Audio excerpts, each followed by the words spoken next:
So then, this is the first trial we've had that's taken more than 3 days. Wonder what's gonna happen.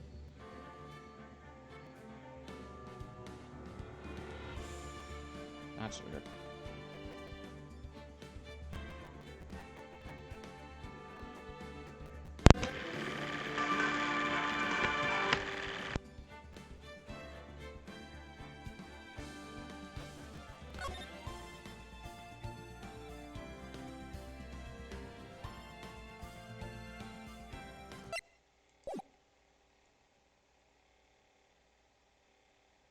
Where's that noise? What noise is my microphone picking up? Whatever, let's try something else.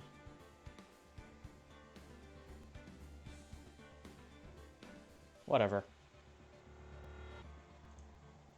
I won't waste your time with this. We will begin now. February 24th, 3:12 p.m. I'm so sorry, Mr. Wright. I'm sorry for what my sister said.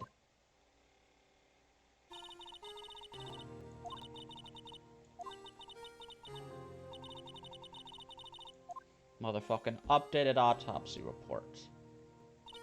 But what about the other guy? The other guy who apparently, was innocent. I never knew that the SL9 incident was just another name for the Joe Dark killings. Sounds like everyone's heard about these killings but me. Get with the times, old man. Lana wanted Dark convicted so badly. That's why she used me. That's why she used what happened to me. What do you mean, what happened to you? It's all there in the file. Joe Dark's last victim was Prosecutor Neil Marshall. Yeah, okay, that's gonna be too loud. My voice is gonna be too loud.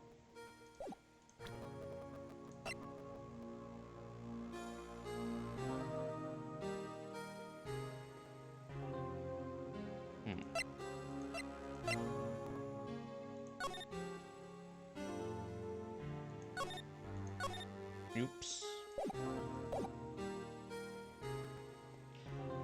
Joe Dark's last victim was Prosecutor Neil Marshall. When he murdered Officer Marshall's brother, he left behind an incriminating piece of evidence. But what did you have to do with those killings, Emma? On the night Prosecutor Neil Marshall was murdered, Joe Dark tried to kill me. What? He tried to kill you? Officer Marshall's brother, Neil, was only trying to save me. So that means you... Yes, I was a witness in the Joe Dark trial. I didn't see that one coming. Okay, but like, that's pretty definitive proof. It happened 2 years ago. It was right about this time of the year, too.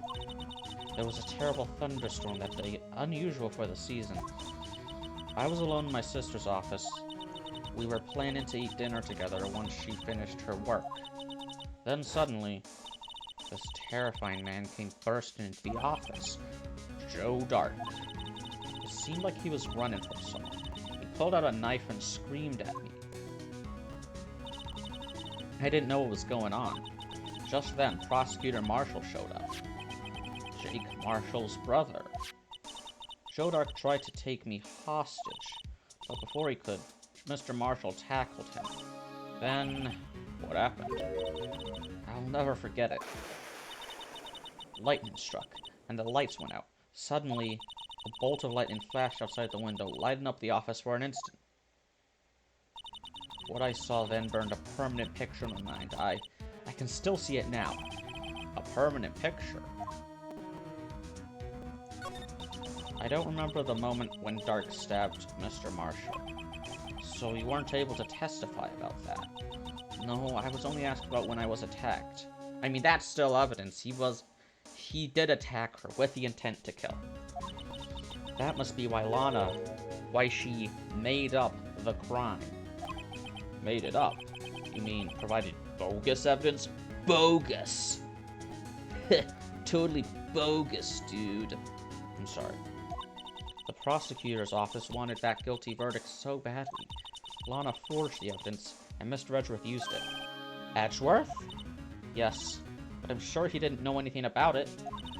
He couldn't have known he was being given false evidence. Even so, that's when it all started. The rumors about Mr. Edgeworth, I mean. It's all my fault. If I could have just testified properly, none of this would have happened. So it's true, even though he may not have known it. Edgeworth really was involved in falsifying evidence. After that case ended, Lana was never the same. She became cold like she is today. She must not have been able to face up to what she did, especially not to Emma. What did you see in the instant that crime occurred?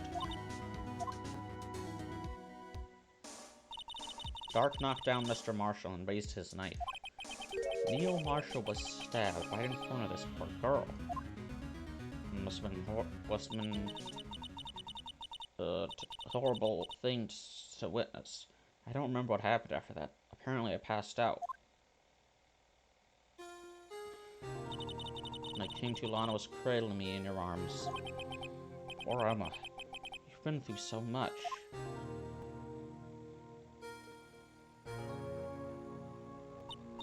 I couldn't bring myself to testify about that instant. This was 2 years ago. She was 14. 14! I tried, but the words just wouldn't come out. I drew a picture, but it wasn't any good. 2 years ago. You must have been 14. That's what I'm saying. That's understandable. 14-year-old being called to testify about the time that she was almost killed.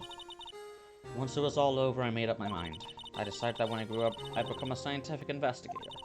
I want to be able to fight crime with my testimonies and find the evidence to make an airtight case. That way, Lana would never have to forge any. I see. I think I'm finally starting to understand what makes Emma tick. That would make defense attorneys' jobs easier, because forged evidence... Is that actually, like, a thing in Japan? Like, is that actually... Because, like, they have a high incarceration rate. Wouldn't be surprised if some of those prosecutors did forge evidence. They probably get, like, paid for every guilty verdict.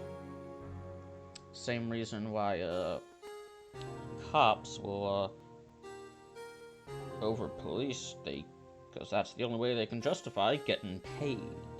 It's all about business. I think I'm finally starting to understand what makes them a tick. But there's still something that bothers me about that crime. There's something that's puzzling me, Emma. What is it? You said you were in Lana's office at that time, right? That's right. Why then would a serial killer come running in there? Not only that, but he was being chased by a prosecutor? Oh, there's no mystery there. Joe Dark had been taken in for questioning that day. Taken in for questioning? You mean by the police? Of course. This happened at the police department. He tried to run away halfway through the interview and fled into my sister's office. But why did he run all the way over to your sister's office?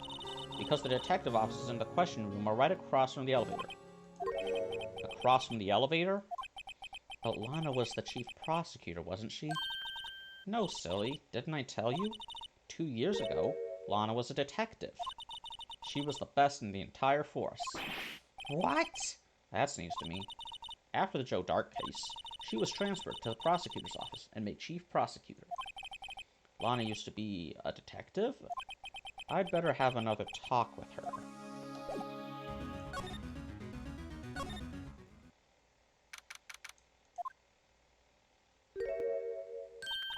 Lana. Mr. Wright, it seems I keep causing you trouble. Falsifying evidence. I didn't think you were the type. She's Edgeworth's mentor, what did you expect? Criminals don't mind playing foul, why should we? Well, that's a slippery slope that leads to innocent people getting hurt. But Lana, if you're wrong, an innocent person might be found guilty. What she said. Believe me, I understand the risks. Why? Emma told me about you. Oh? About how you were a detective 2 years ago. and how the SL9 incident was the reason for your transfer to the prosecutor's office. But she would have to, like, pass the bar exam, right?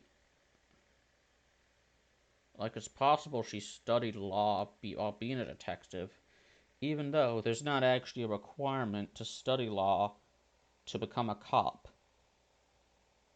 Which is really fucked if you think about it. That's right. Then again, rules might be different in Japan. Could you fill me in on the details, especially about that unusual change of jobs? I suppose you have a right to know, Mr. Wright. A lot of revelations were uncovered at the trial today, not the least of which was the fact that this case is largely connected to another one, 2 years ago. Evidence from that case was stolen as well, though I expected as much. I know how obsessive Officer Marshall can be. That trial, it really wasn't fair, was it? I believed in you, Lana. I believed that no matter what happened, you'd always stick to the truth.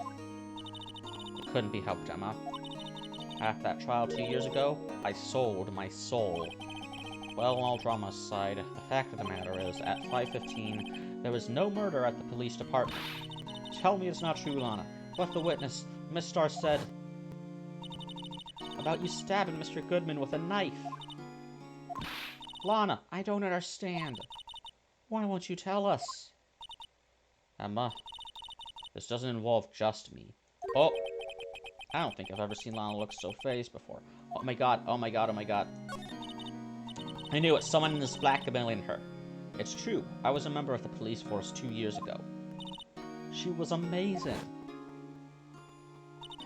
They still talk about all the cases she and Chief Gant cracked together. Chief Gant? He was the deputy chief of police back then, but he still worked the crime scenes. Damon Gant was everything I aspired to be. They were the best team ever. They solved crimes before the reports could even be filed. Emma really idolizes her big sister. But now you're chief prosecutor. What happened? I always planned on becoming a prosecutor. The reason I became a detective was to gain experience investigating crime scenes, so you could use that experience in court, right? Oh hey, just like what I do. Gant's output in the SL9 case was crucial to its resolution. After that, he became chief of police, and arranged my transfer to the prosecutor's office. Maybe I should ask more about this investigation of theirs 2 years ago. 2 years ago, I was second in command of the detectives investigating Dark. Second in command? That means the investigation lead was Damon Gant, right? Yes. Deputy Chief Gant and I shared the same office, and the same investigations. They even had the same office. We led a team of the best detectives on the force. Detective Goodman, whose case it was, Jake Marshall, and Angel Starr. It was the first time Marshall worked with his brother. He was quite gung-ho. Without a doubt, Joe Dark was the serial killer. We asked him to come in for questioning. We were desperate for evidence. That was when his final murder took place. When he tried to murder Emma. Prosecutor Marshall was trying to save me from Dark. You see, the first person who happened upon the scene of the crime was me. Now you tell us. Damon Gant and Neil Marshall were the ones questioned in Dark that day. The investigation was in its final stages, and Dark must have suddenly panicked. So we waited until Gant and Marshall let the guards down, then fled the room. From there, he ran straight to the office shared by Deputy Chief Grant and myself. I called him Grant. That's where he found me. So you were the first person to run to the scene, Lana? It appears so. I was filing some papers while Gant and Marshall were questioning Dark. Oh. When I returned to my office, I saw 3 bodies on the floor and smelled blood. 3 bodies. Prosecutor Marshall, the victim, Emma, who had passed out, and the suspect, Joe Dark. During the struggle, it seems Mr. Marshall struck a final blow before he died. Joe Dark had incurred a minor concussion and lay unconscious. What did you do? To be honest, I panicked. I mean, that's evidence. That's pretty good evidence. I picked up Emma and carried her out of the room and just held her. Can't blame her after all her sister must have gone through. Why are there never any cameras? After that, I placed Dark under immediate arrest. Like, obviously, surveillance is an invasion of privacy, but, like, what if, like, if you, like, have an important job, you have a camera in your office, but the footage, only you can review the footage, right? After that, I placed Dark under immediate arrest. Let me get this straight. You were all involved in the SL9 incident? That's right. Quite a coincidence, I don't buy it. What are you saying? There's no way everyone involved in this trial was also involved in that incident, just by chance. But that case was solved 2 years ago. At least one person went to extremes because they didn't believe it was truly solved. Officer Marshall. Yes, his actions came across as a surprise to me as well. Ever since his brother died, he's changed completely. He doesn't believe that Joe Dark killed his brother. I guess he wasn't convinced with the ruling against Joe Dark. He had a knife. He stabbed him. Life doesn't end with the closing of a case. Everyone has to live the rest of their lives with their memories. That case just might not be over yet. Emma was assaulted by Dark at the police department, right? Yes, in the office that Damon Gant and I shared. The office that Mr. Gant now occupies by himself. The Chief's office. Maybe we should have a look at the Chief's office. The site of the final SL9 murder.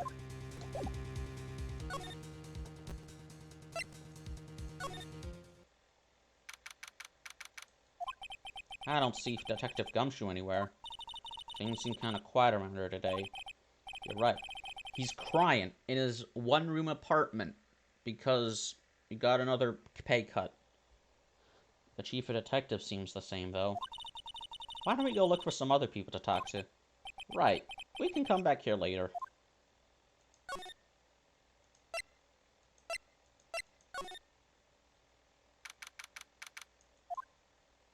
Oh, hey, it's you. Howdy, Bambino. Oh, Mr. Marshall. I never thought things turned out this way when I woke up this morning. Que sera, sera. You never know where life will lead you, eh, Bambino? I should have known my luck I'd run out when old Billy dried up this morning. Billy? Must be his pet cactus. Say, where are you headed? Just over to the prosecutor's office for a little interrogation. It's a voluntary appearance, but we all know I won't be coming back. Sorry, but you can't go in the evidence room today, partner. But Mr. Marshall, why did you do it? Why do prospectors head west? If ever there was a case I needed to know the truth about, it was that one. Before you turn yourself in, Mr. Marshall, would you mind telling us exactly what happened? Looks like I won't be getting a steak lunch today. Something was fishy about that trial from the beginning. It wasn't just me either. All the detectives thought so. What do you mean, fishy? Some of the facts reported were inconsistent with the evidence we found. For example, the murder weapon. The murder weapon? You mean that switchblade knife with the broken tip? That was Joe Dark's, all right. But in the initial autopsy report, a question was raised. A question? The blade of the knife was not a perfect match with the wound the victim sustained. What does that mean? It means there's a good chance that knife was not the murder weapon.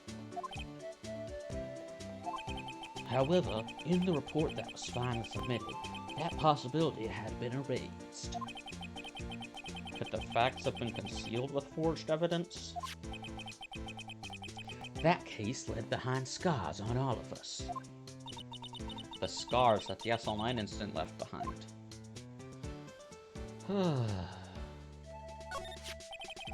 I got the looks, but he got the brains. He was one of the best prosecutors around. I had just made detective when he made it down. When it went down. I just realized he's not talking in Texas drawl anymore. He's talking normally. It was our first case together. How old was he, your brother? So he was 27 at the time. He was awarded the highest honor that very day. The highest honor? You mean the King of Prosecutors? I knew it. What are you looking at me like that for? That's an honor for a prosecutor. Mr. Marshall must have really been close with his brother. The day the SL9 incident took place, that wasn't the same day as... That's right. It was the day of the evidence transferal. Interesting. It was drizzling that morning, and by nightfall there was thunder. I can't believe 2 years have gone by already. I tried to steal the evidence so the case wouldn't die. Apparently, someone tried to stop you. Detective Goodman was murdered, and the evidence locker was empty. There was something going on behind the scenes in that case. We all knew that later. Every detective involved in that investigation, save one, was taken care of. Miss Staub was fired, and I was demoted and boxed away in a tiny room. What about Detective Goodman? If they did something to him too, the commissioners would get suspicious. No, they were careful enough not to be too obvious. They? Who are you talking about? Don't get upset. Don't get upset, Bambino. I mean Damon Gant and Lana Scott. The investigation lead, Damon Gant, and his second-in-command, Lana Scott. There wasn't a person on the force who hadn't heard of that duo. That case was the biggest step in both of their careers.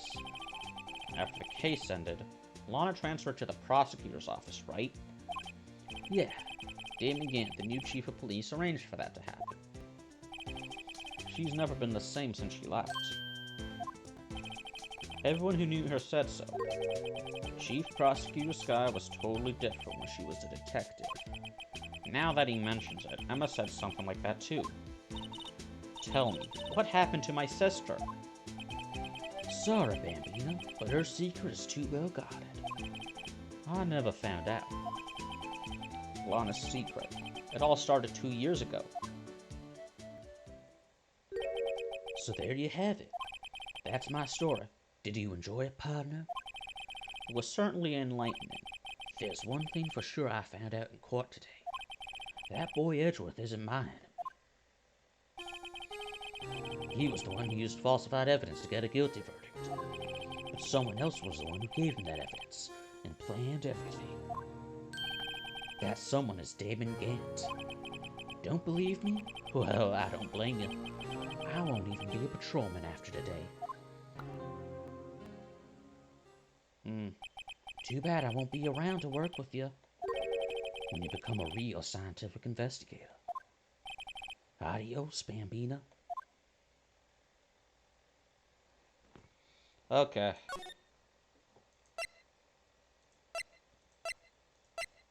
Where are we gonna go? Can't exactly go to Alana's office. Or can we? This place is... That must mean everyone's busy solving crimes. Oh, if you're looking for the others, they're all in the conference room.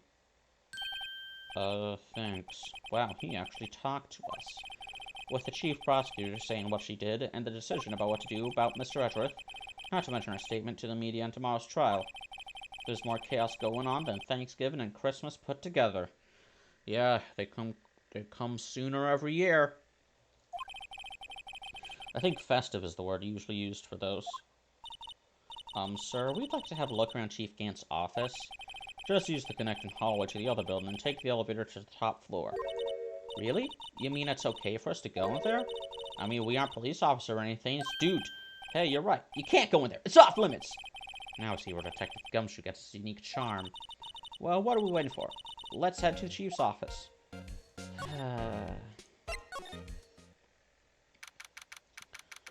Wow.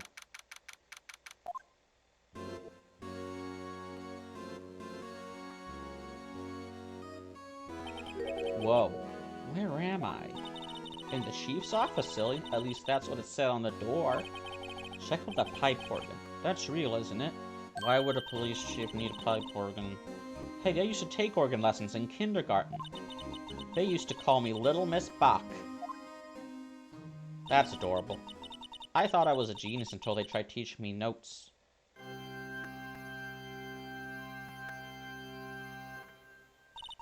I never could remember where C was. Oh, it's you two. Chief Gant. He put that paper he was reading in his desk. So, Wright, so have you been swimming lately? No, I haven't. I've been kind of busy lately. Well, I can appreciate that. My hands are full too with Mr. Marshall's misconduct and Lana's provocative statement. Provocative statement? Oh, you mean about the forged evidence? 2 years have passed since that incident. My, how time flies. See that big picture on the wall over there? That's a picture of Lana, Neil, and me. Who's the guy in the suit of armor? So this is Mr. Marshall's brother. Was. Prosecutor Neil Marshall. Ah! I knew it. There used to be a sword, and the sword, it represents destroying the defense, because no honor among prosecutors. We took it to commemorate our work together. Something's not right with this picture. I can't quite seem to put my finger on it, though. Yeah, that suit of armor. Who was in the suit of armor?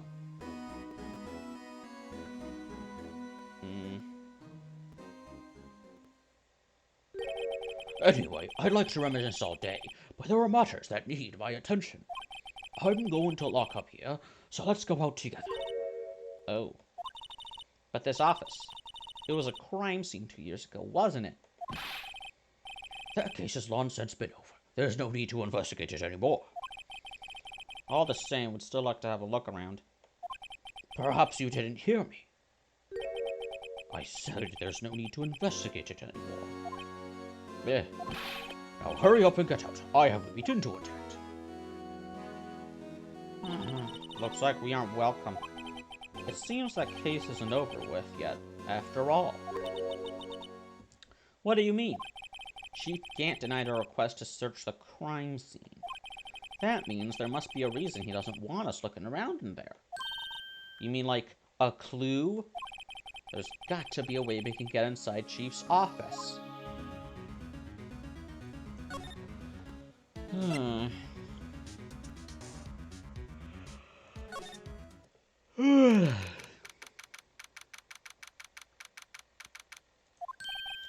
Hey, pal. Detective Gumshoe, aren't you supposed to be in a meeting? I'm, just taking a breather. My feet hurt. From sitting so long? Actually, from serving everyone coffee. Sounds like Detective Gumshoe's still out of the loop.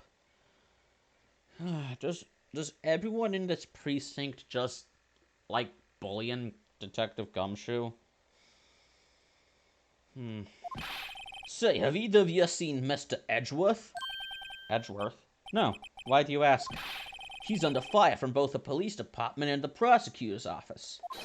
It's almost like the battles between you two in court. That sounds serious. Is it because of what my sister said? That's basically what it all boils down to. That falsified evidence 2 years ago. Now Mr. Edgeworth has the whole world after his blood. Yikes.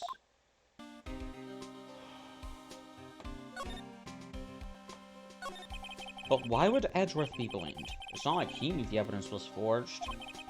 Lana Skye is the guilty party here, isn't she? For the forged evidence, not for the murder. Which I will defend her in court. Okay. Regardless, a prosecutor is responsible for the evidence they present in court. Edgeworth's never responsible for it. Not only that, but as you know, there have been a lot of rumors going around about Mr. Edgeworth. His amazing talent as a prosecutor kept him safe from those who don't like him. But now with this... Are there really so many people who hate him?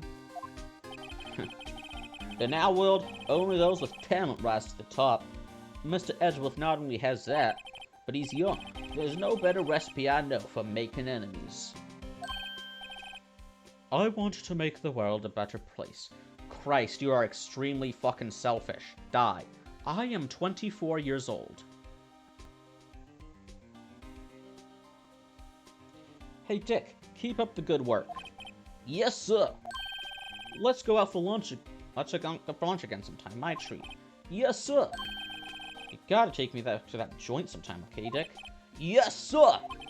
It seems you don't have any problems with enemies. It seems you don't have any problems with enemies. Yeah, well, I'm careful not to stick out. Yeah, his name is literally Detective, Detective, Detective.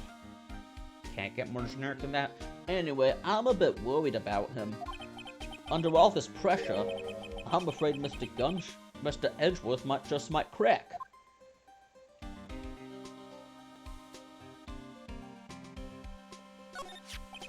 Actually, I took a look at the file earlier while the coffee was brewing.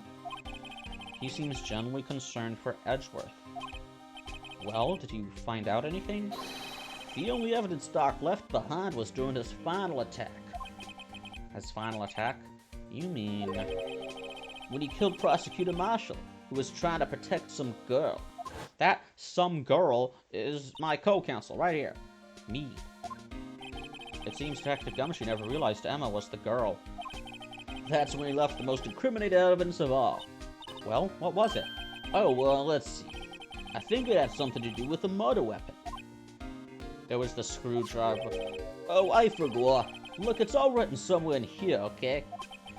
His powers of recollection never failed to impress. Freeze, dirtbag, it's the caps! Maybe we should show him the murder weapon. It might jog his memory. Joe Doc was 42 at the time of the crime. He was just your run-of-the-mill businessman. Yeah, most serial killers are just average Joes.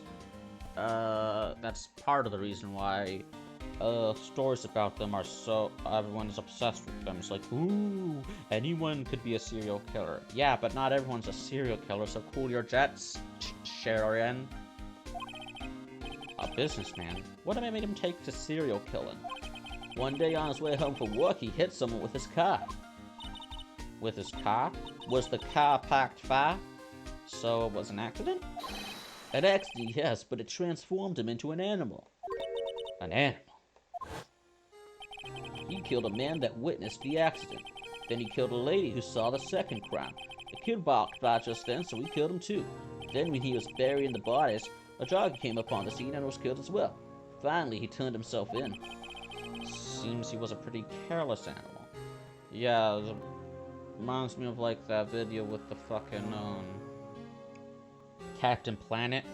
He kills everyone. He kills the police officer and two girls, and then he kills all the witnesses, and then he kills all the people who saw him do that, and then he kills everyone who saw him do that.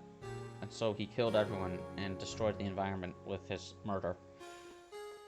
Of course, this is all conjecture. Objection and conjecture. Objecture. There wasn't a single shred of evidence, so he turned himself in. So he turned... Yes, but in the middle of his questioning, he fled and murdered his final victim, Prosecutor Marshall. It's not exactly a serial killing. That's just a murder spree. That's just a killing spree. Like, serial killers, they tend to, like, kill a certain way, you know? Their calling card. John Wayne Gacy strangled his victims, then buried them in his crawl space. Ted Bundy, we don't need to know about that. Then there was the bind, torture, kill murderer. Jack the Ripper, he ate kidneys. The kidneys of the prostitutes that he killed. Zodiac Killer. He left behind clues. What did Joe Dark do? Did he just stab people? That's boring. That's just a mass murderer. For legal reasons, I would like to specify I do not condone serial murder.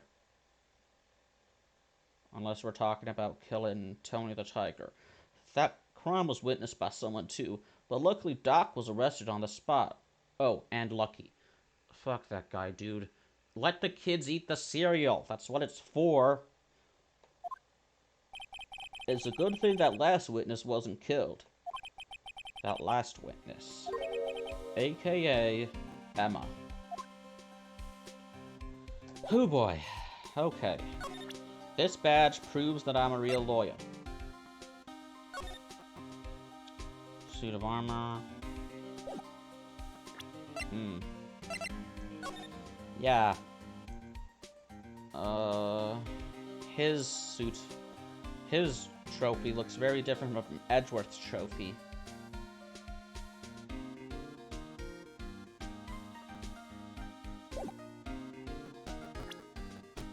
Anyway. This was the murder weapon, right? I wonder if I can close this knife. Nope. That's a shame. About this. Hey, is that? It has a tag attached to it with the label SL9 incident on it. I believe this would be the broken murder weapon you were speaking of. What are you doing with that? I'm inspecting it. Ever since that case was closed, that knife's been locked away in a locker. On the day Detective Goodman was murdered, this suddenly disappeared from the locker. And was found in Mr. Edgeworth's car muffler, wrapped in a cloth. That's it! Now I remember what that incriminating piece of evidence was. When you showed me that knife, it all came back to me. Well, what is it, Detective? Quick, before you forget again.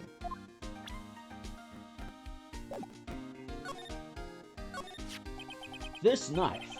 It was Joe Doc. Oh, fuck me, dude. This knife. It was Joe Dark's, wasn't it? That's right. We traced it back to the store he bought it at, plus it had his fingerprints on it, too. But no one actually witnessed him using it to murder anyone, right? That's where his luck ran out. When you take a good look at the knife, you'll see it's broken. You don't have to take a good look to notice that. Yeah, well, anyway.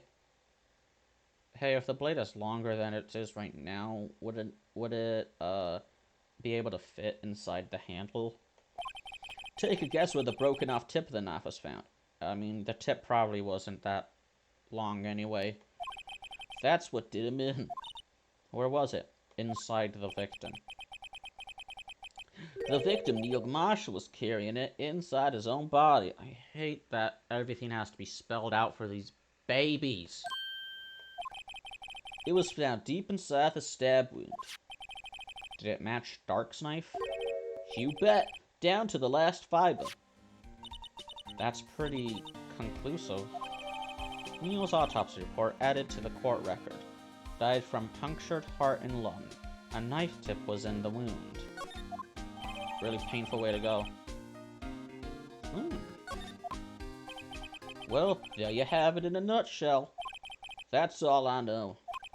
Can I ask you one more thing? What is it? If it's money you need, you should ask Chief Gant. It's not money, but it does concern the chief.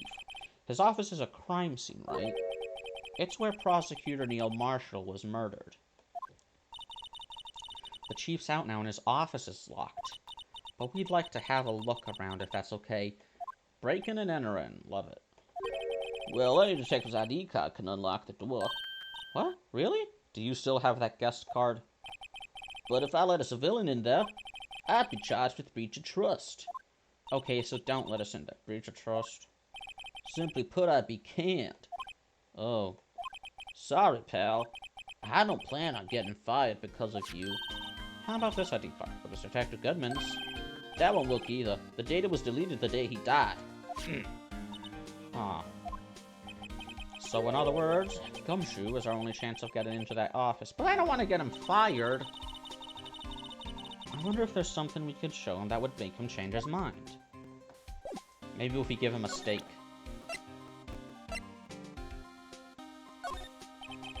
Okay. Sheesh.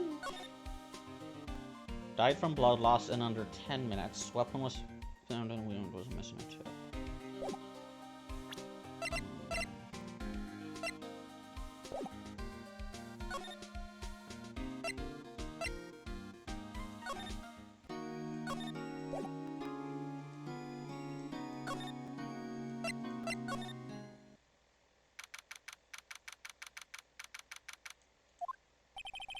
No one's here today. Not even Miss Starr. Good riddance. Everyone's probably busy looking into what exactly went down in the evidence room. That must be where the detectives are.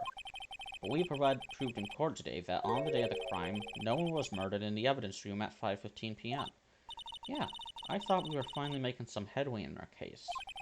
But instead, it looks like we just ended up making Lana look even more guilty. Hang in there, Lana. I've got to find all the answers by tomorrow.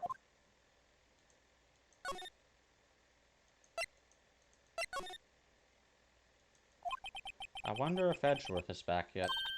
There he is. It looks like he's writing something. What are you doing here? He sure was quick to throw that paper on the floor. He was writing a Steel Samurai fan fiction. Tough day in court, huh? I've had to live the past 2 years with rumors flying around. What's another allegation to me?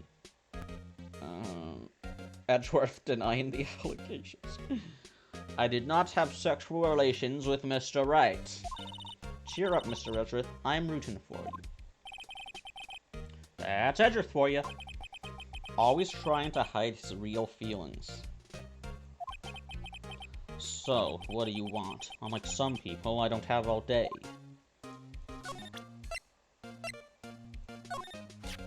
This picture was hanging on the wall in Chief Gant's office. Look, he's got the same award as you.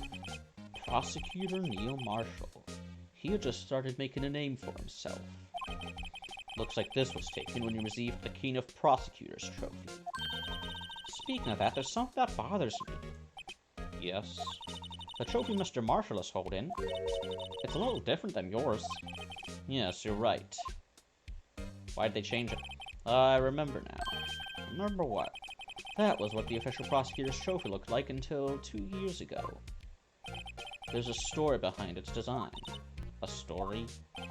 Sounds interesting. What do you mind telling it to us? It's simple, really. Contradiction. That's what the award's based on.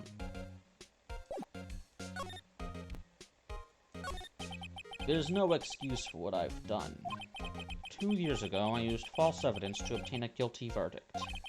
That's what it all breaks down to, and nothing I can do can erase that fact.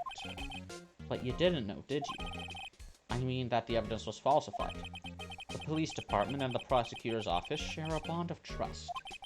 If that bond is broken, we stand to lose everything. The police department's error is my error, my responsibility as the prosecutor in charge. That fact remains the same no matter what excuses I might have. Mr. Edgeworth, I take pride in my work. So tell me why has it all come to this? Even Edgeworth can't keep this kind of emotion bottled up. Are you up for the trial tomorrow? First last year's trial, and now this one. It seems all you do is worry about me. Gay, to be honest, you're getting on my nerves. But Mr. Edgeworth, you can't just walk out on the trial. Tomorrow is the last day. It's too late to change prosecutors. I thought yesterday was the last day. I thought that was day 3 of the trial. I thought we reached the limit. Am I getting something wrong? I'll bet that's what my superiors are banking on. I never thought that case would come back to haunt me like this. What do you mean? The list of evidence. It seems too short. Most lists run twice as long. It's only half as long as most lists? That is odd. After Neil Marshall was murdered, I became prosecutor for that case. I may not have been part of the investigation, but I knew what I had to do. Use the evidence I was given to prove the suspect guilty. That was really the only thing on my mind at the time. He was just doing his job. Say, we just saw a picture taken around that time. That picture. Something seems strange about it. Could you tell us again about what happened that day? The day Detective Goodman was murdered? You were participating in a ceremony over at the station, right? I've never cared for ceremonies, but I had to attend that one. Because you were awarded this? Those receiving awards can't exactly skip out on the ceremony. I finished up at the office in the morning, then drove over to the police department. You finished up at the office? Yes, just odds and ends, clerical stuff. I didn't plan on returning to the office that day. That is, until I was asked to take something back. Take something back? This. Oh yeah, Chief Gant asked you to hold on to that, didn't he? Yes, it was a piece of evidence in the case that was closed half a year ago. He asked me to bring it back to the prosecutor's office. That's the story we heard yesterday. So you came back here to the prosecutor's office because the chief asked you to? That's right. This award originates from an ancient Chinese tale. In Chinese, the word contradiction is written with two characters. The first means halberd, and the second means shield. Have you heard this story? Me? Oh, sure. Everyone knows that. Why don't you tell it, though, for Emma's sake? Very well.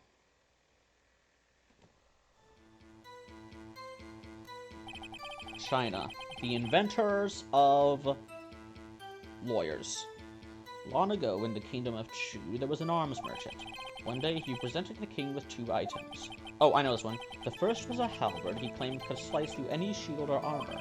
The second was a shield he claimed could withstand any weapon. Wait a minute. Those claims contradict each other. Very perceptive. But then again, you've heard this story before, right? Anyway, as you mentioned, the very descriptions of these items discredit them both.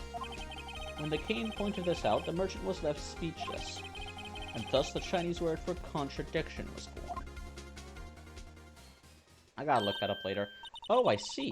So the chipped shield and the broken knife symbolize?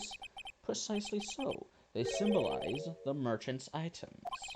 The ancient tale ends with the merchant at a loss for words. And then he killed himself. No, I'm just kidding. King, I found all this new land. What'd you call it? Newfound land. Can y'all execute him? But it's in our nature to pursue matters to their conclusion, even if it results in something as ugly as this. Wow. Thanks, Mr. Edgeworth. I learned something new today. That's funny. If that's so, then why were you only given a shield? You'll have to ask Chief Gant. 2 years ago, he had the halberd part of the word abolished. Chief Gant. But that would destroy the meaning. Halberd. Without the halberd, it's not a contradiction, it's just addiction. Ugh.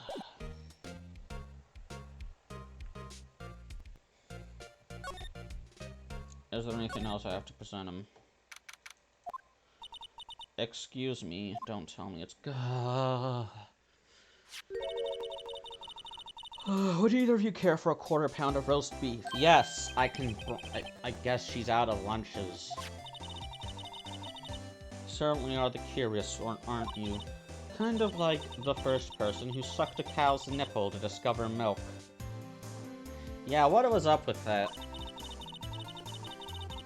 Still, I never thought you'd go digging up that case from 2 years ago. Everyone in this trial was involved in the SL9 incident. Not only that, but the murder occurred on the very day the evidence from that case was due for transferal. This can't all be attributed to mere coincidence. Aren't you forgetting something? You know, that little scene I happened to witness? The instant Lana stabbed Detective Goodman with a knife. No matter how much of the past you dig up, it won't change what I saw. But you're the only witness. We can't trust your testimony. There's nothing to back it up. Roast beef is meant to be savored when eaten. Mistar's hatred toward Lana. You're a biased witness. It all dates back to 2 years ago. I'm gonna... Joe Dark. That's a name I'll not soon forget. We trailed him for half a year. Oh, the pressure. half a year. The way Gumshoe described his killing spree made it sound like it looked like it happened over the course of like 2 days, maybe even 1 day. Still, I don't think I was ever more alive than I was then. Those days were steamier than a bowl of hot gravy.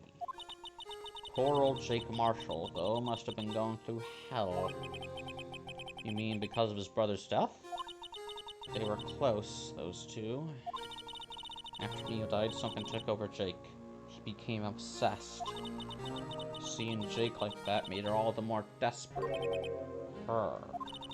Lana Skye. My sister? The best of the best were put on that SO9 case. Of course they were led by that legendary duo.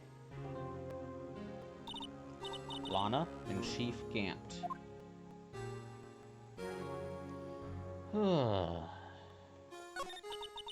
That legendary pair was the reason we were able to keep up our investigation.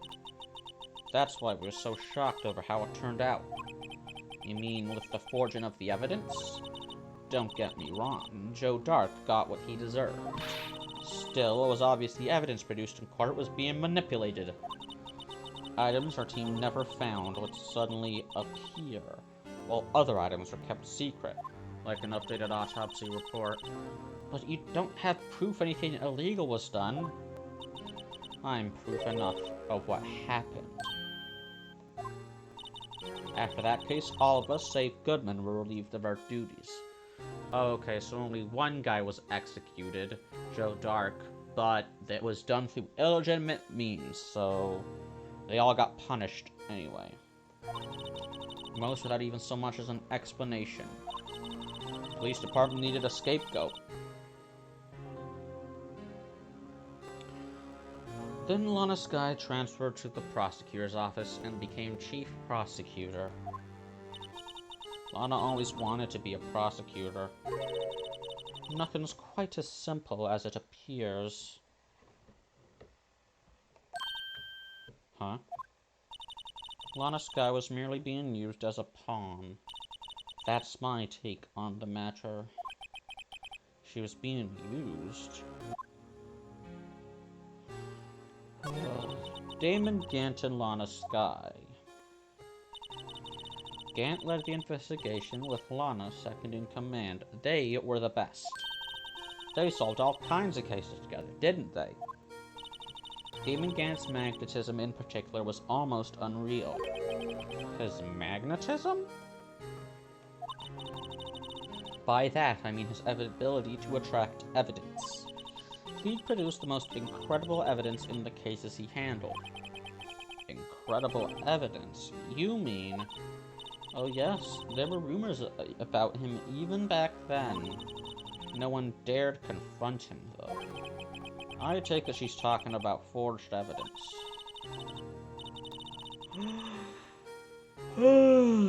Back then... Everyone looked up to Alana.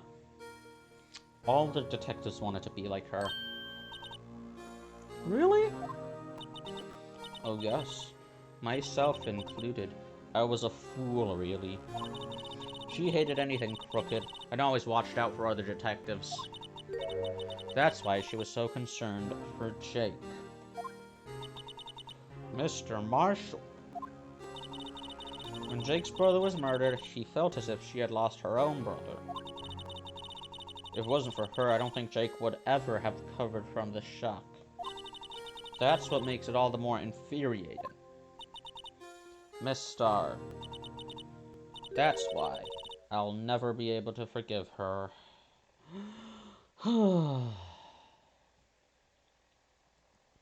Okay. Why did she have to turn so cold after that?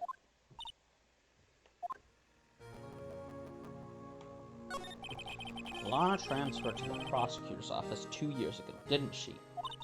Yes, thanks to Chief Gant's powerful influence. Chief. That's right. Having solved the SO9 case, his position as chief was secured. There was only one thing left for him to control, and no one could stand in his way.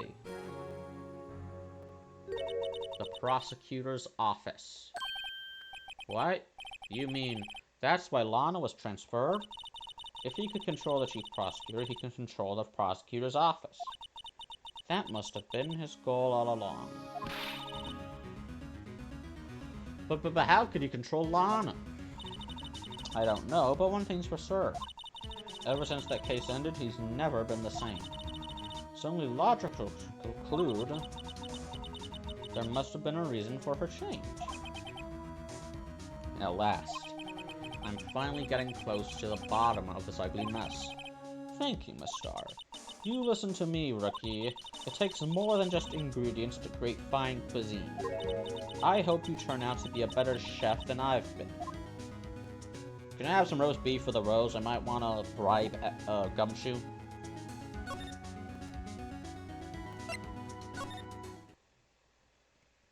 Ugh.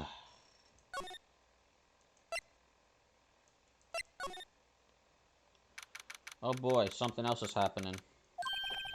Oh, you're back. You're still here? I gotta make 150 copies of these files. Brewing coffee, copying files. I'm turning into a regular DJ. You're a DJ as well? If I'm not mistaken, I think he means desk jockey. Oh, that DJ. I gotta admire your persistency, but my answer's still no. I'm not letting you in the chief's office, period. It'd be my neck on the line. That office is the last crime scene in the SL9 incident. I have to take a look in there. There's got to be something we can do to make the detective change his mind.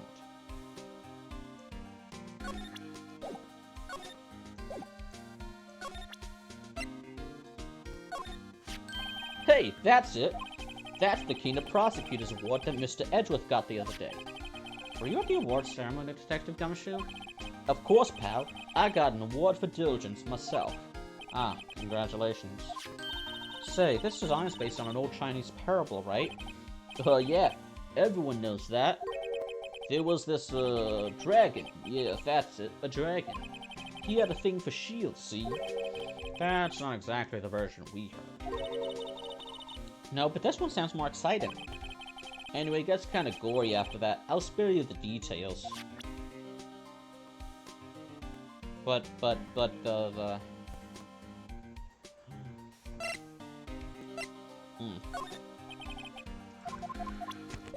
Maybe I could ask him about it. Nope!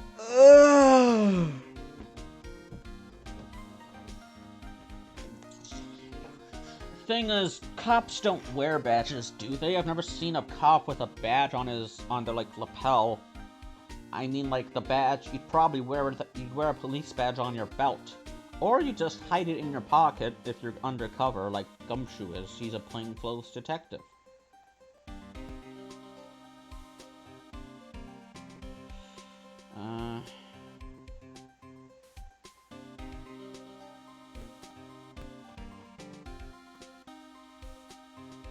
But what I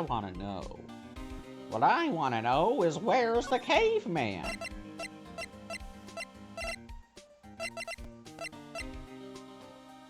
Oh. Got it. How do we convince him?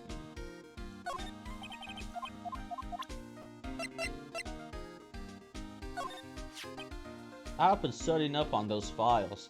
There's nothing wrong with Mr. Edgeworth's presentation. I think people are accusing him of injustice. Well, they need a scapegoat, because if he didn't do it, then that means someone else in the police force did. They don't want that drama, they want to get it over quickly. I, for one, ain't buying it, pal. You're looking into the case for Mr. Edgeworth? Yeah, it was a pretty big deal while it was going on, you know.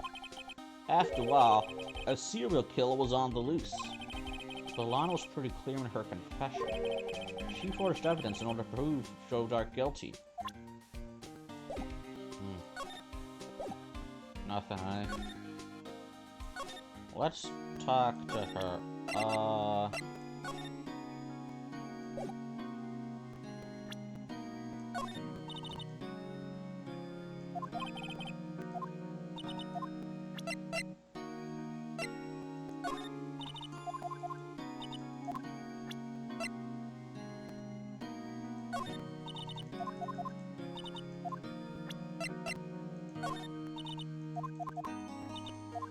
Okay, I'm not getting anything out of you. Hmm.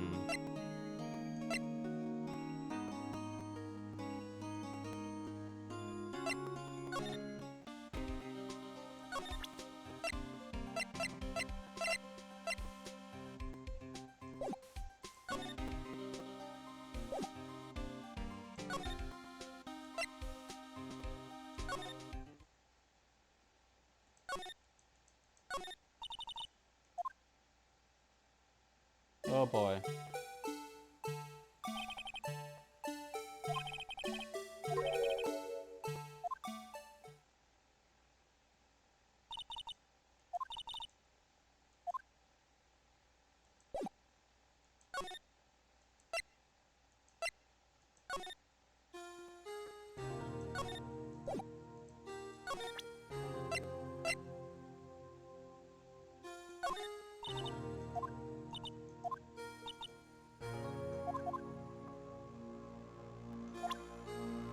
Okay. She's done talking to her.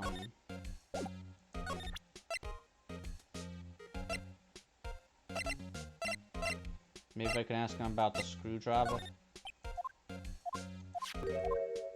So I did. Oh, Chief Gank gave you this to you that day, didn't he? He asked you to bring it here from the police department. The chief was a very competent man, but sometimes he does things that don't make any sense. At least it's better than being incompetent and doing things that don't make sense. Certain detective comes to mind. No, well, Gumshoe was competent for a lot of things.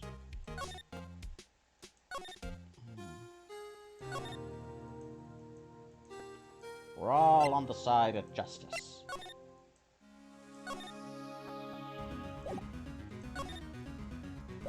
Alright.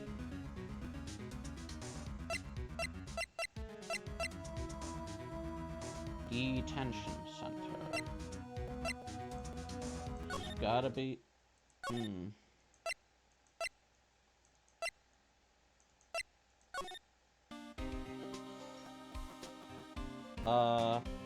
Well, actually, I'm just gonna take a quick pee-pee break. That was a good piss. I have Monster Energy, Nectar of the Gods.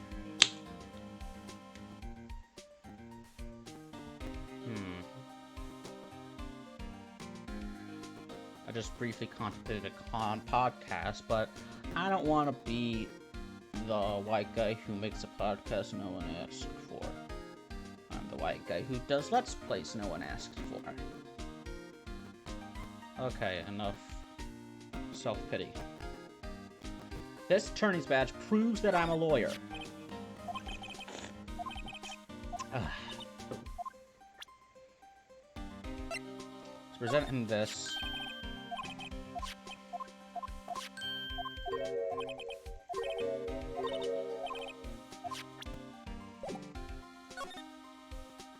Still can't. Damn, son.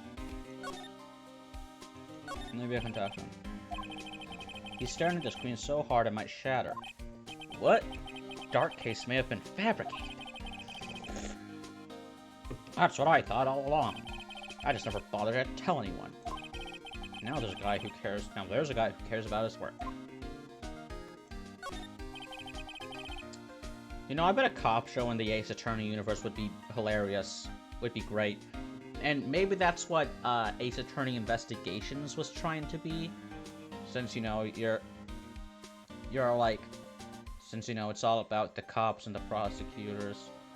Cause, like... This is a world with kangaroo courts. None of the cops know what they're doing. I'd just love to see that translated into a cop show.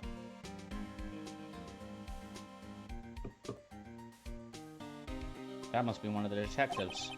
He's mumbling something to himself. Oh, Francesca, You're more lovely than a marsupial and... Quiet, Jean-Marc. Words will just spoil the moment. Now hold me close. Yes, this approach allows more intrigue. It seems he's given up on the mystery genre. I got nothing. Man, this tastes like raspberries.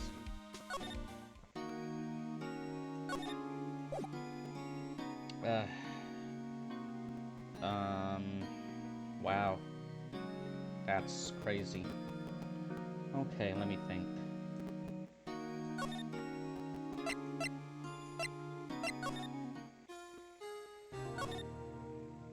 Maybe I should have looked up what to do before I started recording again.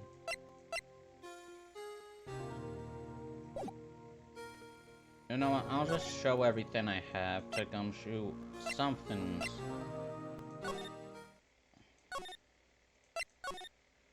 Maybe show him...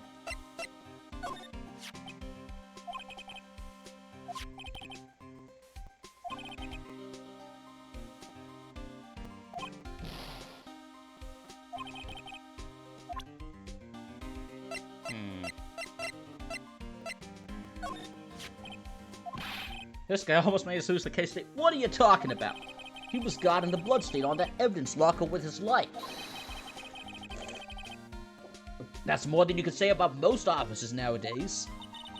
It would have saved us a lot of trouble if he hadn't guarded it so well. I have to admit he's right, though. Thanks to the Badger, we were able to prove another possibility today. The possibility that another murder took place prior to 5:15 p.m.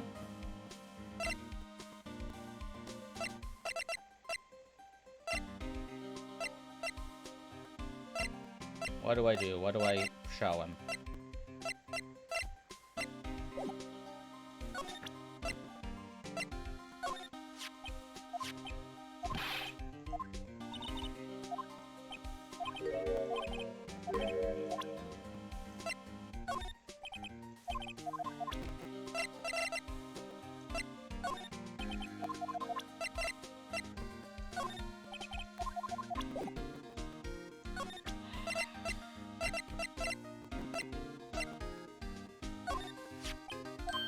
Hey, is that?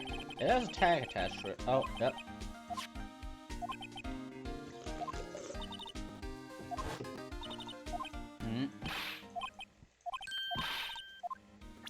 Alright. Just talk to him about it again.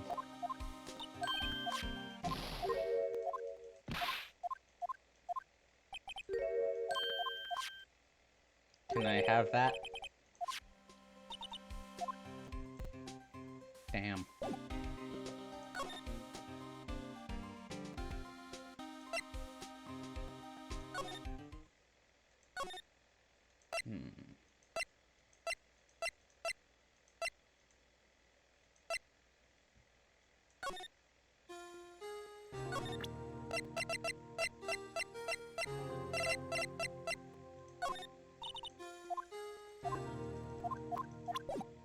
Maybe I'll just show the knife to everyone since it's updated. I can...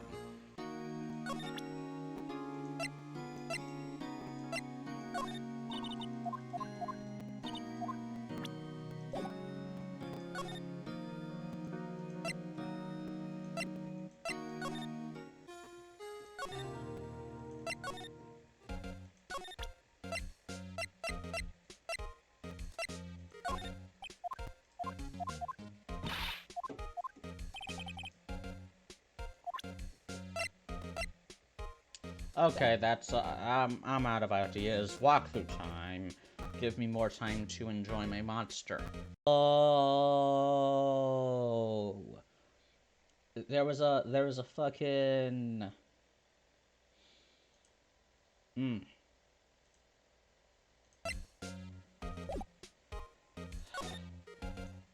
Paper. I wonder what he was writing before. Heh, right. Come on, Mr. Wright, let's take a look. Are you crazy? Edgeworth is sitting right there. Just distract him. I'll check it out. Hey, Edgeworth. You want to talk about Is that Detective Gumshoe out the window there? Oh no, he's fallen to the ground. He's gonna die. I know you don't want to miss that. Hold on. First, let me see what this girl's doing, crawling around my feet. He didn't even look. What? Letter of... If you're having trouble reading, I'll read it for you. It says letter of resignation. Resignation? Edgeworth, you don't mean... I'm tired, right? I feel as if something inside me has died. Well, Mr. Edgeworth, none of it is your fault. I know the path I've walked. You don't need to tell me. Sure. And the path I've walked hasn't been a just one. I can't forgive myself for what I've done. And no one else should forgive me either. Uh-oh. I think he's serious. Mr. Wright, please, you have to do something. This letter of resignation. I wonder if I can use it for anything. Thanks, Edgy. Why did Larry give Edgeworth a nickname better than his last name? I mean, I guess it's like a matter of respect. But like, they're friends. Surely you'd call him... He calls Phoenix Nick. Why not call Miles Edgeworth something like Miley Edgeworth?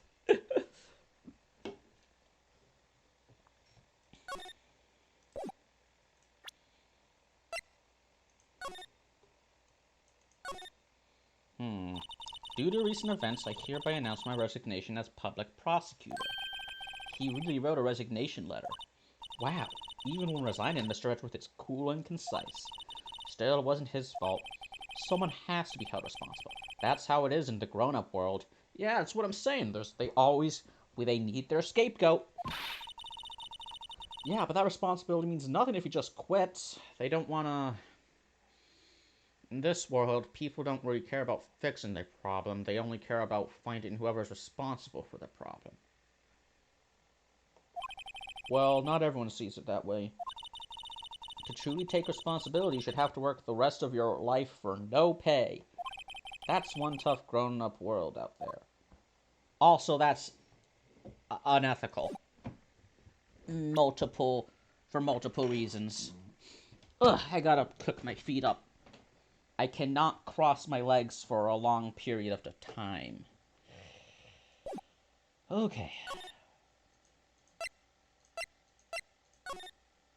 Oh good, he's still there. What's this crumpled up piece of paper? No way! Mr. Edgeworth can't be serious. Is he ever not serious? I can't believe they've pushed him to this far.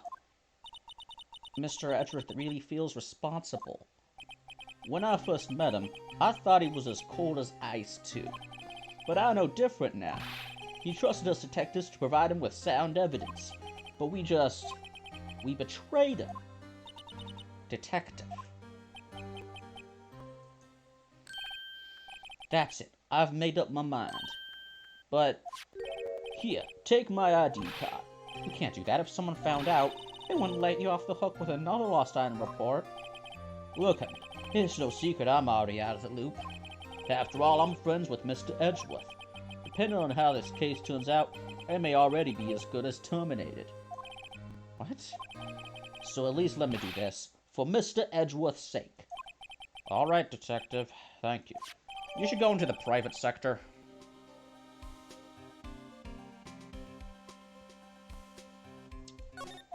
Don't trust cops, but, private eyes are cool, I guess.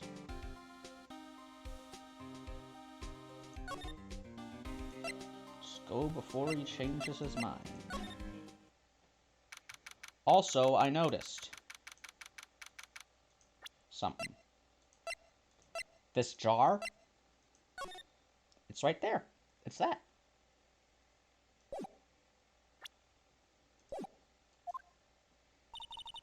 Here goes, Mr. Wright. Explosion. Damn. We're in. If anyone finds us now, Detective Gumshoe's a goner. If that happens, I'm counting on you to bail me out. Whee! Gah! Bonk. Sorry, I thought you were a ghost. I didn't even know you could slap a ghost. Ah! Detective Gumshoe. What are you doing sneaking up on us like that? I hate when people walk up behind me and, like, surprise me and I end up screaming like a girl. I wasn't sneaking. I was just worried something might go wrong. So I came too. If you're here, then what's the point in giving us your ID card? Gumshoe's ID crushed and rendered unusable in pocket. What? Hey, don't do that to my card! Great going, Phoenix. I hardly ever get a chance to come in here, so I figured I'd have a look around myself. Besides, we're all in this together now. You really do want to get fired, do you? Based. Not if we're lucky. Now come on, let's see what we can find out. I've got a bad feeling about this. Okay. First, I want to check that out. This is the real deal, isn't it? This armor and these weapons? Sure is, pal. The chief doesn't care for imitations. First the pipe organ, now this armor. Do you know how many taxpayer dollars must have gone to this room? What? You mean we're paying for this? That's it. I'm not paying 1 cent of my taxes. I don't care who the IRS sends, I am not paying taxes. For legal reasons, that is a joke. You don't have any taxes to pay. Haha. That's right, become untaxable. Be careful of what you say.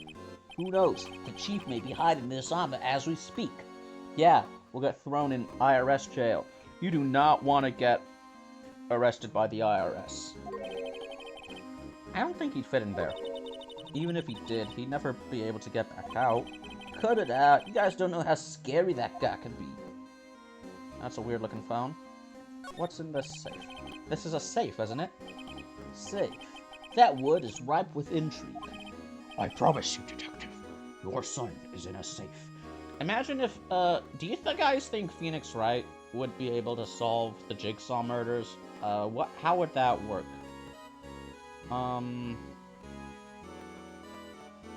He'd probably end up, he'd, get stuck defending someone who confessed to being the Jigsaw killer, but it turns out that guy, he was just a red herring, someone who's working for John Kramer, and, because, that's just the kind of shit that John would do. And so now Phoenix has to prove, no, this guy isn't the Jigsaw killer, because how can he be when the murders are still happening? Or something. Then he brings the saw traps in the middle of court and activates it. Oh, look, see? That's how it works. Okay, if you say so. It looks like a code needs to be entered in this panel to open it. A 7-digit number. I think I just might know what it is. Do you know what it is? I have a hunch. Oh, I know. You want to try my birthday? Is this really necessary? We already zoomed in. You didn't have to... Okay.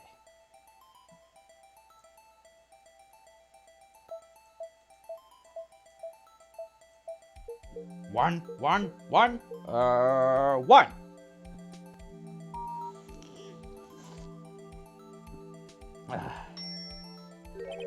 Bingo.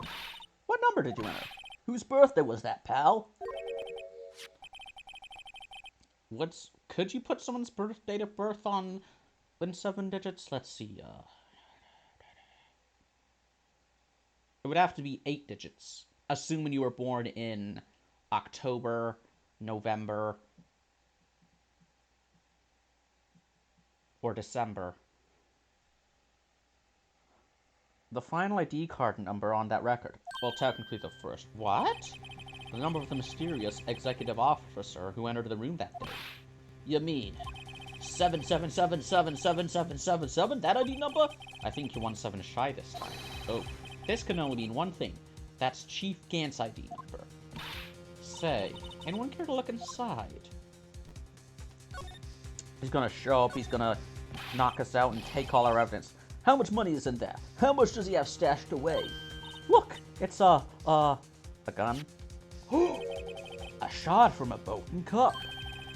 This somehow looks familiar. Where have I seen this before? I'm turning Gumshoe into fucking Mario from Hotel Mario. I'm gonna miss Charles Martinet as the voice of Mario. I hope whoever...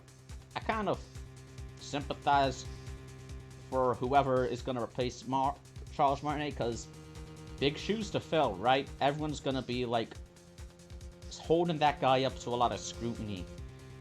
This somehow looks familiar. Where have I seen this before? There's something else in here, too. Oh, what's this? It looks like a piece of leather cloth. There's a handprint. This is a handprint, isn't it? Hey, I saw someone wearing a shirt like that once. You think the chief made up the design? I don't think so. Oh, well, it was just a thought. Is that it? Is all that... This is all that was in the safe? Apparently so. It's empty now. Close it so they won't know that you were sneaking around. A piece of cloth with a handprint on it, and a broken shard from a cup. They look like pieces of evidence. Yeah, but unless you can prove that they have something to do with this case, I'm afraid I can't just let you take them. After all, it's my neck on the line here. Great. Now I have to prove their relevancy to get them. How are these two items related to the SL9 incident? Come on, there's got to be something we can show the detective. Yeah,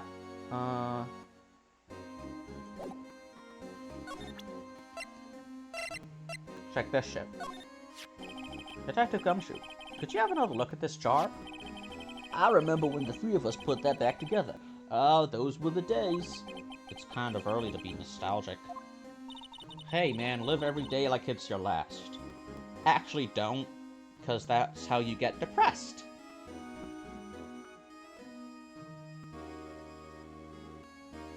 Okay, live every day like you're gonna get fired from your job. There we go. Wasn't this jar a piece of evidence from that case? That's right. One of the shards had an SL9 incident sticker on it. Doesn't this ring any bells? You know, that fragment we just found? You mean this one? That was in the safe? Yes, that one. That was in the safe. Oh, now that you mention it, it's ringing a lot of bells. Let's see if it fits. If I fits, I sits. Here, let me see that shard. I'll take a crack at this. Go ahead, pal. Show us what a rookie can do. I'm not a rookie! I solved 4 murder cases! Mr. Wright, here's some glue. If I can piece this together again, it'll prove Chief Gant was knowingly hiding evidence. Here goes. Ooh, I wonder where it could go. It's the last fucking one. There. Oh, wait. Boom. We have a completed... What is this, a vase? There. It fits like a charm. That, of course, means... Yeah, this doesn't look safe. No wonder it broke. Like, this should be the other way around. Chief Gant willingly and knowingly hid a piece of this jar in his safe. In other words, he can steal a piece of evidence from the SL9 incident. Don't do something stupid like show that to him before the trial. Wait until the trial and then show it and explain that you found it in his safe. But, hey guys, get a load of this. What is it? This piece you just attached. It's different from the others. Hmm? Oh! There's a reddish line on it. A reddish line. That's blood. I don't get it. Why would Chief Gant hide this in the safe? I gotta know. Where are they keeping that? That is very big. Does Phoenix have, like, bigger on the inside pockets? Like the Doctor or Link or Mary Poppins? Maybe that's his lawyer superpower. Magic pockets. Oh, you know what? No, that's Gumshoe's superpower. Magic pockets, because, you know, he's a detective. He solves crimes. But, what about that? Oh, I know. Take a fingerprints. Sheesh! What are you doing? Why are you sticking out your hand like that? Go ahead, take my fingerprints. No, not your fingerprints. Huh? Come on, this isn't a time for jokes. I'm talking about that cloth you found at the safe. Oh, I knew that. The one with the handprint on it, right? Sheesh, where's your sense of humor? Fingerprints aren't actually admissible evidence anymore, because, like, turns out, you can't actually... Fingerprints aren't actually unique. Neither are snowflakes. I mean, hey, 8 billion people in the world. At the time that I'm making this video. What are you, my mom? I don't have to be told a million times.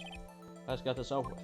Obviously, some people have the same fingerprints, or at least fingerprints that are similar enough to, you know, for most people to not be able to tell the difference. And this actually has resulted in some people being wrongfully imprisoned for crimes because they have the same fingerprints. In fact, the guy who proposed using fingerprints as evidence is also the guy who invented eugenics, Sir Francis Galton. So, anyway, I gave him the best shot. That kind of result won't be any good for matching prints, will it? But it doesn't look like we'll get a clear result from this print. Okay, let's try a different finger then. Okay, that was the pointer finger. Let's use the thumb.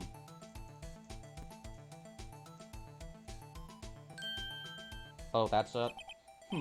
I gave it my best shot. That kind of result won't be any good. I hope there isn't, like, a limited amount. Let's do the middle finger, my favorite finger. Ooh. Oh, yeah, that's... Oh, yeah. Always bet on the middle finger, baby. Bet on the bird.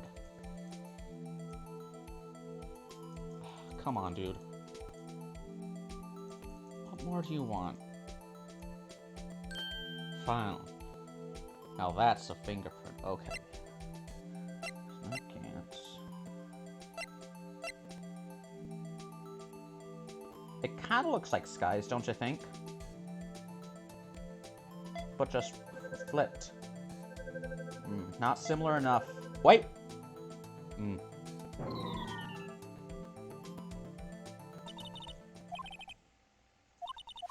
What? What? What? No! Do it again! Test it again!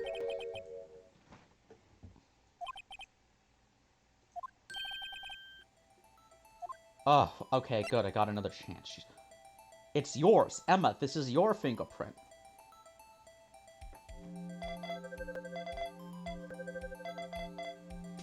Boom. Goes the dynamite. No. How can this be? What are Emma's fingerprints doing here? Hey, you found a match? Whose fingerprints were they? Huh? Oh, it seems the prints are too old. Don't lie. They aren't clear enough to get a match. Oh, that's too bad. I thought they'd be Dark's prints. Psst. Hey, you, over here. What's going on here? What are that kid's prints doing inside the Jeep safe? Don't ask me. Let's just keep this information from Emma for now. I don't think her little heart will be able to take it. Yeah, maybe you should hold on to this. Piece of cloth folded and added to the court record. Phoenix, you didn't tell me you had 2 daughters.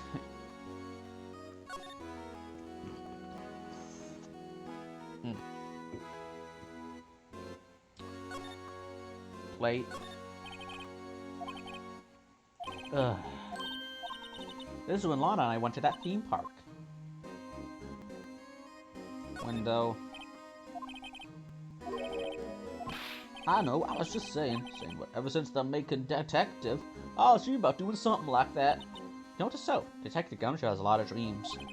So long as he doesn't go crashing through that window when he gets fired. Don't say that. Dark, see, fucking... I have a dark sense of humor, Phoenix. Let's use...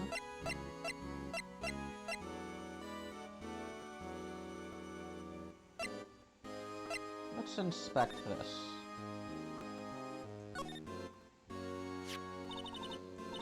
Yeah. This one's a line. That is odd.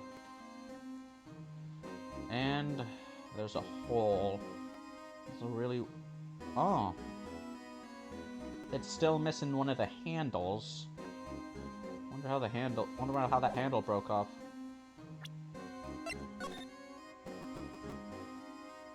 Yeah, nothing but the, let's see, cloth. Don't know what cloth I could belong to. Let's see, what do I need the luminal regent. Gotta be something here.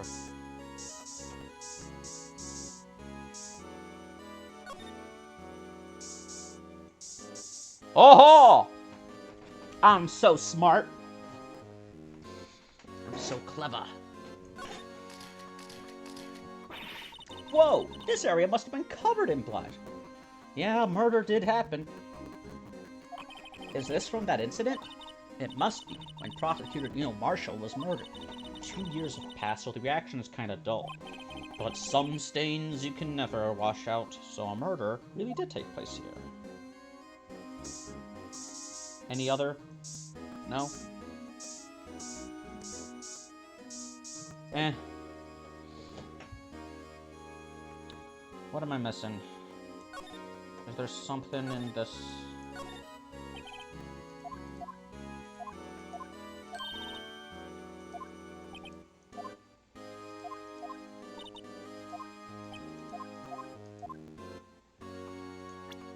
Maybe.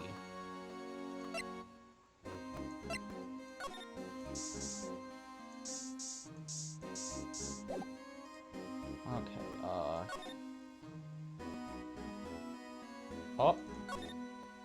Wow, look at the size of Chief Gant's desk. Speaking of that, when we were here earlier, he put that paper he was reading in his desk. Look at the paper. I wonder what he was reading. This looks like a list of evidence. A list of evidence? In most cases, the list runs twice as long as this, though. Hey, look at the case name. Huh? SL9 incident. I wonder what this is doing here. Hold on, detective. What did you just say? I said, I wonder what... No, about evidence lists. Normally they're twice as long? That's right. I guess there wasn't a lot of evidence. A half-size list of evidence. A list of evidence. It seems too short.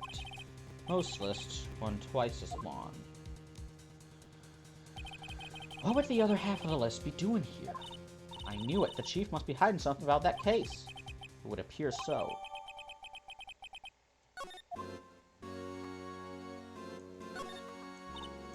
Seriously? Okay. Against my better... It doesn't look like it was ripping hat. What?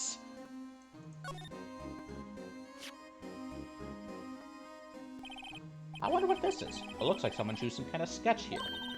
What is it? Did he find something? I can't make it out. I better keep quiet about it for now. Huh? Oh, no, it's nothing. Why are your eyes moving about like that, Mr. Wright? I'd better not forget about this picture. Oh, can't examine it. Okay, what haven't I examined? Oh.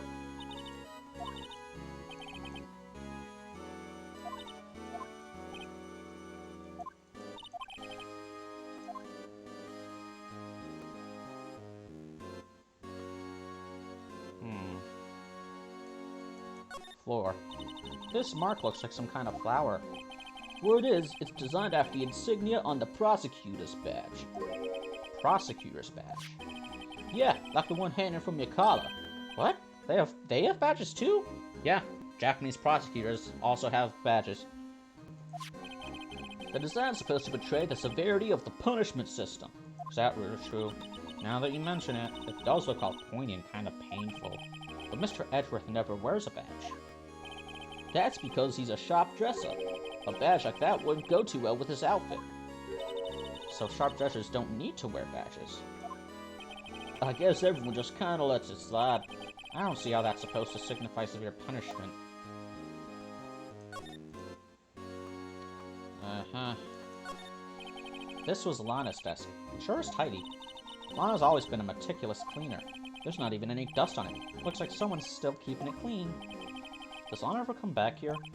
Nah. Chief Gant must still keep a clean in memory of their partnership. They were the stuff legends are made of. Does he keep it in memory of her, or in memory of the crime? Oh boy. Oh, there's that. This was taken on that day 2 years ago. The day Joe Dark ran out of the questioning room and tried to kill Emma. After receiving his award trophy, Mr. Marshall took a picture here. Then went along with Chief Gant to question Doc. I'll bet he never knew he'd be dead just a few hours later. Gee, you think? I've investigated all that I can. It's time to, get the fuck out of here.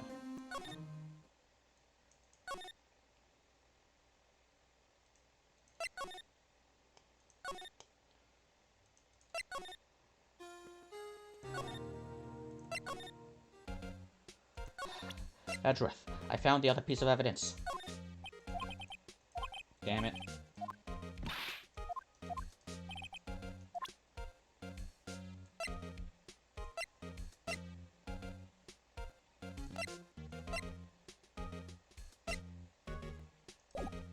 Maybe I do have to go back. Do something else.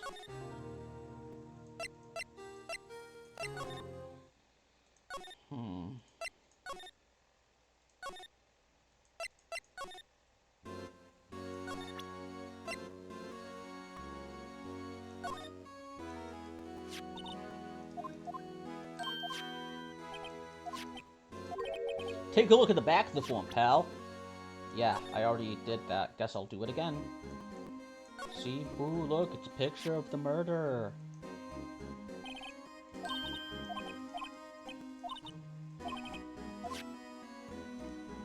So what else do I do, huh? Emma Sky's prints. I'm at a loss for words. Oh, I should talk to him. That desk on the other side of the room, was that your sister's? Yes, that's where I was waiting for Lana. On that day 2 years ago. Is anyone else using it now? No, sir. This is entirely Chief Gant's office now. He practices a strict policy of preserving the crime scene. That's a strange reason to leave it here. He leaves it as a warning to everyone else. He wants us to always be alert. He told us so himself at a New Year's party. Of course, he was pretty intoxicated at the time. I see. So ever since Lana left, no one ever touches that desk.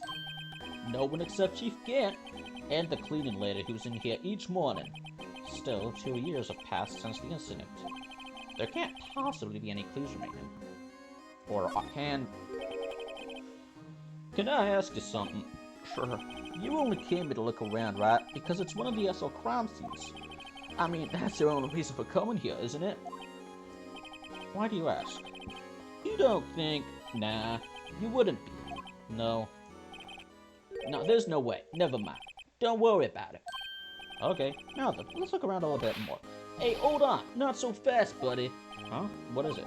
When someone tells you don't worry about it, it's supposed to stop bothering you, pal. You don't just let go of that. Sorry, this guy's starting to get on my nerves. Okay, so what's bothering you? You two don't think Chief Gant might be a suspect, do ya? What? He's right, Miss Wright. What do we think of him? Chief Gant. So it's finally come to this. What do I think of him?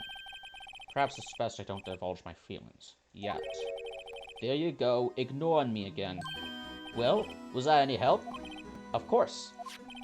Thanks to your ID card, we were able to get some hard evidence. No, that's not very kind, is it? In other words, if it wasn't for his ID card, he would have been useless. Isn't that right, you in the coat?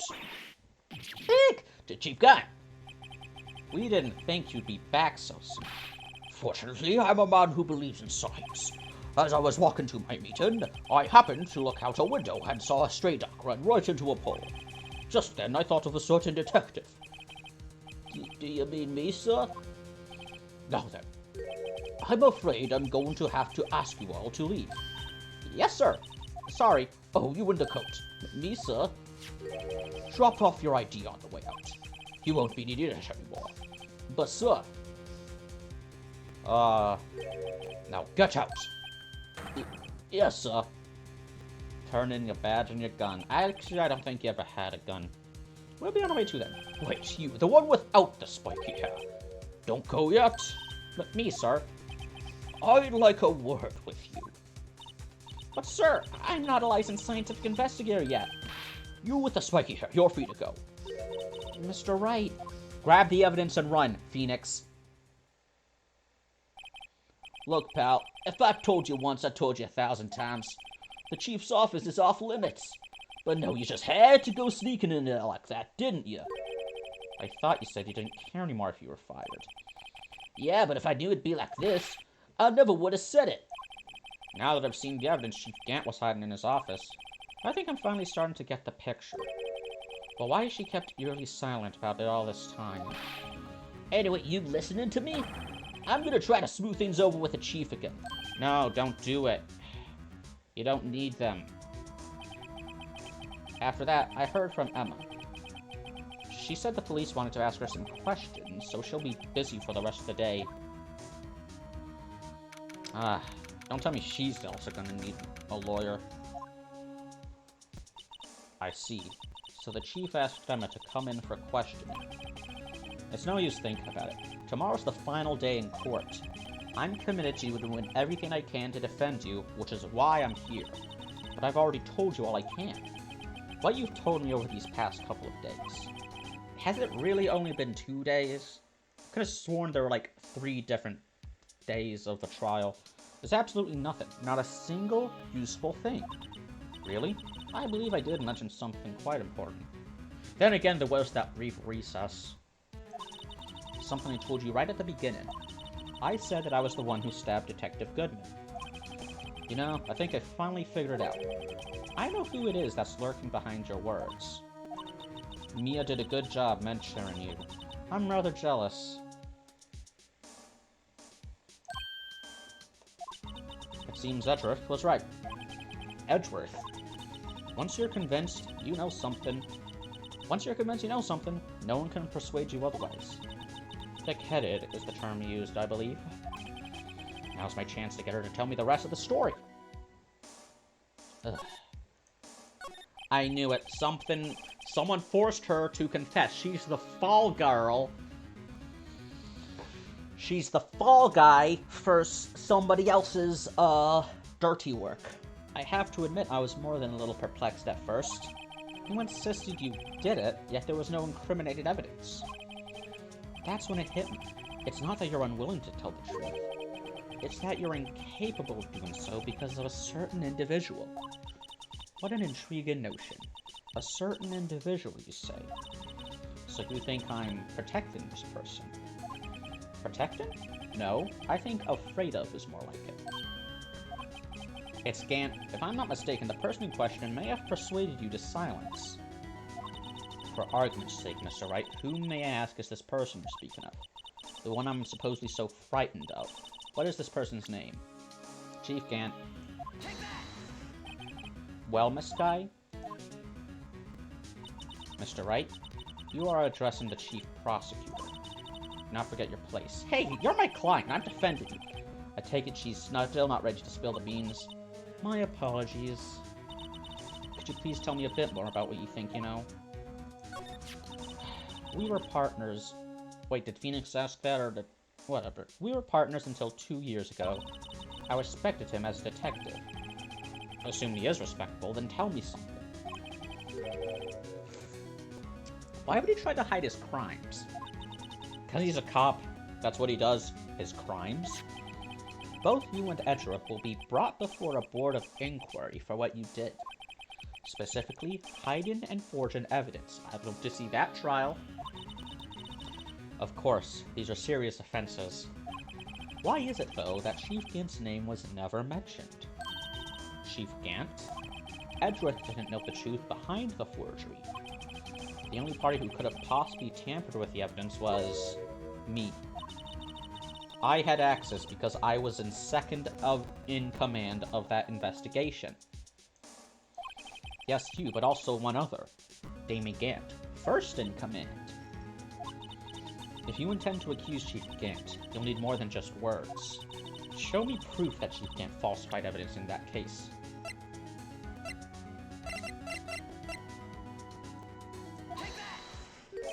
I just found this in a safe in the chief's office. This jar piece, and this piece of cloth. Do you know what these are? They're pieces of evidence from the SL9 incident. The person concealing evidence was none other than Chief Gant himself. Now tell me, why are you taking all the blame for him? Touché, Mr. Wright. It's as you surmised. I cannot disobey the Chief's orders. I feel like this is like, has something to do with the Cyclops mechanic that will be in the following entries. Like, you're using evidence to get a confession out of your client. That's what you do with the Cyclops. Even if it means being found guilty for murder. I was right all along. Why not? Come now, Mr. Wright. You can't possibly expect me to be able to tell you that. 3 days ago, I had no choice but to cooperate in the murder of Detective Goodman. Or perhaps I should say, follow orders. Yes, that's more accurate than cooperate. What are these orders? Although I can't tell you the details, I can say that I was given an order that day. I need you to dispose of Bruce Goodman's body. You'll find it inside the trunk of Miles Edgeworth's car. Just as I suspected. Despite what everyone believes, you were not the one who murdered Detective Goodman. Correct. What it wouldn't give for a Danganronpa comic book summary of this whole murder. I was trying to take the body out of Edgeworth's car. The trunk's lock was broken, and I discovered that murder weapon while inspecting the body. The murder weapon? You mean Edgeworth's knife? No. When I found the body, this was the knife stuck in it. The knife from the SL9 incident. Serial killer Joe Dark's knife. I couldn't just leave that knife in him, so I took it out and stabbed him with another knife. That would be Edgeworth's knife. That's right. Even though he was already dead, my hands were shaking at the thought of stabbing him. That's why I ended up cutting my hand. And that is the reason for the bandage on your right hand. Tampering with the crime scene. Yes, it seems that I got blood on the victim's shoes as well. And then she saw me just as I plunged the knife in.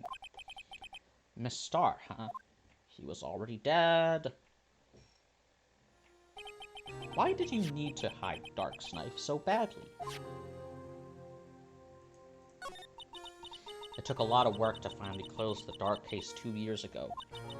It was over with. I didn't ever want it to be opened again. My intent was to prevent that by whatever means possible. So, you hid Dark's knife? The weapon used to stab the detective was evidence in the Joe Dark case. If word got out, which it would, the reporters would have a field day with that.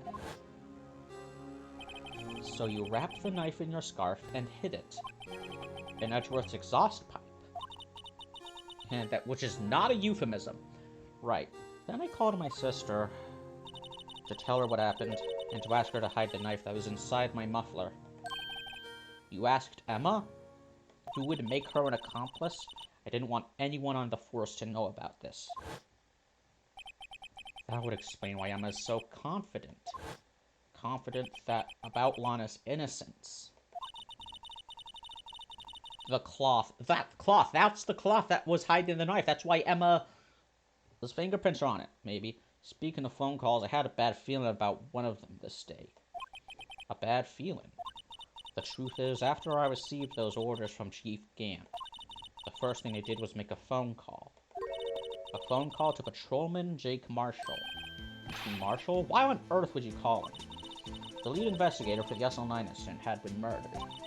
I wanted that fact to be kept hidden, and I needed help. He was the only other person I could trust. Or at least I thought I could trust him at the time. However, it seems that after I spoke to him, he went off on an escapade of his own. Oh, you mean, not wanting the case to die, he decided to take things into his own hands. He disguised himself as Detective Goodman and tried to steal the evidence. He had already stolen the ID card, but it seems he still hadn't made up his mind to break into the evidence room. after my phone call, any remaining doubts he had must have disappeared. So your phone call caused the incident in the evidence room?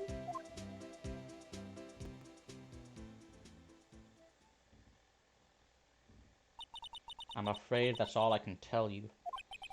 But Lana, you've earned my respect, Mr. Wright, both as a defense attorney and an investigator. Now please, don't pursue this any further in court tomorrow. Tomorrow's trial. There's only one way to drive off Lana's demons. I've got to get to the bottom of everything. Detective Goodman's real murderer.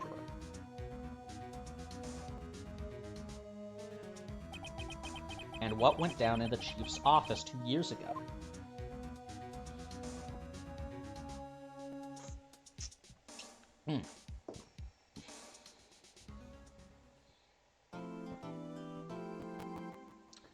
Be right back.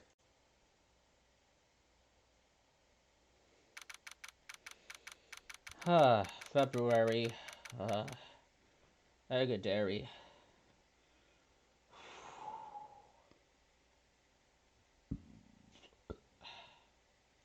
Sorry you had to hear that. This is the defendant, all Robbie, alright? But there's no defendant. I've been trying to reach Lana all morning. Where could she be? And where's Emma, for that matter? It almost seems as if something's been happening behind the scenes. Oh, hey, Edgeworth. Knowing you, you've already figured it out. Who the owner of the 7777777 ID number is, that is. Well, I have a pretty strong hunch. Definitely too loud. I'd rather my voice drown out the audio than the audio drown out my voice. I want people to hear my commentary. Looks like I'm not the only one who's figured it out. You know, the only reason this trial didn't reach a verdict yesterday is because there was still room for doubt regarding this ID record. If that number does belong to whom you suspect, then no doubt will remain. After all, he hasn't been officially charged with anything yet. True, not yet. In any event, once all doubt has been removed from that list, I can call for a ruling. 5 minutes, right, and Chief Prosecutor Skye will be found guilty. God, you're starting to act like one, Karma. But she didn't do it! I figured you'd say as much. That's why I came here, to hear what you have to say. This is the first time he's ever done something like this. Lana's hiding something, and the only way we'll ever know the truth is to draw it out of her. The truth. Everything goes back to the SL9 incident. Don't be stupid. Today's the last day of the trial. We don't have time to reminisce about the past. That depends on you. If she's found guilty, you'll lose your only chance to find out what really happened. I'll think about it. See you in court, Wright. The parallels. Phoenix's first real case being to find who killed his mentor, and Edgeworth, potentially his last case, being to prosecute his mentor. This is it. Also, he was prosecuted by his mentor. If I'm ever going to find out what Chief Gant has on her, it's now.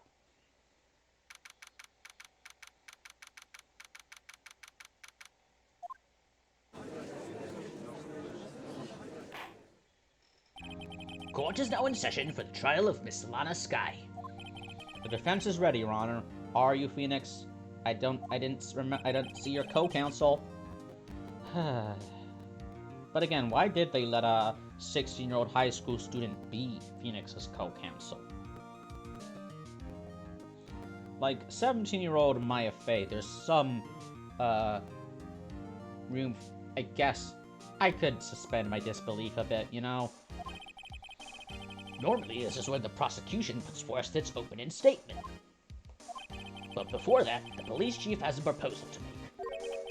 Chief Gant. Oh! Did he just appear out of thin air? Morning, folks. How's everyone been doing? Hey, Archie, been back to the pool yet? No, I've been drowning enough as it is in my work. Oh, that's a good one. Don't think I can top that. If you don't mind me asking, Chief, exactly what is this proposal of yours? He knows. He knows. Lana, that is to say the defendant, has asked me if she could speak directly to the court. She's gonna make a plea bargain. Shoot. Having heard what she intends to say, I feel she should be granted her request. In the end, it should save everyone a lot of time and trouble.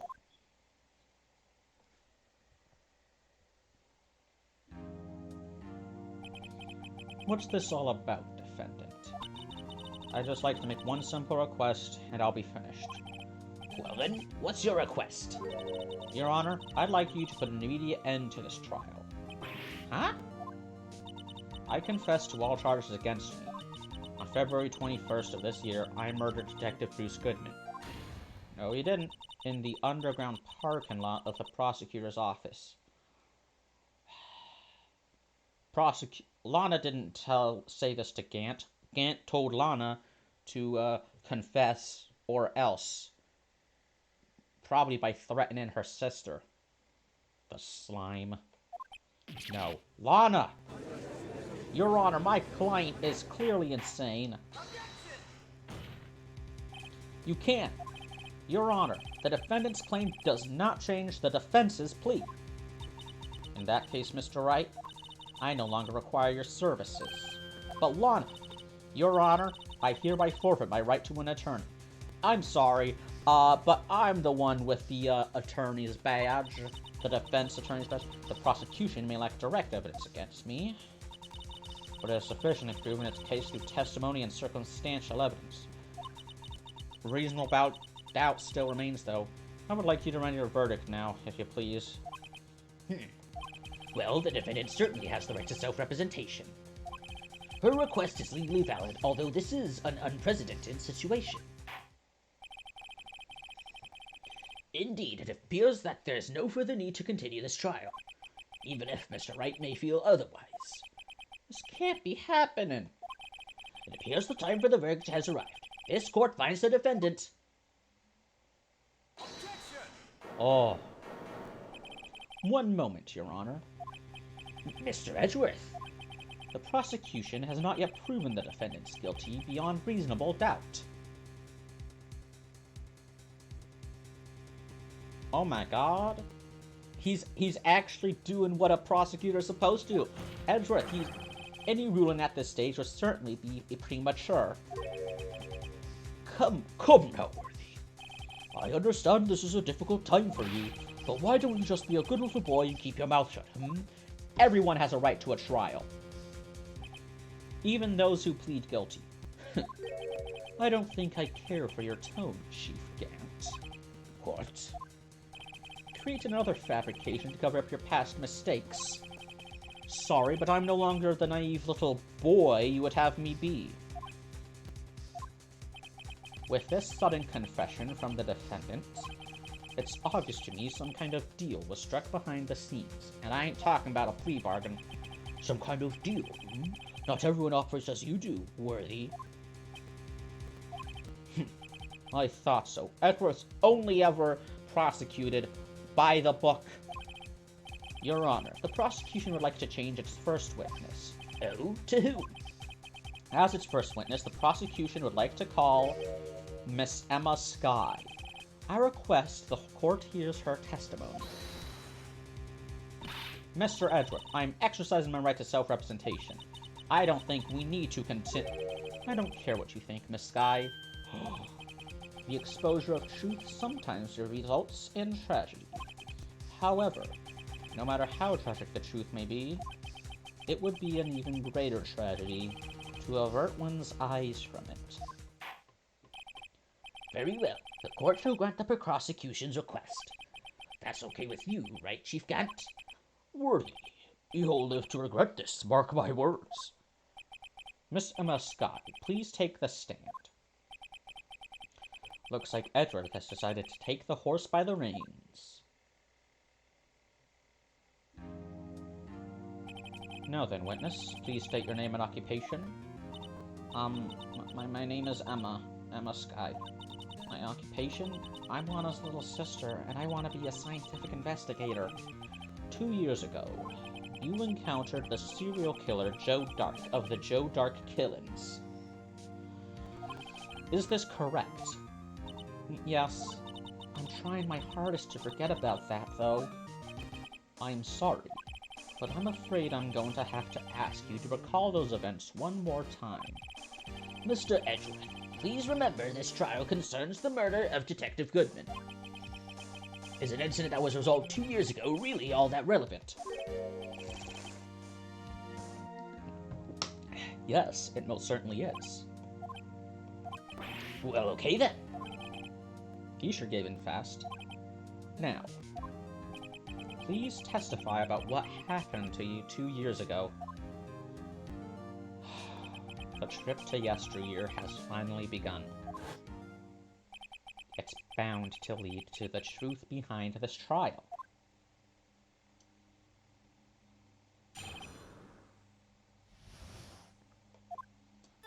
I was waiting in my sister's office that day. A man came running in and took me hostage.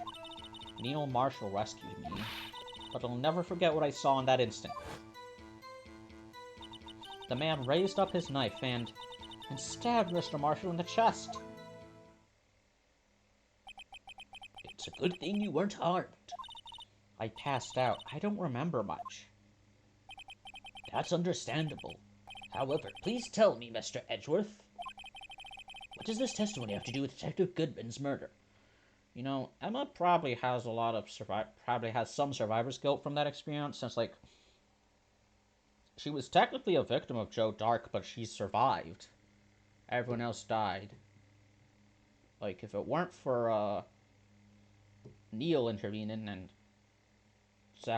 giving his life to protect Emma, Emma would be dead. That must have been hard on a 14-year-old. What does this testimony have to do with Detective Goodman's murder? That will soon become apparent, Your Honor. You've got to admire him for his courage, considering he has no evidence. Very well. The defense may begin its cross-examination. 2 years ago. I was waiting in my sister's office that day. 2 years ago, the defendant was a detective at the police department, correct? Yes. She was second in command under then Deputy Chief of Police Gann. My sister. She was the best detective ever. That must be Yes, I remember.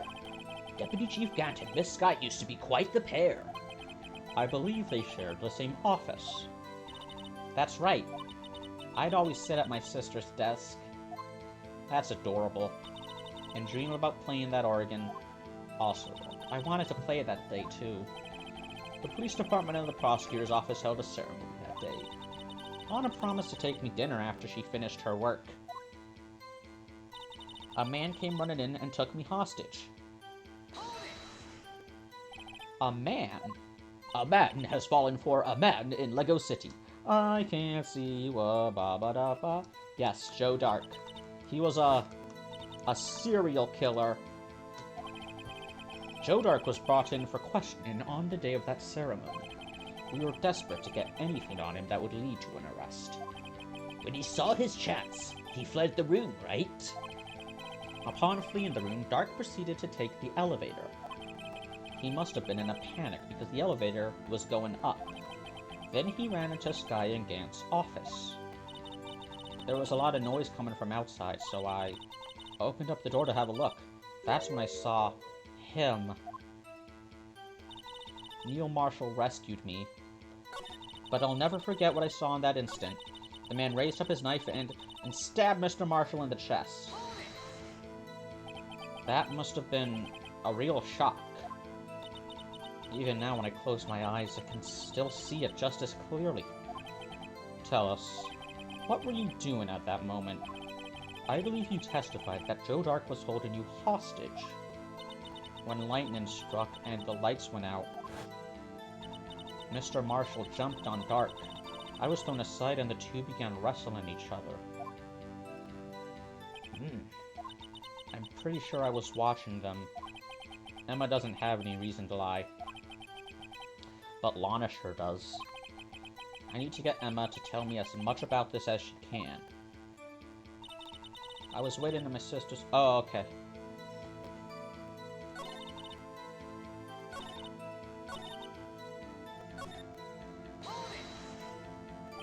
What was the prosecutor doing there? That day, there were 2 people present during the Dark's questioning.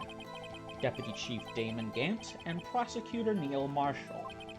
I almost forgot about Gant. Neil Marshall had just received the King of Prosecutors Award. Young and dedicated, he went straight to the questioning room after the ceremony. I assume that would also be why he was the first to run after Dark. When Dark grabbed me, I thought I was as good as dead. And that's when Prosecutor Marshall came running in. I don't clearly remember what happened then, but I'll never forget what I saw in that instant. Can you tell us about that? Mr. Marshall jumped on Dark just then. The lights went out. The lights? It was just about this time of year. There was a terrible storm going on and lightning struck nearby. So the electricity went out. Wait a minute.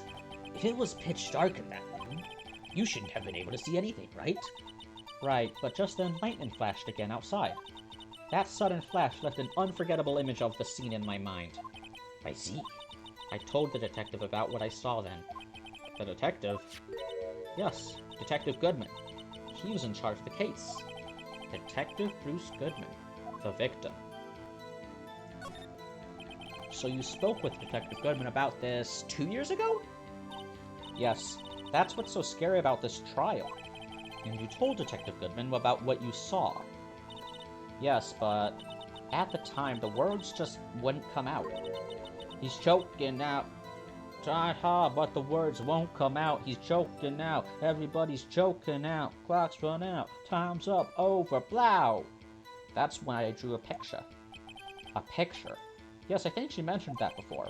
Picture on the back of the evidence list. Well, Wright, have you heard enough? This picture the witness drew. I believe it has a very important meaning. But the list of evidence I was given 2 years ago didn't contain a picture. Oh, I know where the...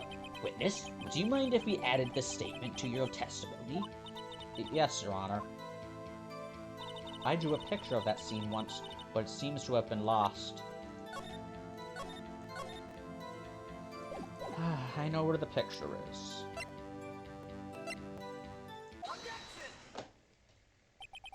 Mr. Edgeworth. This little girl put all her heart into drawing that picture. And yet you would insist on denying its existence? Hey, I'm not the bad guy. Yeah, he's just a rival. All I'm saying is that as the prosecutor for this case, I wasn't handed such a picture. That may well be, but that doesn't mean it doesn't exist. Behold. This is the evidence list for the SL9 incident? Please turn it over, Your Honor. Turn it over. Turn it. Ah! What's this? Yes, what is that? Hey, that's it! That's the picture I drew! Indeed. 2 men appear to be wrestling here. What's the meaning of this? What are you doing with that list? Me? Only the prosecutor in charge should have access to that list. Huh? These lists, they're different from each other. What? What? It would appear, Mr. Edgeworth, that the evidence list you were handed 2 years ago was incomplete. These 2 lists fit together to form one. You can see the marks here, where they were torn apart from each other. So you see, Mr. Edgeworth, it's quite obvious what happened. 2 years ago, only half of the evidence in that case ever reached you. What? What? Order, order. But Miss Sky, why did you draw your picture on the back of such an important list? Because that's what Detective Goodman handed me in the questioning room, Your Honor. Wait a minute. If this list was torn in half, then that means... Your Honor! Are you alright, Mr. Wright? Your eyes are bulging from your head. If the evidence list was torn in half, then there might be more of the drawing on the back of Edgeworth's list. Yes, that's quite conceivable, Mr. Edgeworth. It's possible. Let's see. Is something wrong? Do you even have to ask? Sorry, Your Honor. There is indeed something drawn on the back of my list. But the paper you're holding is blank. It's that thing. The blue fucking badger. That's that thing. That thing that was dancing in the evidence room. Clearly, this act of vandalism is the work of a certain chief of detectives. I guess he was out of scrap paper. Evidence list restored and updated in the court record. Very well. Witness? I want to see that fucking... Wow. That's not Blue Badger, that's the vase, that's this thing, 'cause, look.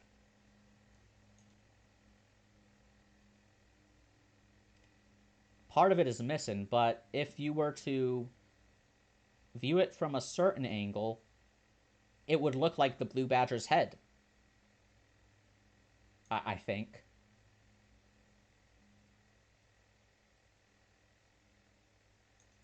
Yeah. Like, let's look at... Yeah. I think. That's my guess. Will you please testify about this picture you drew 2 years ago? Huh? Oh, yes, sir, Your Honor. What's wrong with Emma? She seemed to be thinking about something when she was looking at the picture.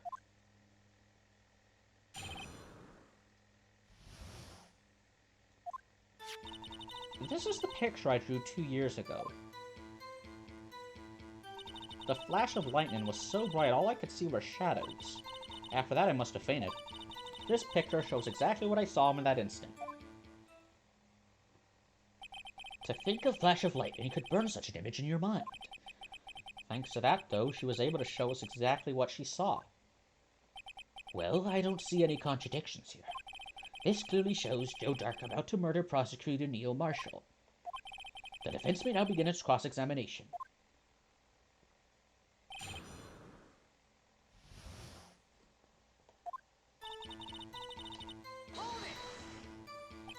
Did you draw this picture right after the incident? I think I drew it 2 or 3 days later. At first, I was in such a state of shock that I couldn't do anything. During that time, the investigation team was reorganized. Detective Goodman was placed in charge under the direction of Damon Gant and Lana Skye. Is it just me or is the music louder than normal? 2 or 3 days later. The memory should still have been fresh in our mind. I think it should be fine. Excuse me, witness. But can you please tell us why this picture is painted all black? Because that's all she saw, the shadows. The flash of lightning was so bright all I could see were shadows. So at the time, you didn't even know it was Mr. Marshall who had come to your rescue. No, I couldn't see him clearly. The lightning was so bright, and I was knocked to the floor. You were knocked to the floor? Open the door, get on the floor, everybody do the dinosaur. Dark had a tight grip on me, but when Mr. Marshall jumped on him, I was knocked away. I turned around, and that's when the lightning flashed. Poor Emma. I'm just glad she wasn't hurt. What happened after the lightning flashed? After that, I must have fainted. You mean you didn't see the actual murder take place? No, I'm sorry. The flash of lightning only drove off the darkness for a split second. Not only that, but the trauma of the situation understandably caused the witness to faint. Do you really need to torture this girl any further? What Hey, I'm not the bad guy here. I'm just asking questions, bro. Anyway, this picture. This picture shows exactly what I saw in that instant.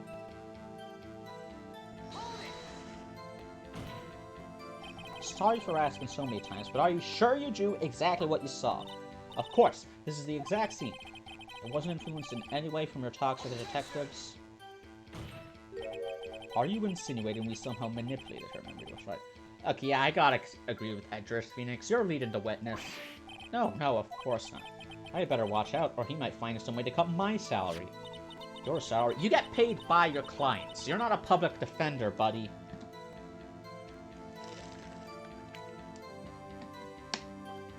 And be lucky that you are, because, like, public defenders, they get paid way less than, personal lawyers that work for private firms. And I know, Phoenix, since you're now the head of your firm, them's the breaks, kids. It's a good thing you got Trucy doing magic shows. That's your main source of income. Phoenix Wright's gonna have to become a fucking Twitch streamer to pay the bills. I drew this picture before I heard anything from the detectives, so I don't think anyone's story would have influenced me. Mr. Wright, is there something that's bothering you about this picture? Huh? Oh, well...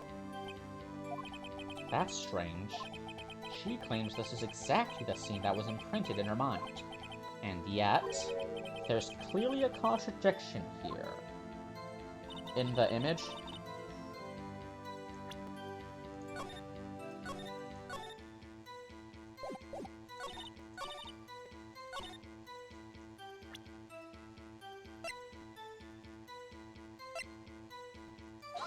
Nope.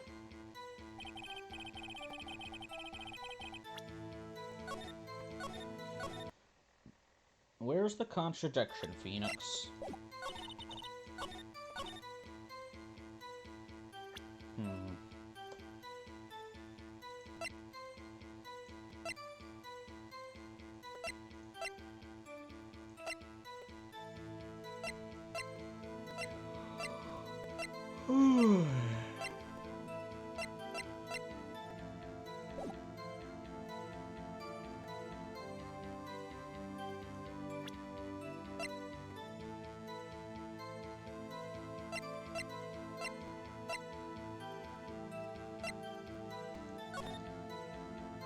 Single stab wound.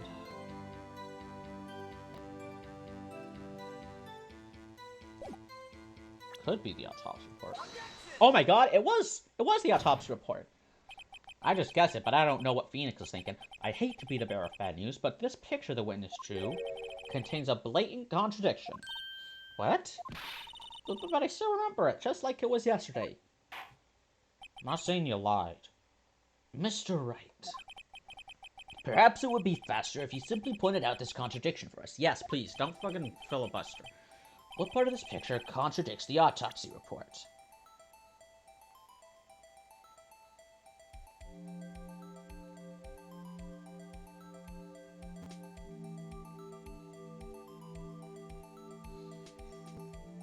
It's that. That's not a knife. Take a look at the knife the man is holding. Did I get it? I did! If you can look closely, you can see its tip is broken. Even I don't have to look close to see that, Mr. Wright. But Mr. Wright, look at the evidence. See the murder weapon? Its tip is broken too. It only broke after the stab. If I recall, the tip of the knife was found broken off in the victim's body. It was the conclusive piece of evidence that proved Joe Dark was the murderer. I'm afraid it's not so simple, am I? And where, pray tell, could you possibly see a problem? It's obvious, really. The victim suffered a single stab wound to the back. But he was attacked from the... If the victim was only stabbed once, then the murder weapon should not yet be broken. Oh, what's the meaning of this? Perhaps the knife was broken beforehand.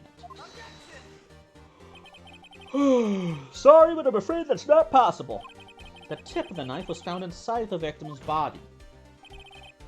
If it was broken beforehand, it couldn't possibly wind up there. That's right. But what does this mean? The tip of the knife was undeniably discovered within the victim's body. The only possible explanation is the witness's memory is mistaken. That's why I asked her so many times if I was sure she remembered correctly. I believe you were annoyed at the time, but she was sure she remembered correctly. But there's no other way to explain this inconsistency. Not so fast, Mr. Retro. There is another explanation. Have you forgotten already? About a little something called falsified evidence? You're treading on thin ice, right? All I'm saying is that this broken knife tip might be the piece of evidence that was forged. You can't deny the possibility. No. Ugh! Order! Order! Order! Are you saying the investigation really was corrupted? Your Honor, please allow me to once again go over the events that took place the day of the murder. The police department and the prosecutor's office were holding a ceremony that day. After receiving the King of Prosecutors Award at the ceremony, Neil Marshall questioned Joe Dark along with Damon Gant. During his questioning, Joe Dark fled the room. Prosecutor Marshall chased after him and was killed by Dark. It is my belief that somewhere in this story, there is a lie. I'm not lying. The man really was holding up a broken knife. If that's true, then there's no other way around it. This could not have been the actual murder weapon. There must have been another broken knife. What are the chances of there being two broken knives? Another broken knife besides Joe Dark's? Could there have been one?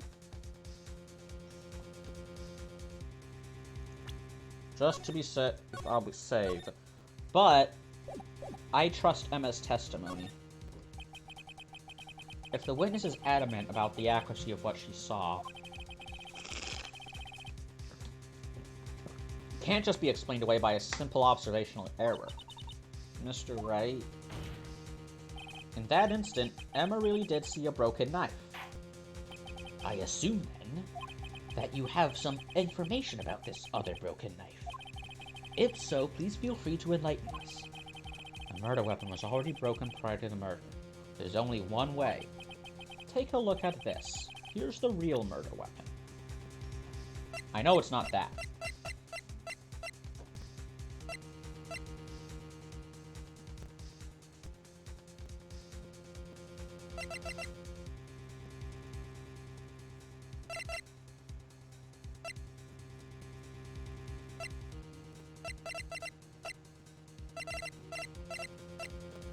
Maybe it was the screwdriver? If anything's broken here, it's you. Huh? I'm sure this must be all very... Son of a fuck.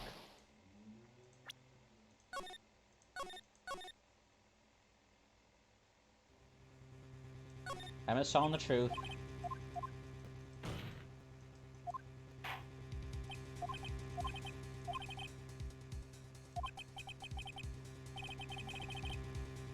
Ah. It wasn't this, because it's in this... It's not broken. Shoe? Nah.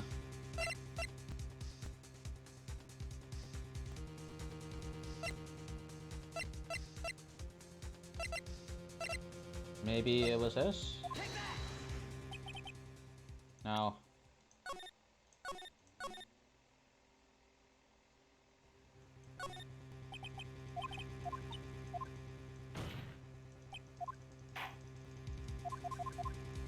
Okay, here we go, here we go, here we go, here we go. Maybe...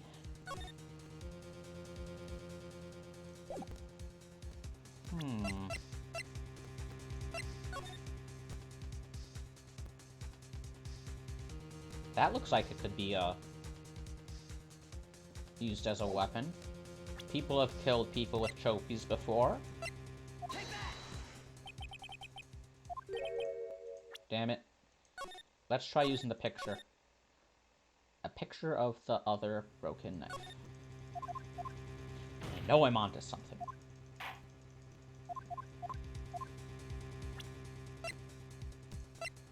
I gotta think crazy. You crazy assumptions. That's what Mia told me. The answer lies in the past. 2 years in the past. Right here inside this picture. This is a picture of the award ceremony. This is a picture of the award ceremony. Oh! What is it, Mr. Edgeworth? It's the broken murder weapon. Notice the award prosecutor marshal is holding. Call it. That's a broken knife. A halberd, actually.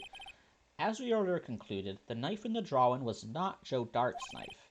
That being the case, the knife the witness saw was in all likelihood from this award. You know, you never see many, like, fictional heroes wielding a spear or a halberd. It's always a sword. Sometimes an axe. Never a polearm. Order, order, order! Neil Marshall was awarded King of Prosecutors that day. As an award, he was given this broken shield and knife. When he chased after Joe Dark, he pulled out this knife. Being a prosecutor, he did not carry a pistol. This broken knife was the only weapon he had in this dangerous situation. It's made out of bronze. Made out of bronze would be effective, but that can't be. Oh, and why not, Mr. Edgeworth? Because if the King of Prosecutors award knife was the murder weapon, then the murder and the victim would be reversed. What do you mean? I mean... The man raising the knife would have been Prosecutor Neil Marshall. Oh. Oh! I mean, hey, it's like the Steel Samurai case, but the prosecutor was the one who actually died. That's true. What's going on here? It seems Mr. Wright has been a bit too eager to jump to conclusions. Hold it. Wait, I remember now. I remember everything. Oh, that's convenient. Witness? Mr. Edgeworth. What is it? Could you show me your evidence list again, please? Again, not a euphemism. His list? The one with that picture scribbled on the back. Alright, Blue Badger. I knew it. This is picture. I'm the one who drew it. What? You drew that? That's right. The list wasn't torn in half at the time I drew this picture. Which means you saw... All this time I've been trying so hard to forget. I must have locked this part away deep inside me. Perhaps it would be best if we added this to the witness's testimony. Man, they really wanted to hype up the Magatama. If you please, would you please tell us what you've recalled, Miss Sky? Yes, Your Honor. First the knife mix-up, and now the Blue Badger? This should be interesting. It wasn't the Blue Badger, it was the vase. The jug. The jar. Emma's recollection. When I saw that man raise his knife, I panicked and rushed toward both of them. I think I knocked away the man with the knife. Or the man with it. Then, just then there was another flash of lightning, and that's when I saw the Blue Badger. He wasn't in the room, but I'm sure I saw his shadow. That can't be right. The Blue Badger was invented by Gumshoe, and Gumshoe, like, he wouldn't have been a detective yet at that point. I assume he would probably still be in police training. I don't know. We need a prequel game about, like, Detective Gumshoe becoming a cop. I mean, this is already a point-and-click game where you are an investigator. Gumshoe would be perfect as a protagonist. This is most certainly unusual. Try impossible. The chief of the detectives hadn't even designed him yet until this year. Oh, well, he had to have gotten the idea from somewhere. That would mean he didn't even exist 2 years ago. Yes, well, the defense may now begin its cross-examination. Hold it. Stop, please, don't pursue this any further. Ah. What the? Why are you covering the ass of the blue badger, Lana? Damn. Lana! What's the meaning of this? Please remain seated in the defendant's chair. But you can't do this. I've already confessed to the crime. Why can't you just leave it at that? Everyone has a right to a trial. Chief Prosecutor Sky. We've already come this far. It's too late to turn back. Silence! The defense will now begin its cross-examination. Bailiff, please detain the defendant. It seems we're finally getting to the core of the matter. Oh, boy. When I saw that man raise his knife, I panicked and rushed toward both of them. Why would you do something so dangerous? What else could I have done? He was about to stab Mr. Marshall. She seems convinced that Dark was the one holding the knife. But as we've just theorized, Mr. Marshall was the one holding the knife. Well, I didn't know that at the time. When that Dark guy knocked me down, all I could think was, I gotta help that other person. I think I knocked away the man with the knife. What do you mean, you think? It all happened so fast. And I was in shock. I don't remember everything clearly. What I did, it's all kind of a blur. Miss Sky was almost killed before she was witness to a murder about to take place. With so much happening in a matter of seconds, a little disorientation is only natural. I saw the man about to stab the other person, who I thought was Mr. Marshall. I knew I had to stop the man with a knife. What you did was very brave, young girl. So then, what happened next? Just then, there was another flash of lightning, and that's when I saw the blue badger. He wasn't in the room, but I'm sure I saw his shadow. I don't think that was the blue badger. Hold on. I'd like to draw attention to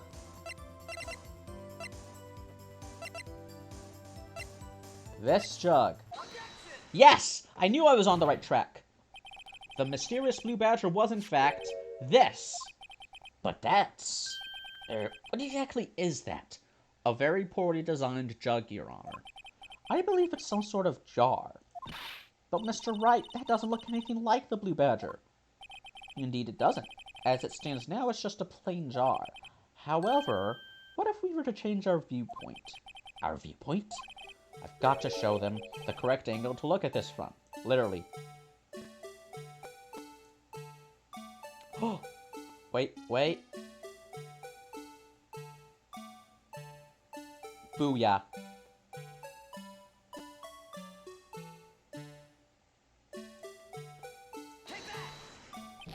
This isn't right. I've got to make it look more like the bat. Shit. I fucked up.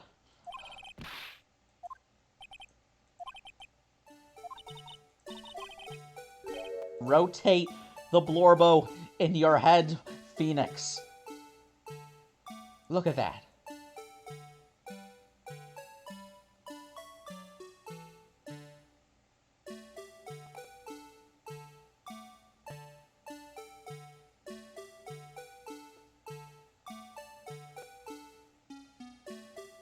Boom. Maybe. Yes! I did it! Well, is this a miracle or what? I believe in miracles. Where you from? Oh my god, Blue Badger Smash icon. He got invited into Smash, you guys. Colors lead into a spiral of flame. No one can possibly deny the jar's resemblance to the Blue Badger. No. It can't be! Order! Order! The defense has proven its claim. The mysterious blue badger witnessed on the day of the crime was actually this. Although we all enjoyed Mr. Wright's dramatic performance, one question remains. What is your point? What do you mean? So that badger thing was actually just a jar. That doesn't change anything.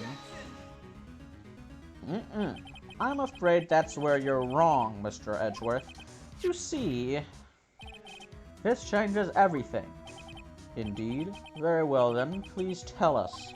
What's different now that we know the witness saw this jar?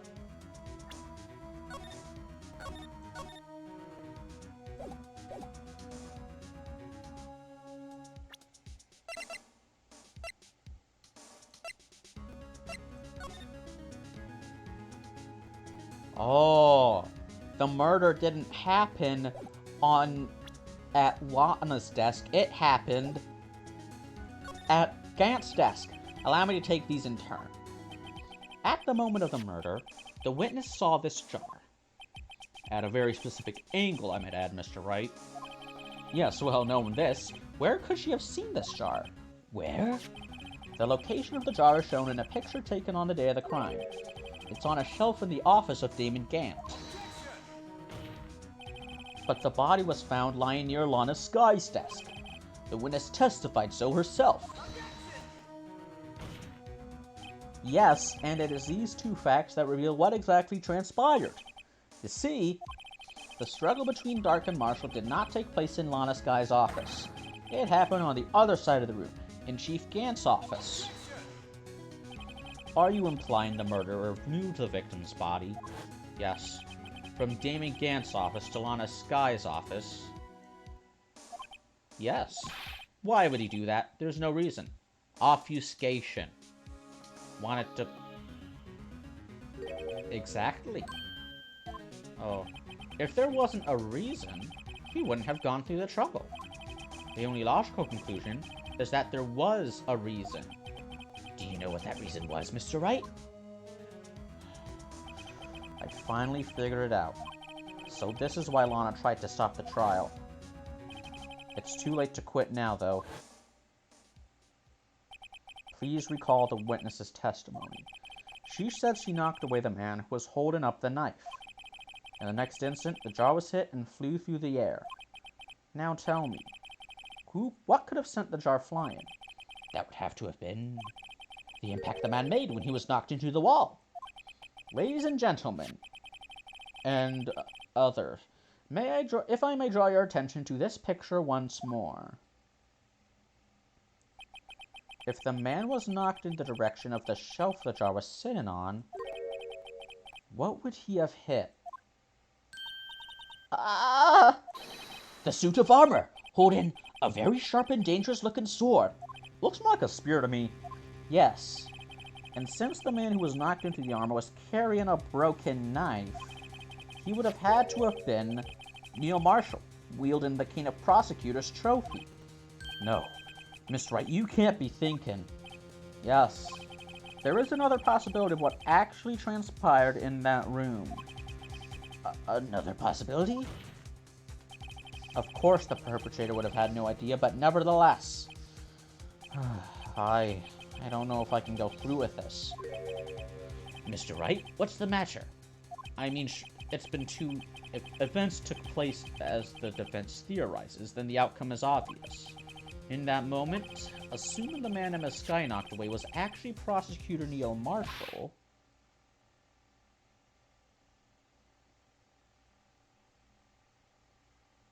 Manslaughter.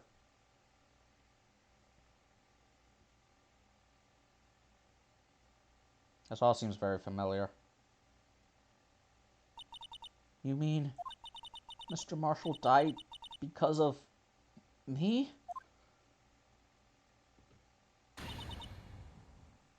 No!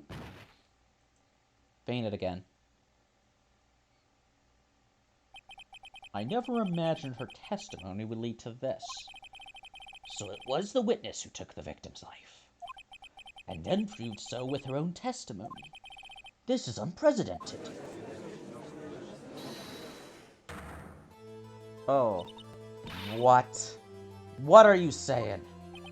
I'm sorry, Miss Sky, but given the circumstances, Joe Dark murdered Prosecutor Marshall.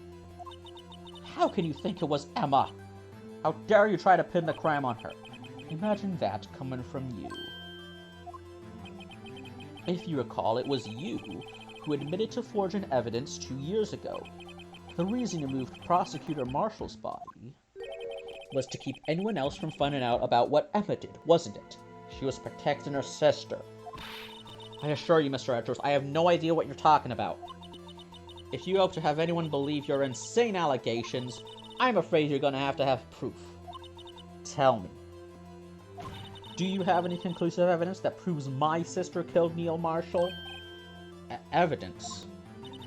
I'm willing to bet you don't. Yes, it certainly would be difficult to prove this with evidence.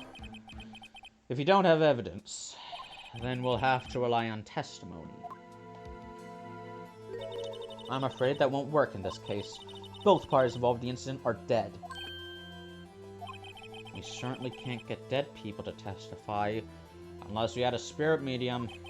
This has all been a wild goose chase from the beginning.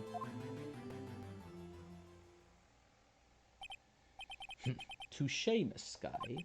Of course, that only leaves us with one possibility.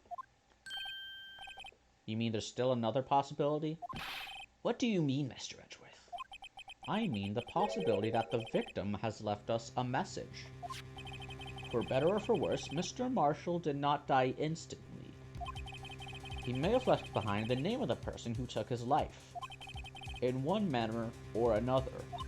The vase, the jar. That's impossible! Well, Mr. Wright, this is the only possibility left to you. A message from the deceased. Does such a message exist? I've got to think back to the court record. The real murderer's name that the victim may have left behind is in the evidence. This message from the deceased is already in our possession. Mr. Wright, will you stop at nothing to prove my sister a murderer? Your sister's not a murderer. Do not be mistaken, Miss Sky. Our purpose is not to accuse Emma of any crime. There is only one thing we seek. The truth. No matter how painful it may be. Now then, Mr. Wright, please show us the piece of evidence that conveys a message from the deceased.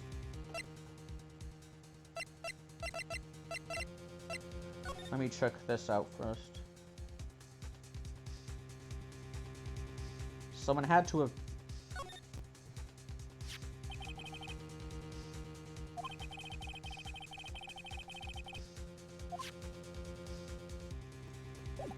It was those lines.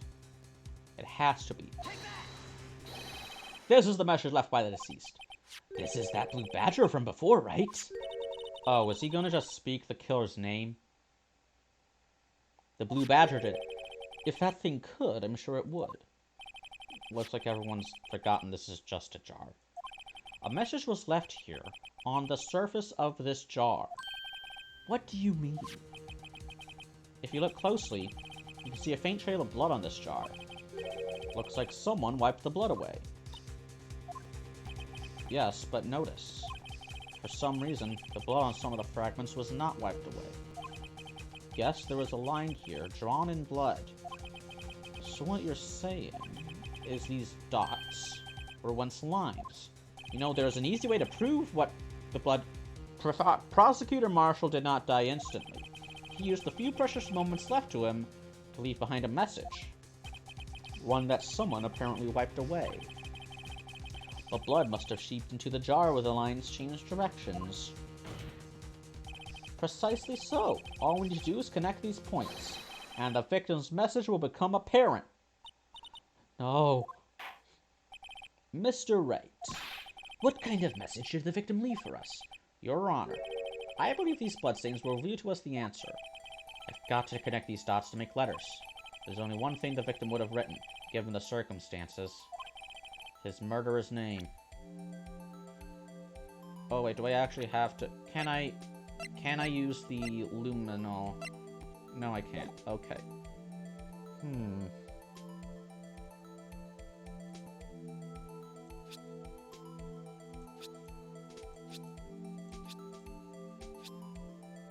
Oh.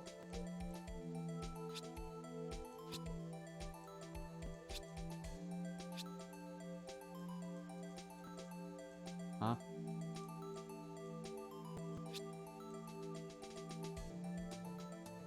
Oh.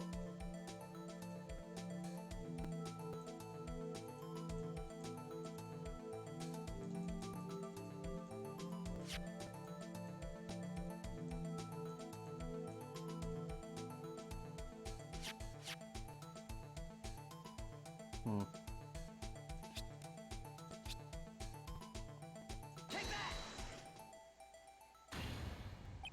It's a defense attorney's duty to prove their client's innocence. That's all I've been thinking about is saving Lana. After all my efforts, I never thought it would turn out like this.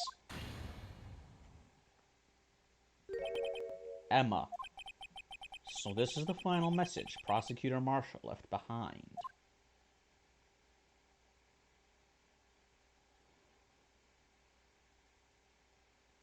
I really want to know how they did that in the Japanese version. It would have to be like a kanji, right? Of all people. She may not have meant it, but in the end, the one who took the victim's life Was Emma Sky. It was an accidental murder. The case is already closed. You legally can't indict her for anything, I think. Seaworthy, can't say I didn't warn you. You fucker. Chief Gant. Do you understand the implications of what you've done? What? What are you talking about? 2 years ago, Joe Dark was sentenced to death. He was convicted because of his final murder. He would have been convicted anyway. He killed... Oh, one sec.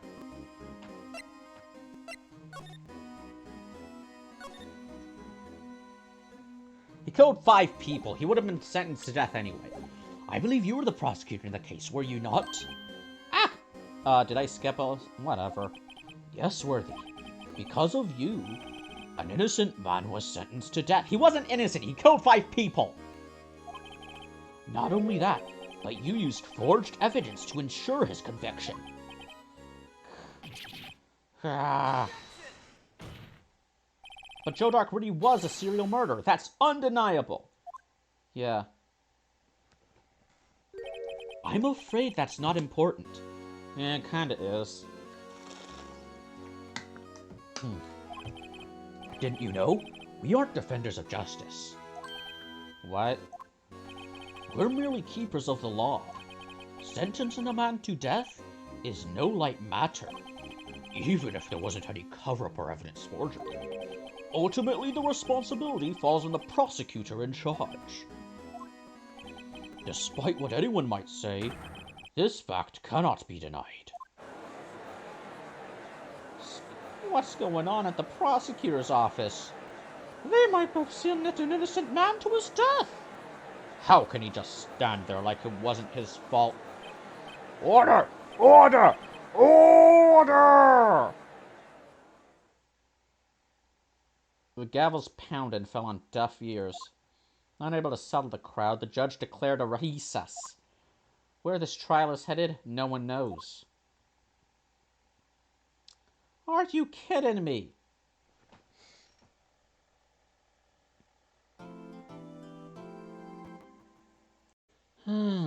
This is taking forever. Almost done, ladies and gentlemen.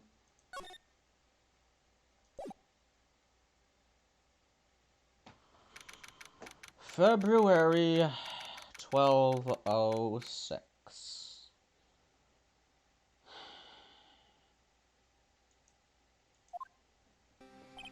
Sorry, Edgeworth. I didn't mean to get you in trouble. Don't worry about it. This is my problem, not yours. Hope I'm not interrupting anything, pals. Oh, hey, Gumshoe. The former cop. Oh. Guess I am. I'll come back later. Wait, Detective Gumshoe, what is it? You got a lot enough, pal. Making a detective runner all around while on duty. And to top it off, you call me here. I've seen happier people at funerals. I take it Lana's having you run errands again. Let me tell you, this is the last time, pal. Here, she asked me to give this to you if there was a break in today's trial. Evidence law? Edgeworth was talking about this just the other day.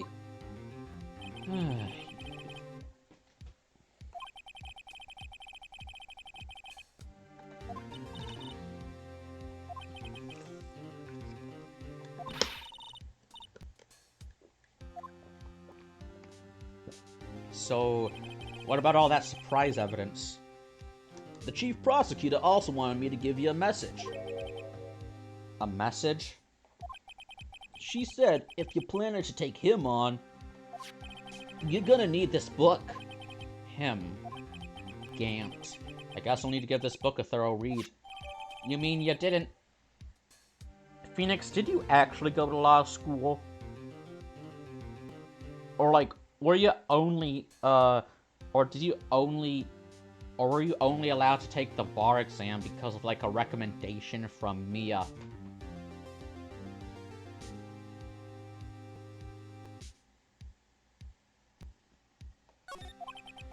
Doesn't look like that book will do you any good now, though. All that's left now is the chief prosecutor's sentence. That's where you're wrong, detective. Huh?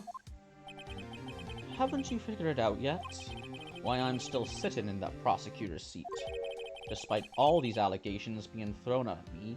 Yeah, like the claim that you are straight. I gotta take a... This is so memeable.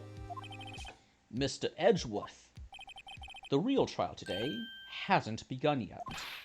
What? What else is there left to do? Your credibility's been all but ruined with this forged evidence you were unaware of. Emma Scott found out she unwittingly caused a man's death, and now you're telling me you want to do more? You gotta be kidding me, pal.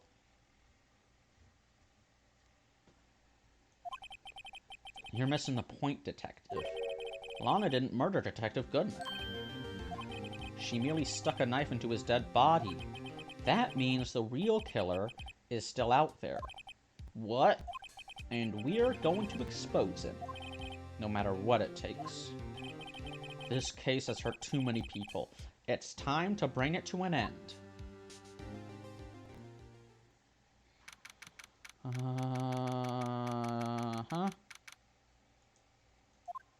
Number 9? We're in a different court. Oh, is it always number 9? I don't fucking know.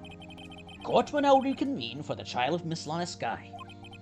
And if any of you ignore my gavel again, you're going the right way for a smacked bottom. Mr. Edgeworth.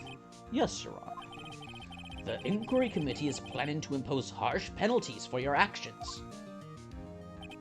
Thank you for the news, Your Honor. Are they gonna spank me? Yes, well, normally this is where the prosecution calls forth a witness. But, this isn't easy to say. You see, there is some concern that you, Mr. Edgeworth, may have, struck a bargain. You think I may have manipulated the witnesses? I didn't say that. It's just, you see, everyone has been talking and... Yeah, I mean, in the past few trials, all the witnesses have been told to not snitch. Like, they've withheld important information because they were told not to share. Very well, Your Honor. I have a solution. A solution? That being the case, the prosecution will allow the defense to call forth all further witnesses. What? But there's no precedent for what you're proposing. Undeniably, this is an unusual arrangement, but a very effective one. It would prove that I haven't struck any deals with the witnesses. Well, Mr. Wright, what do you say? Unbelievable. Unbelievable. Edgeworth has found a way to continue the trial.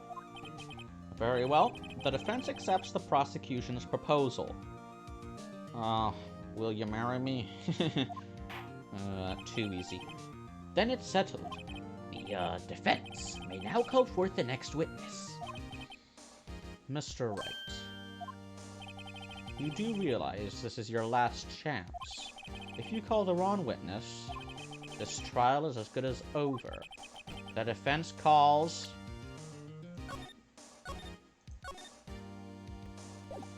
I know exactly who to call. You.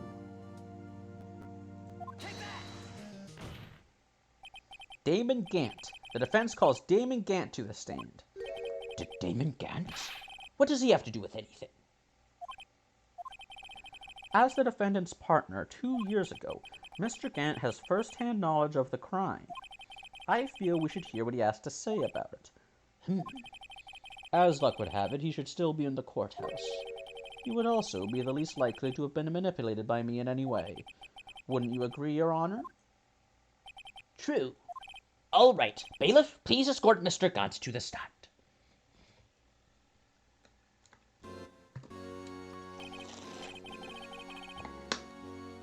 Witness, please state your name and occupation.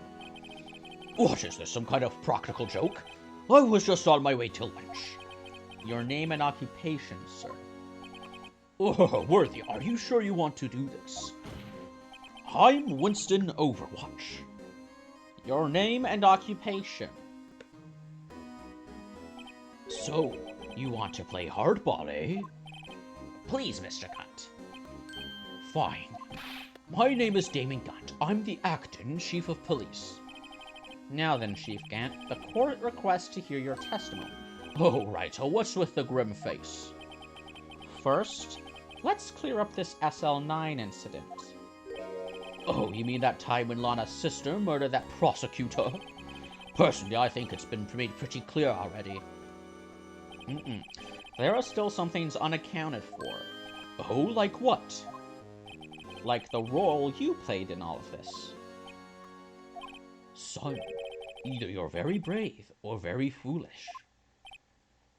You are aware, of course, that a police chief has all kinds of weapons at his disposal.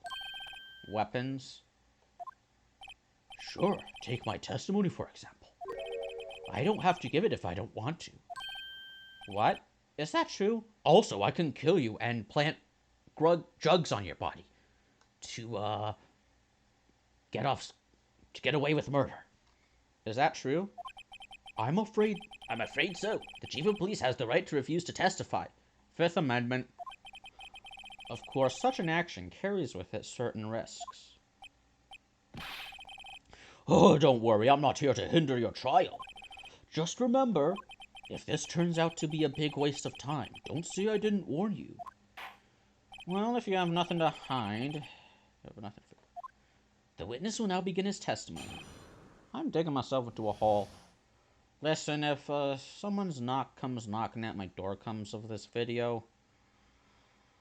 for legal reasons, that's a joke. For legal reasons, all of this is a joke. In Minecraft. I'm doing all of this in Minecraft. As I recall, Neil and I were questioning him that day. To make a long story short, we slipped up. That power outage didn't help either. When I went to my office, I found Lana there. Apparently, she had already arranged the crime scene. As you can see, I had nothing to do with the forgery. Is that when Dark was arrested? He was lying on the floor, unconscious.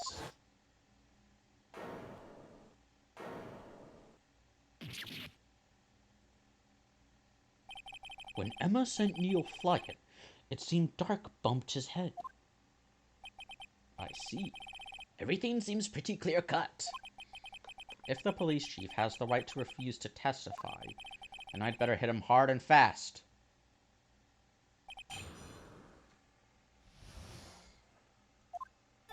As I recall, the online were questioning that day. As I recall, a ceremony was held at the police department that day. Yes, that's right. I guess you could say I'm a workaholic. After winning his award, Neil was all fired up too. That's probably what spooked Dark and made him run away like that. Was the defendant Lana Skye also present in the room? I don't quite remember. At the very least, she wasn't there when Dark ran for it. To make a long story short, we slipped up, That power outage didn't help either. So the two of you ran immediately after him, right? That's right, but Dark made it to the elevator first. So Neil and I split up. He went upstairs and I went downstairs. I guess you could say he got lucky. What's this about a power outage? Oh, that. The elevator stopped all of a sudden and I got the shock of my life. Well, probably not as shocked as Neil was when that knife went into his heart, though. That's some poor taste. That's not fun. See, even Phoenix knows. When I went to my office, I found Lana there. Could you tell us what you saw?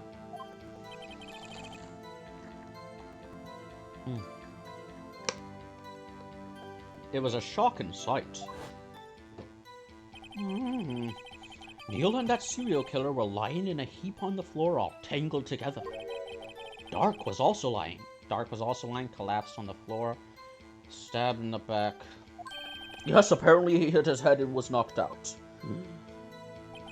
Next to them were those two poor girls, Lana and Emma. Lana was cradling Emma in her arms. Looking back at it now, she must have already known what her sister had done. Apparently, she had already arranged the crime scene.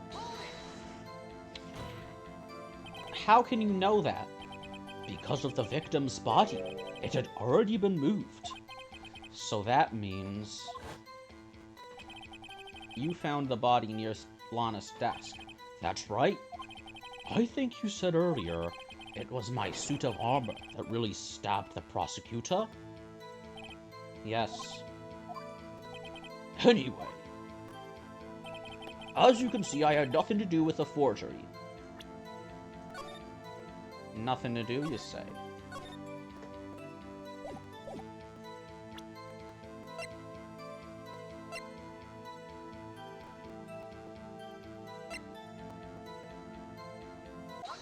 Yeah. You claim you had nothing to do with a forgery, but I'm afraid that is a claim you cannot back up. Explain yourself. Several pieces of evidence were found in your office. By the way, I looked it up. Turns out that thing about the Chinese word for contradiction contained in the words for spear and shield, that's true. That's true. The two characters that are used for the Chinese word contradiction are the characters used for spear and shield. So that's a neat little tidbit. Several pieces of evidence were found in your office. Take this jar, for example. That's that blue badger you showed us earlier. A piece of this jar was discovered in your safe. Not only that, but the evidence list I presented earlier was actually found inside your desk. It was found where? You see, Chief Gant, these articles of evidence uncovered in your office are both concrete proof that you also played a part in the illegal investigation. Chief Gant, what's the meaning of this?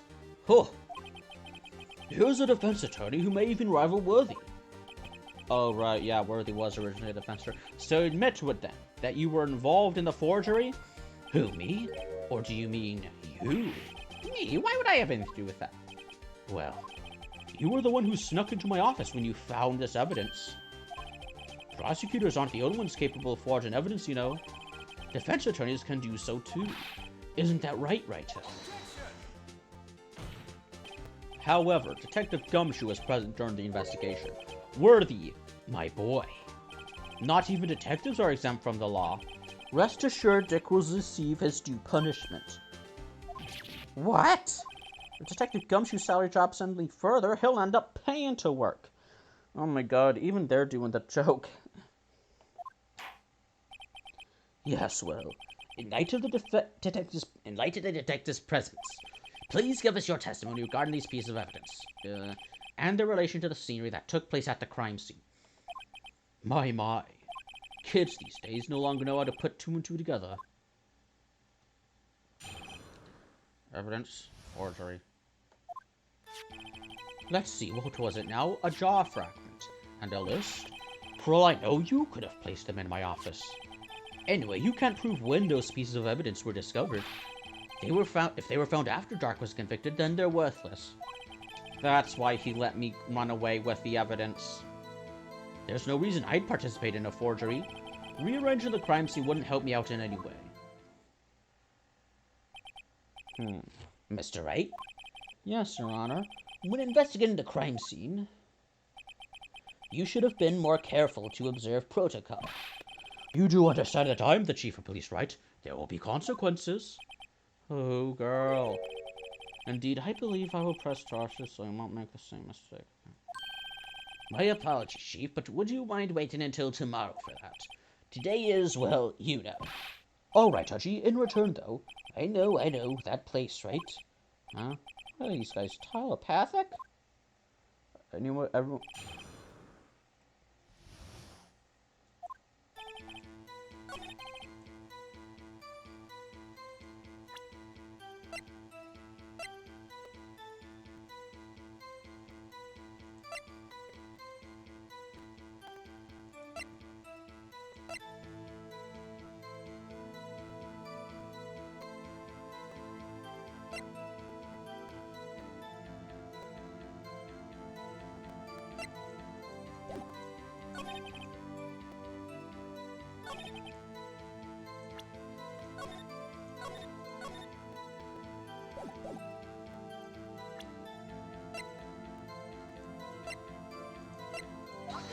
Nope.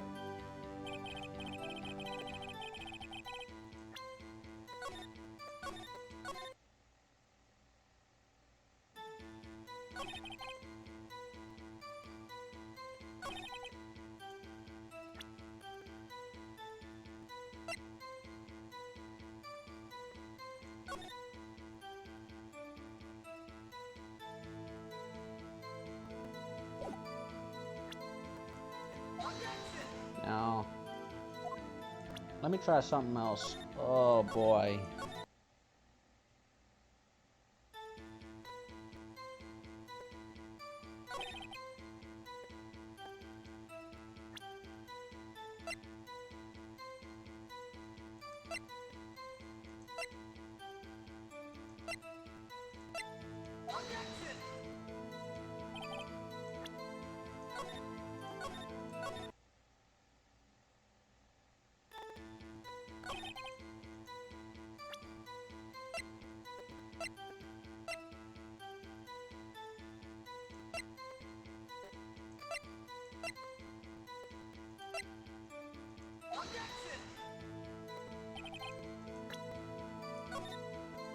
Let me just breeze through that.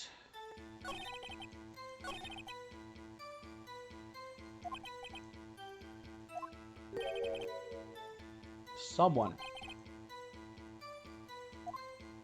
Is he reading my mind?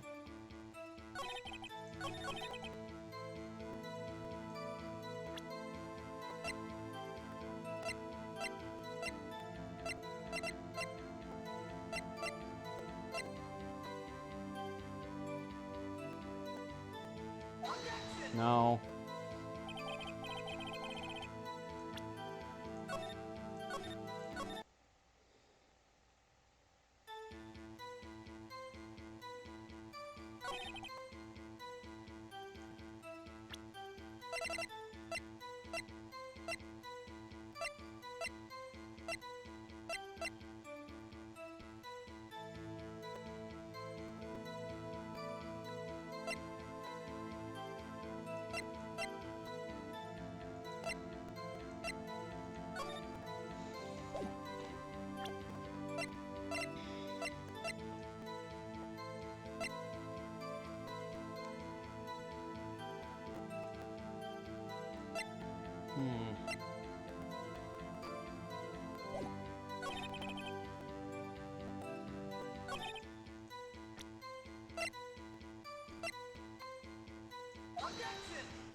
Let's press him. God, I am so sweaty and so hungry. Was it something in that... Was it something in that monster energy? Is this a reaction to the taurine?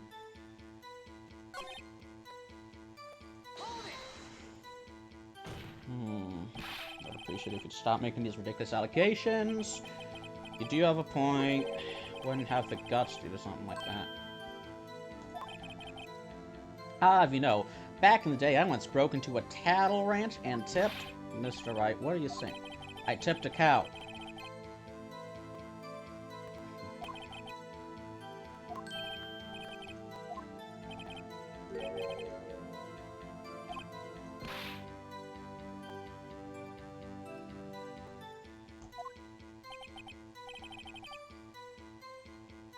Yeah, I hate this guy.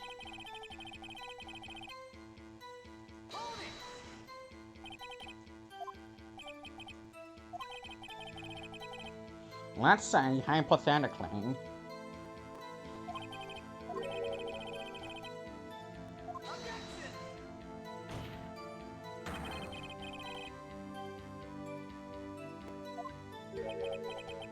Ben Shapiro should have called his new podcast Hypothetically instead of Facts, because he doesn't argue in facts, he argues in hypotheticals. Also, do you know that Ben Shapiro's sister, no, not sister, cousin, is a famous actor? I forgot who it was.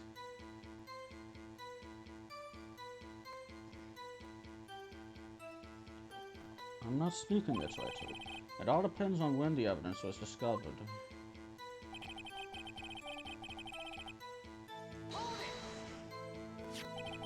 Are you saying this jar fragment wasn't discovered in the initial investigation? No, it wasn't supposed to be assessed. But it was clearly drawn by... Ooh, an objection. I'm getting somewhere. Wouldn't that be convenient, right?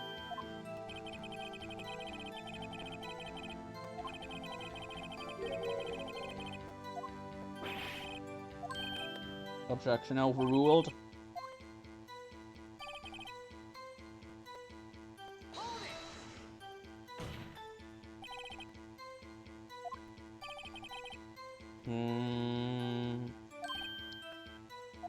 Remember?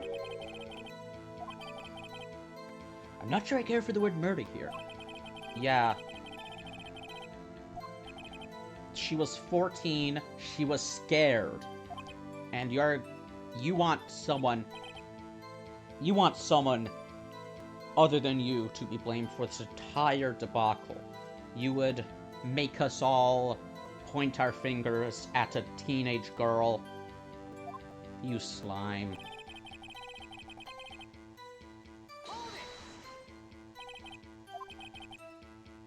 There's one very large benefit you've reaped from all this. That would, of course, be the position you have, Chief of Police. All I had to do was press him. This is why I always press, guys. The Chief of Police. Oh. The resolution of the SL9 incident secured their promotion to Chief. That in itself is sufficient motive. Oh, that's a good one. Huh. I'm gonna get this guy to break. Do you really think I'm that incompetent? Yes. What do you mean? Oh, wait, no, this is the Japanese police. He wouldn't plant drugs on me. He would kill me, then say that I died of a heart attack. That's why the default cause of death for the Death Note is a heart attack. It's, the anime Death Note. It's a critique of the, Japanese justice system. Even without the case, I was already destined to become chief. The resolution of FL9 nearly sped up the inevitable a little. So it was still not... Is that true, Edgeworth? Yes, he was going to be made chief anyway. Ah, be careful when pointing that finger, or you might wind up being the one pointed at. I am so freaking hungry. I'm like a starving white woman. Okay. When I edit, I just stitch together all of the videos I recorded in a... I have no idea how to edit shit. At most, I just add some text on the screen, but even I don't have Movie Maker anymore. Anyway. Okay.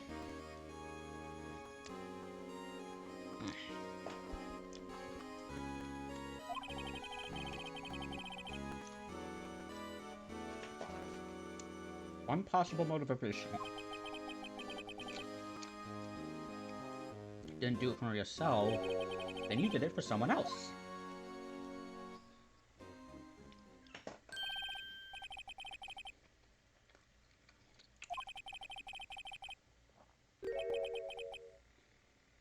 Yeah, every time he talks, I hate him even more.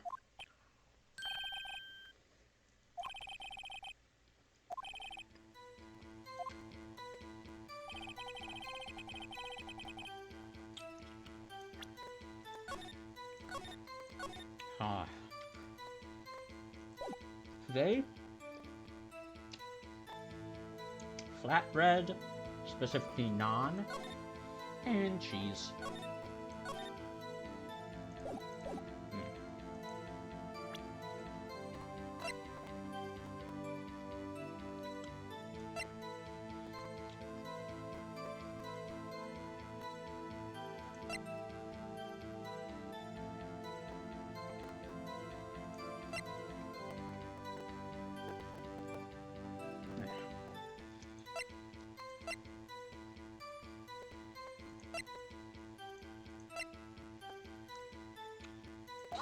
Nah.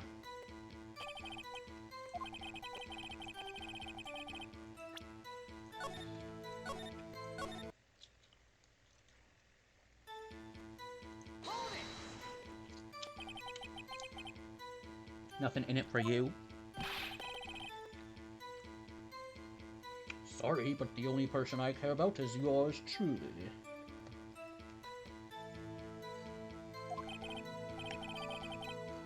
That girl. Lana's little sister, was it? If you think I felt sorry for her, you'd better think again. You're right.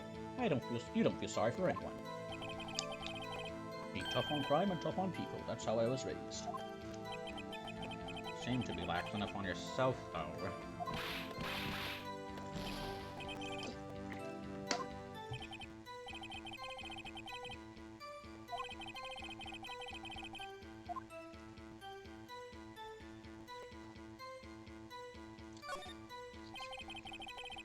It might not help anyone for their sake, but if it would benefit you, you might decide to assist someone.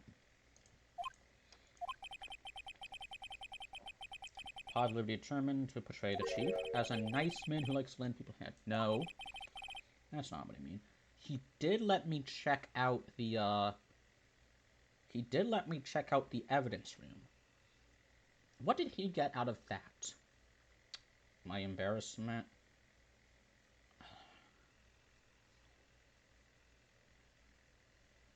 Maybe he was hoping to make me a suspect.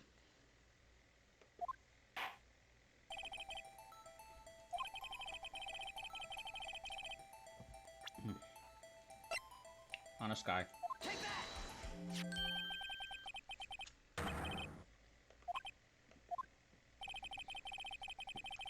In light of the circumstances, you say?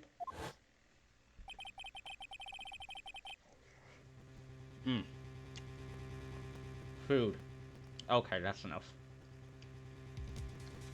Unfortunate series of events.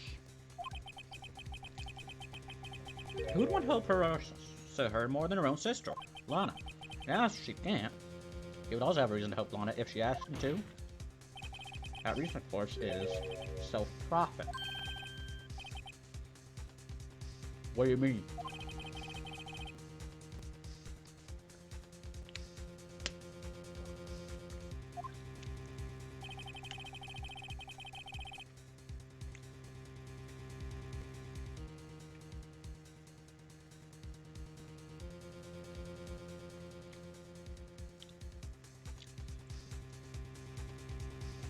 Prosecutor's office.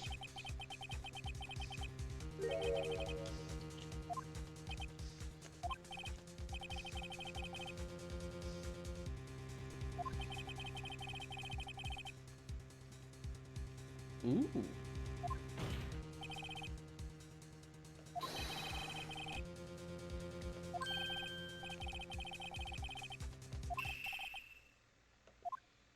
That's not what we mean, Judge.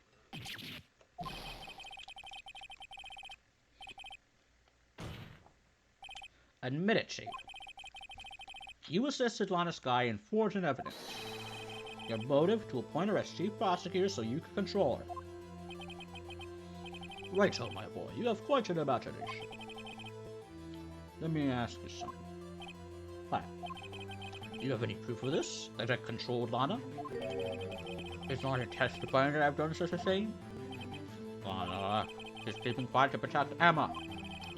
There's no way she'd testify against Graham. Maybe without any proof, this all amounts to nothing more than mere conjecture.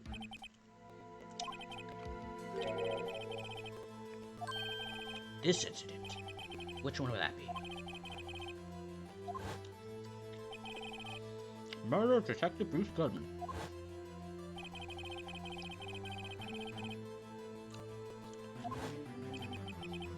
Almost as if someone has been controlling her. Yep, blackmailing into taking the fall. That's what I've been saying since the beginning. See, that's what something a guilty person would say. Someone who just got found out that they were blackmailing people. What he means, Your Honor, is that Chief Dance is involved in the murder of Detective Goodman. Not only that, but the Chief is now making Lana take the rap to cover up his involvement. What?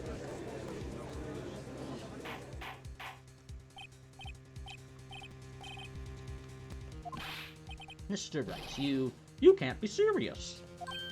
What? This is an affront to the highest ranking officer in our law enforcement agency. To accuse the chief police of blackmail and murder? That's impossible. Rule of law, Your Honor. Everyone is suspect to inquiry. Your Honor, I was merely reiterating what Mr. Edwards said in easier to understand language.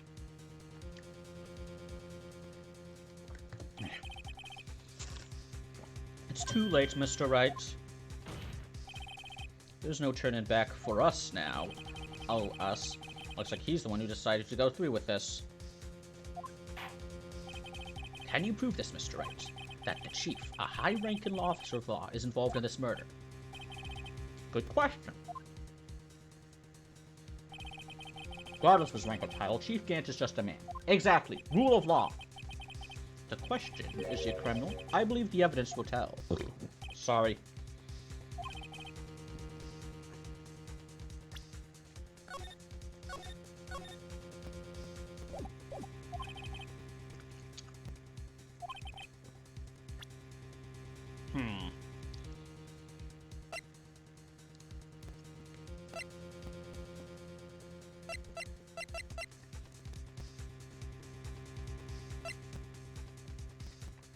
Oh, I know.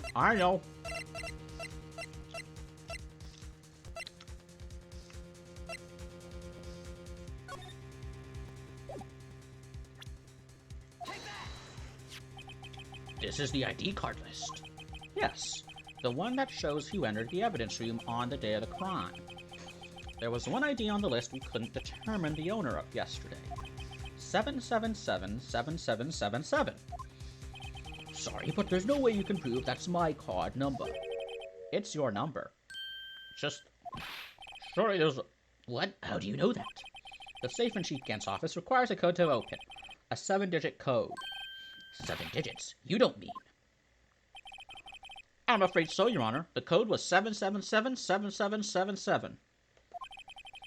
Same as the remaining ID card number on that list. Chief Gant, you entered the evidence room on the day of the crime. Ooh, we got him now. I got you now, you fucking moron bitch.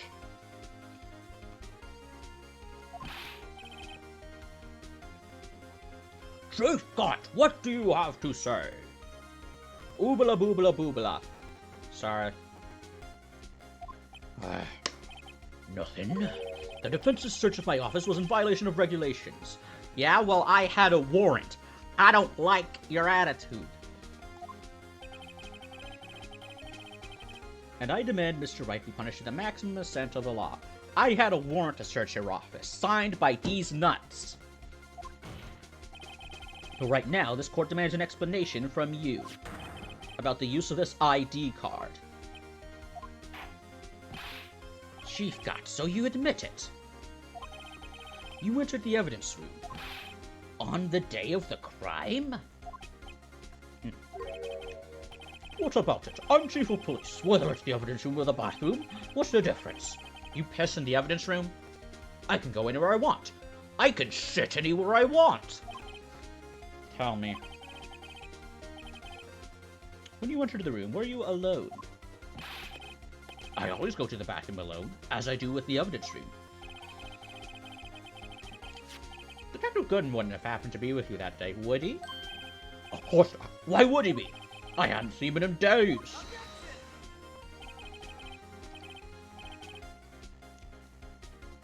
Hadn't seen him in days, Chief Gant. I'm afraid you've just undone yourself. On that day, you had to have met with Detective Goodman. What do you mean? This trial's purpose is to determine Lana Sky's guilt. No, it isn't, Your Honor. This trial's purpose is to determine the truth. If Chief Gant met the victim on the day of the crime, then we need to determine one thing. What transpired during that meeting? In that case, Mr. Wright, I'm going to have to ask you for evidence. Show us proof that the victim went to meet Chief Gant on the day of the crime. Okay.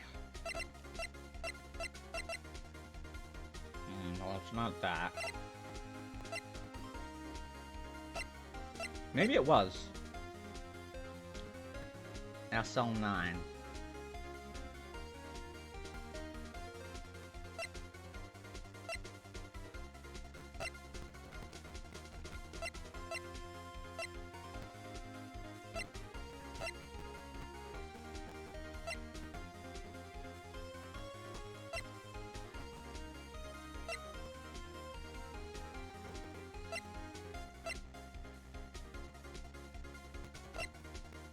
Okay, I'm gonna have to take a guess. Gotta be something more solid this. Detective Goodman had to go to see Jeff Frank. Damn it. Okay. Embarrassed myself once, won't let that happen again. Fuck you, you're not my boss.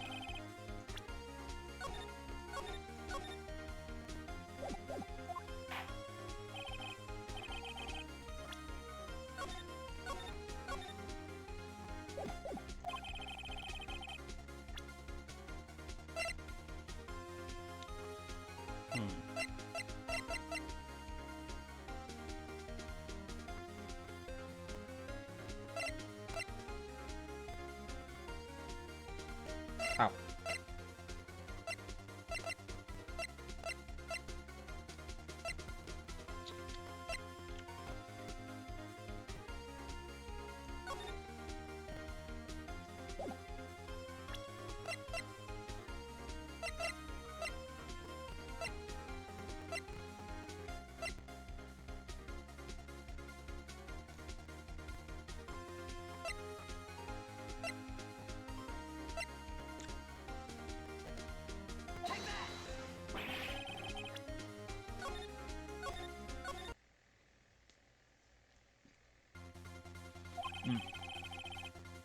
Okay, done eating.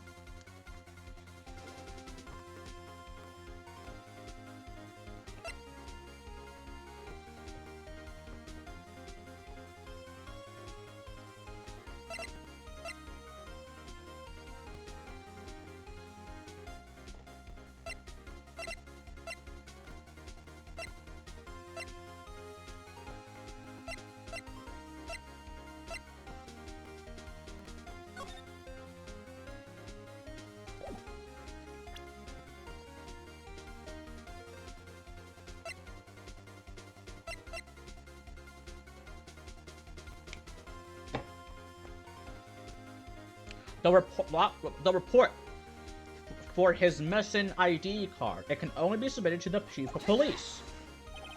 Detective Goodman lost his ID card on the day of the crime. Or to be more accurate, Jake Marshall stole it. So Detective Goodman filled a lost item report. He would have had to give that report to the chief of police. Yet you are in possession of the report, which means you can't be sure if he filed it. He filed it. How do I know, you ask? Because he needed to enter the evidence room that day. He needed to. Yes, to transfer the evidence out. Oh. Detective Goodman took the form to you, Chief Grant. Then... Ugh, fuck.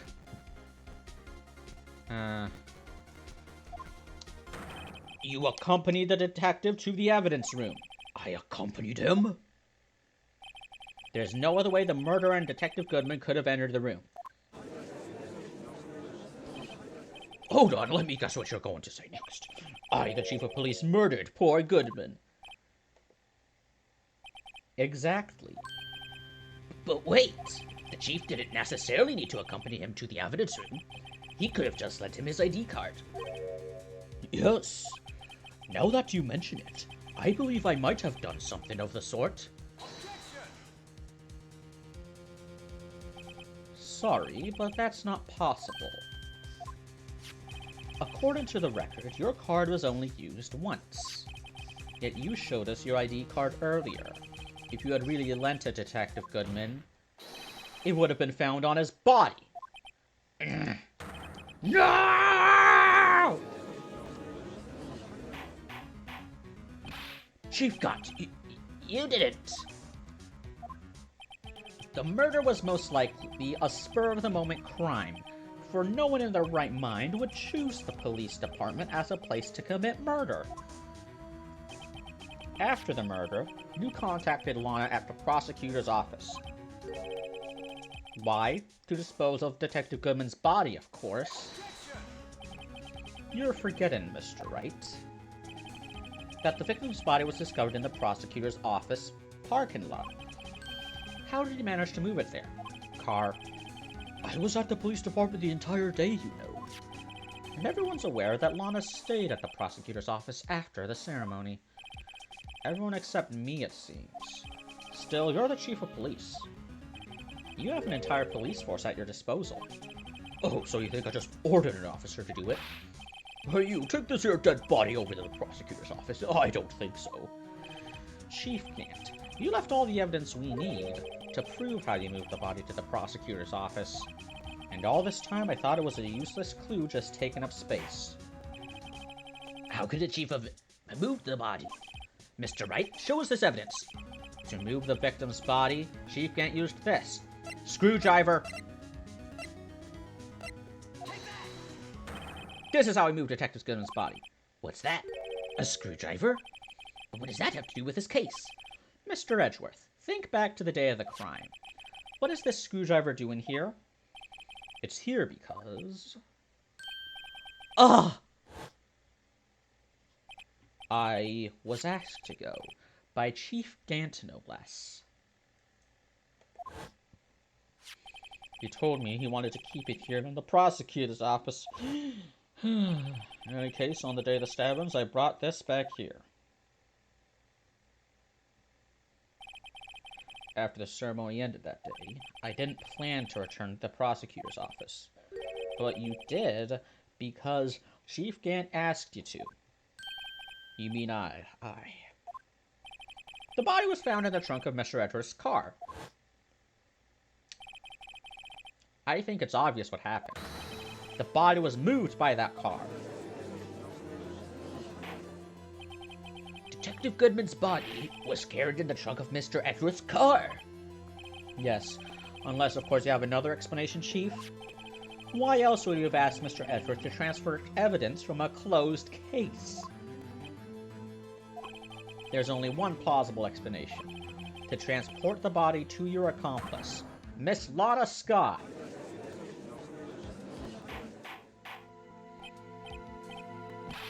What's going on here? Is there no room for rebuttal to the defense's outrageous accusations? Think back to the photograph Miss Starr took at the prosecutor's office. This was not a photo of the body being stuffed in the trunk to be taken away. It was exactly the opposite. It is a photo of the body being taken from the trunk. Chief Gant, please say something. I believe your time's up. My time's up? Sorry, Righto, but I'm having lunch with the District Attorney General after this. Why isn't the District Attorney General handling this case? We have to get going if we're going to make it in time for the early bird special. But the cross-examination isn't finished yet. Remember what I told you earlier? A police chief has all kinds of weapons at his disposal. Weapons? Like the right to refuse to testify. I'm invoking that right now. What? That is not a right to be casually invoked. There are certain risks to be considered. Yeah, it makes you look more suspicious. So you're going to just run away after all this? Run away? Don't make me laugh, Worthy. I stabbed old Goodman. That's what you're saying, right? But if you had any conclusive evidence, you would have presented it by now. Well, You think I ought to dispose of the body? If so, then show your proof and get it over with. I'll say it again, Mr. Wright. Damon Gant is the current chief of police. This court will not tolerate any accusations against it without concrete proof. Well, Mr. Wright? Your Honor? Do you have any concrete proof?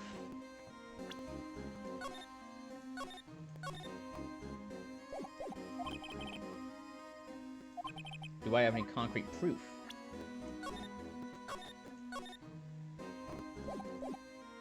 Yes. I can't let him just squirm his way out of this. I've got to keep the pressure on.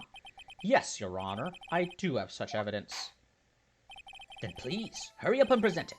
Just remember, it better prove Chief Gant murdered of Goodman beyond a shadow of a doubt. I've done literally everything.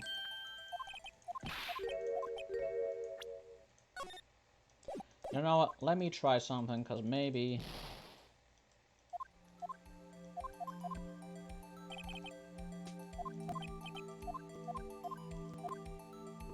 No proof yet. It's no use showing evidence since I'm not even sure of myself.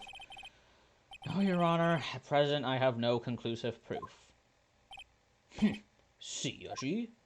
I just wasted everyone's time. Whatever, not cutting that out. Too lazy. In that case, this court is forced to penalize you for allegations against the chief. Again? What? Here's a tip. Never gamble what you can't afford to lose, righto? It seems that Lady Luck was on my side again today. Okay, Hudgy, I'll leave the rest to you.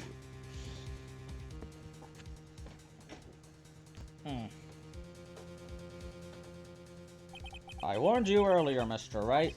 Did I lose? What? Huh? Lady Luck, Maybe we should have a word with her. Mr. Edgeworth, what do you mean? Oh, shit, I'm doing the wrong voice. There's only one lady who knows the real truth behind this trial. We haven't yet had the honor of hearing her testimony. A lady who knows the truth. Another witness. In the absence of conclusive evidence, the only other method of proof is testimony. But Chief Gant has invoked his right to refuse to testify. There's still someone else. One more witness who can answer all the questions raised in this trial. Someone right in this very room. Mr. Edric, who is this person? Why are you asking me, Your Honor? Have you forgotten? The defense is the one calling witnesses today. Mr. Wright, does such a witness exist? I may not be willing to tell the truth, but we can't just stop now. Yes, Your Honor. The defense calls forth... Oh, shit. If I fuck this up...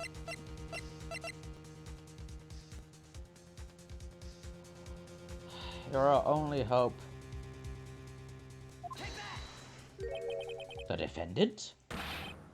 Miss Lana Sky. She was in the underground parking lot at 5:15 p.m. on February 21st.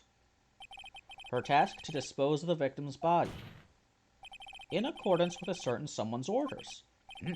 Mr. Edgeworth? The prosecution has no objections, Your Honor. Very well. The court will now take its final recess for the day. In 15 minutes, we will reconvene to hear the defendant's testimony. This court is now in Hold on. Huh? Chief Gant, I thought you were going to eat. Listen good, Lana. He's talking to Lana. I don't think you need me to tell you this, but if you accept Mr. Wright's claims, there will be terrible consequences. Just straight up blackmailing her, threatening her in the middle of a trial, and that's right, your sister will be found guilty. for Neil Marshall's murder. What? Of course, you never support such outrageous claims anyway, right? Is no one else... no one else is going to, like, say, hey, you're just straight up admitting to blackmailing my client. Just something to think about. Alright then. I've got a hunch. Straight to me. I hate this guy. Arrest him, you asshole! Okay, if there aren't any further objections, this court is now in recess.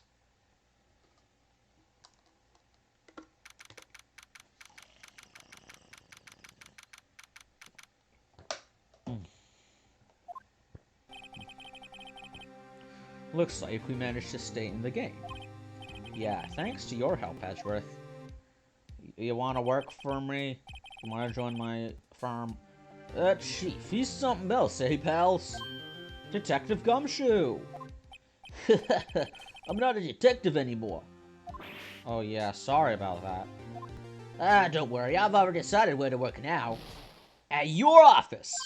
My office? Sure.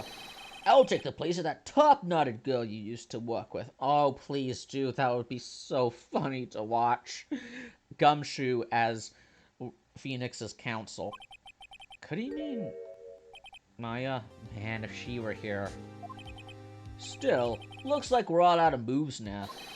Chief Gant's done it again. How's he always gets the upper hand? Money. It's not fair he has the right to refuse to testify. And it's his right, you know. You can't exactly make exceptions. That's a slippery slope. Settle down, Wright. Remember what the judge said? But Chief, that is not a right to be casually invoked. There are certain risks to be considered. Yeah, he's now suspicious. Risks? What did he mean by that? It's simple. If the chief refuses to testify, the opposite also holds true. You mean he forfeits his right to say anything too? 11th hour. Emma, are you okay? Yeah, when I came to, I was in the medical office. That means he can't he can't frame you for murder, Emma. I've been listening to the trial from the gallery, so she heard everything that's been going on. Emma, I'm sorry for what I said before. No, don't be. It was the truth. You know, it's funny. I almost feel somehow relieved. Relieved? Yeah. Now I finally know what really happened. To think that all this time, my sister was being blackmailed by that terrible man. And she did it all just to protect me. Ever since her appointment as chief prosecutor, everyone who knew her said she'd changed. Perhaps it was easier that way for her. What do you mean? What do you think I mean? To follow Chief Gant's orders.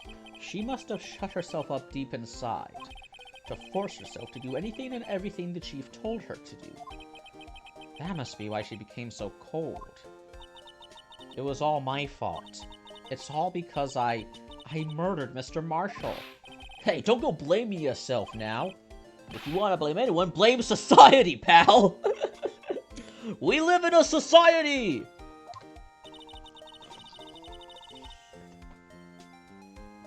Chief Gant may be able to fool everyone else with his forgery, but he can't fool my memory. I remember now. I knocked Mr. Marshall into that armor. I see. Well, we better get back. It's time for the final act. Emma, why don't you wait? No, I'm going with you. How long did I pause? Like, I was, like, I was emptying my water bottle. I hope that wasn't an awkward pause. Whatever. I want to be there when Lana tells the truth. Let's go, right? It's time to end this.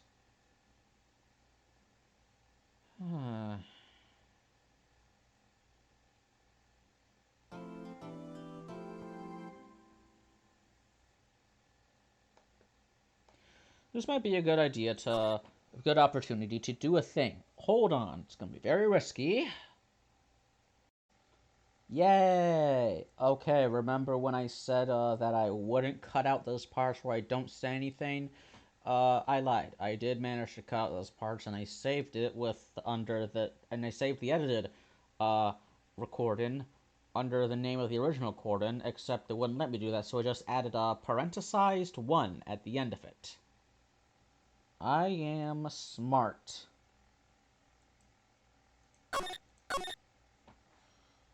Oh, wait, this is too loud. It should be at 20. Let's do 18. Oh, no, I don't want that. 18. Okay.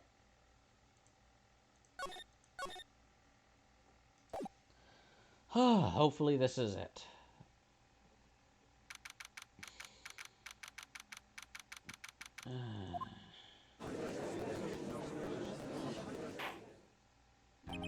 Now then, will the defendant, Miss Lana Sky, please take the stand?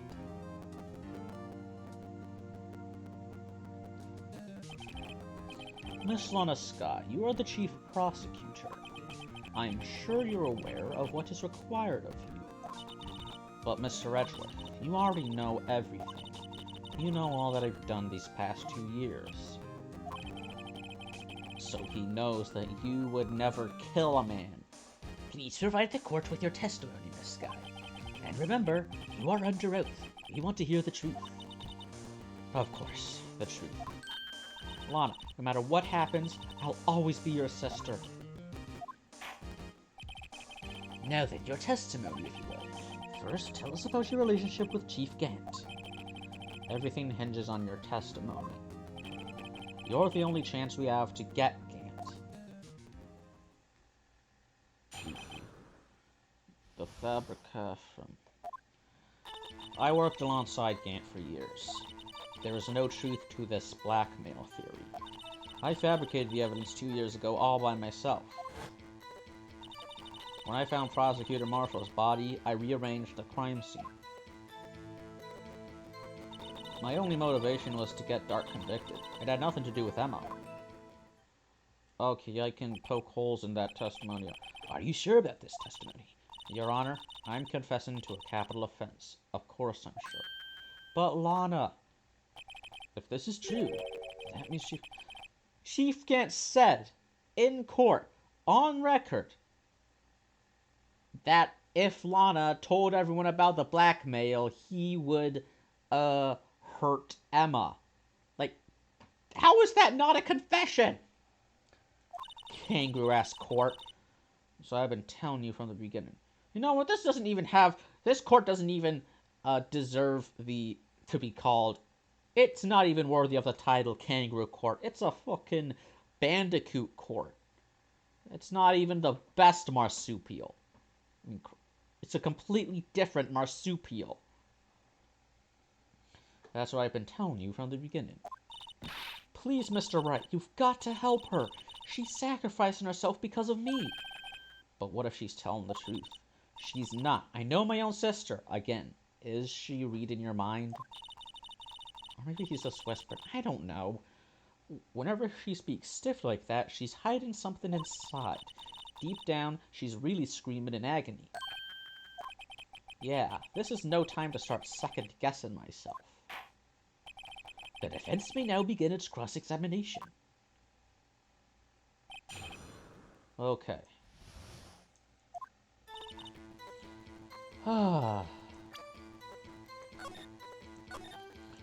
I've filled up a credibility bar, finally.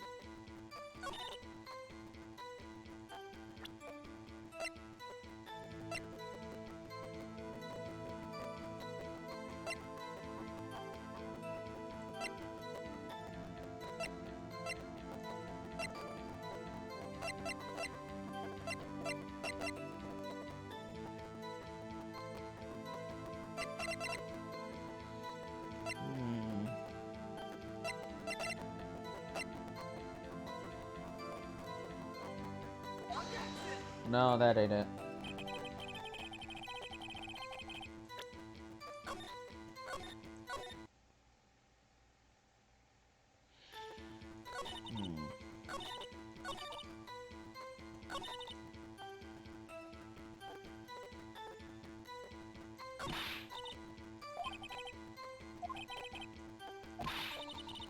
No way she could have done it alone.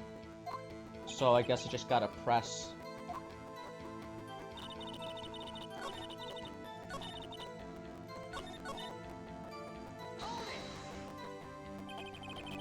How many years exactly? Ever since I made senior detective. Let's see, I was 24 then, so that would be 5 years. 29. Detective Gant and Detective Sky were legendary partners. I personally saw them testify in numerous cases. She must have been good, coming from the same school as Mia. Damon Gant was a respectable detective, that's what I... Giggity giggity.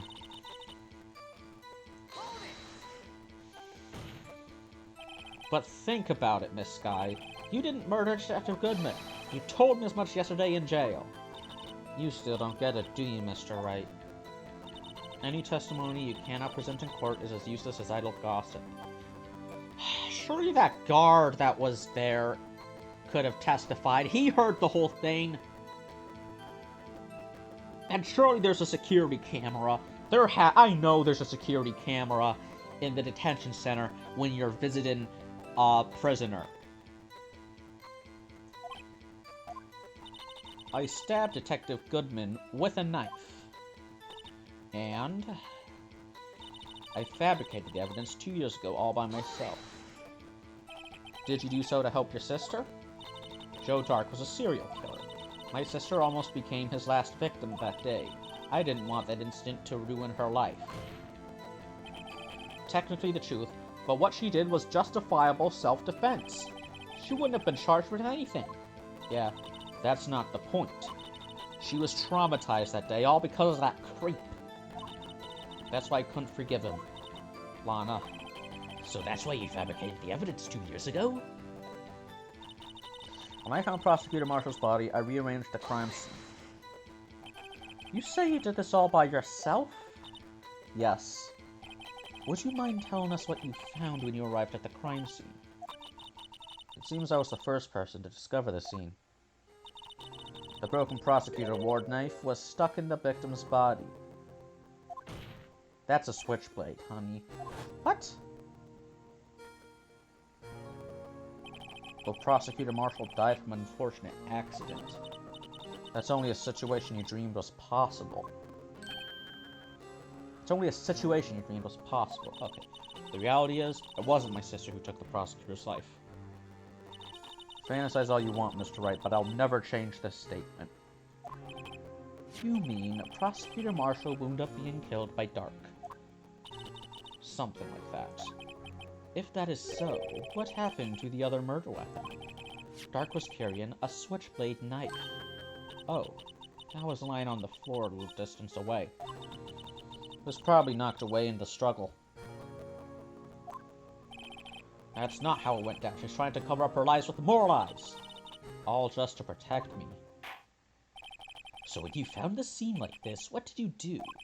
After all, this is what everything boils down to. Yes. I broke off the tip of Dark's knife, planted it inside the wound, then moved the body. How would you break off a tip of a knife? You planted the tip of Dark's knife in the victim's wound, and then you moved the body? How do you do something like that? But why? Why did you do that? How did you do that? Couldn't you just break knives? You of all people should know, Adamsworth. I refuse to believe a serial killer would have a shitty knife. You've always had a good head on your shoulders. My head isn't that bad.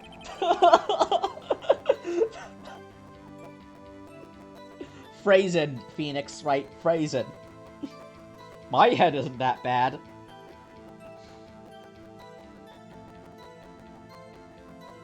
Why did you plant the knife? Why did you do that?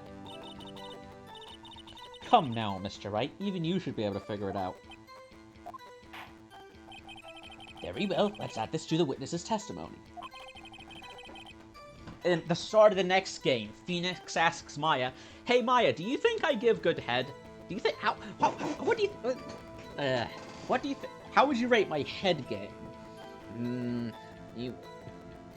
You see, I was sucking off Edgeworth the other day. The reason Miss Sky fabricated the knife. I knew the tip of the weapon found buried in his body would be all the proof we needed. According to your testimony, Edgeworth has the best head in this court.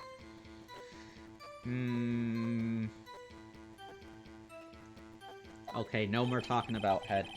Prosecutor Marshall's broken knife was the murder weapon, right?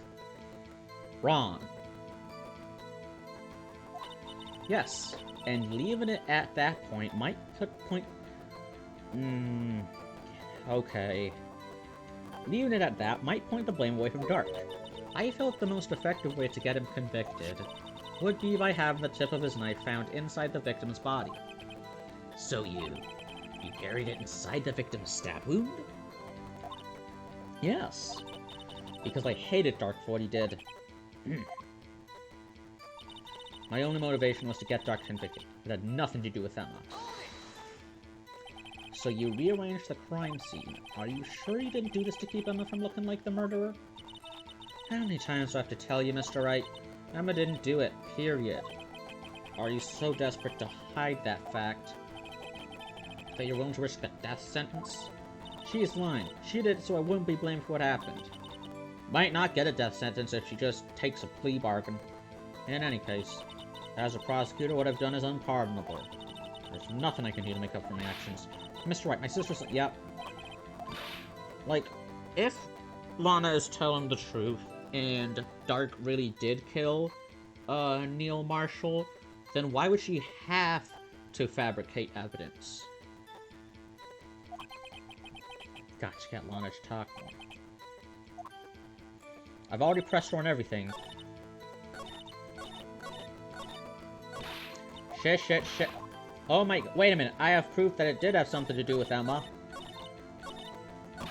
Son of a bitch.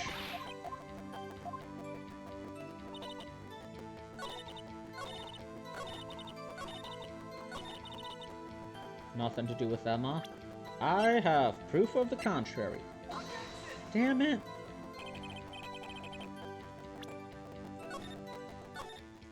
Well, might as well do a thing. Check, you'll see, trust me, it's,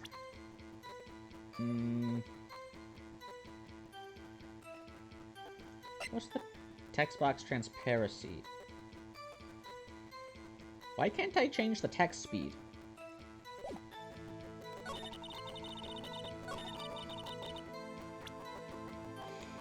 Text skip, text shake, to vibration.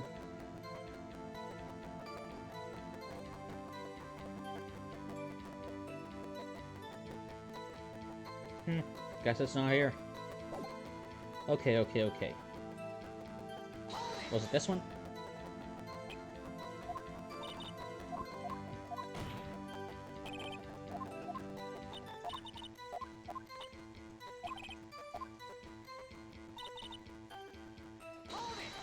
I want it.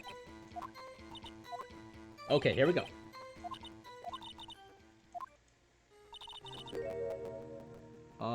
Prosecutor award, stuck in the body. This is cheese.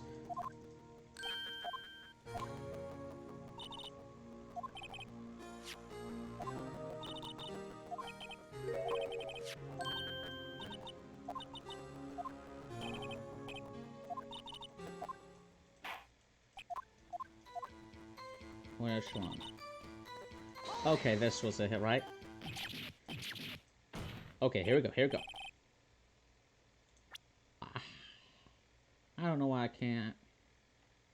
Maybe. Hold on. Yes, I saved it. Come on. I want to do a thing. Yeah. Oh. Oh. Nothing for the, Switching texture.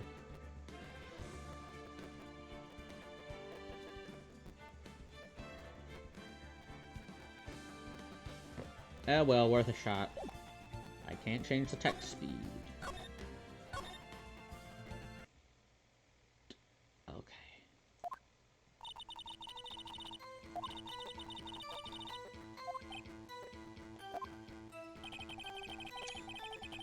Okay, hope that will. Yep, okay. Why did you move the body? When you showed up on the scene, where exactly was the victim's body? It was where you deduced it was, by Chief Gant's desk. But the body was found by your desk. Why did you move it there? The reason for that is simple. Let's have the witness explain this in more detail. The reason this guy moved the body. The pieces of the jar that shattered during the events threatened my plan. More information. Pieces of the jar? You mean... Yes, that wretched jar you showed us earlier. In order to show that Dark committed the crime, I felt it would be more expedient to move the body. So, when you first found the body, the jar was already... Of course, it had been shattered to pieces. If you looked at the crime scene, it would be clear right away what happened. I burped, not Lana. Neil Marshall was dead, and Dark was lying unconscious. In other words, the jar must have been broken during the struggle. I see. What's the matter, Emma? Apparently, the jar shattered at the time the crime was committed. But I have a feeling there is more to it than that. There must be a contradiction here somewhere. I know what it is. But let me save first.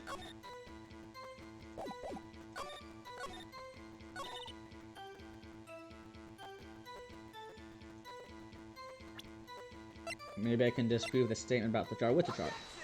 Oh! I did it. Miss Sky, I understand how you feel.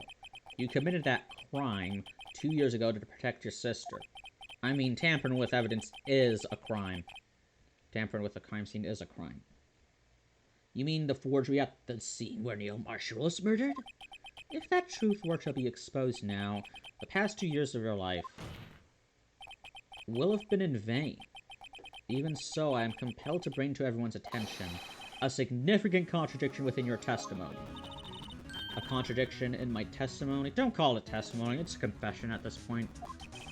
You testified, and I quote, "The pieces of the jar that shattered during the event threatened my plan." That's right. Do you have a problem with that? It's a simple oversight, really. You see, a message was written on this jar with the victim's blood.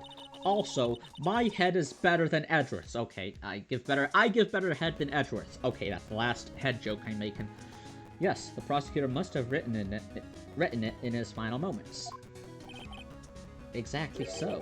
And this is where the contradiction lies.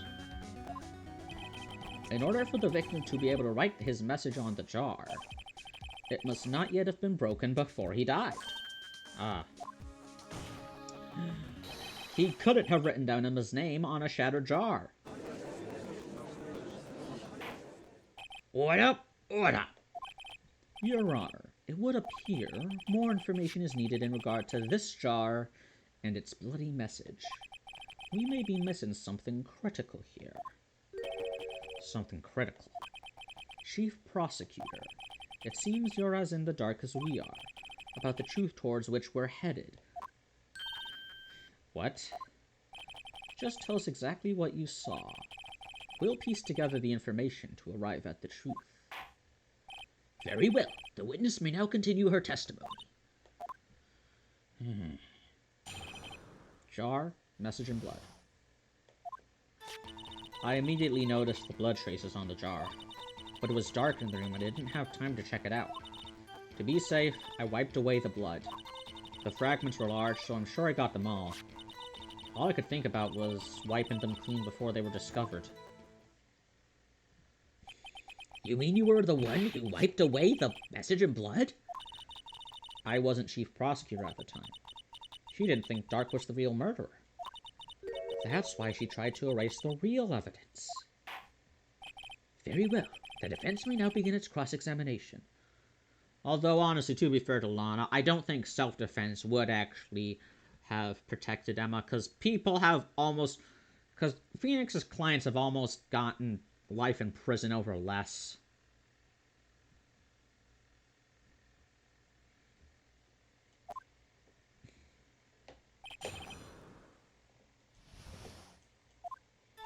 I immediately noticed the blood traces on the jar. So the jar was already broken. It's a miracle that thing hadn't broken earlier. It certainly looks as feeble as the defense's case. Rude. Not as feeble as the judge's judgment.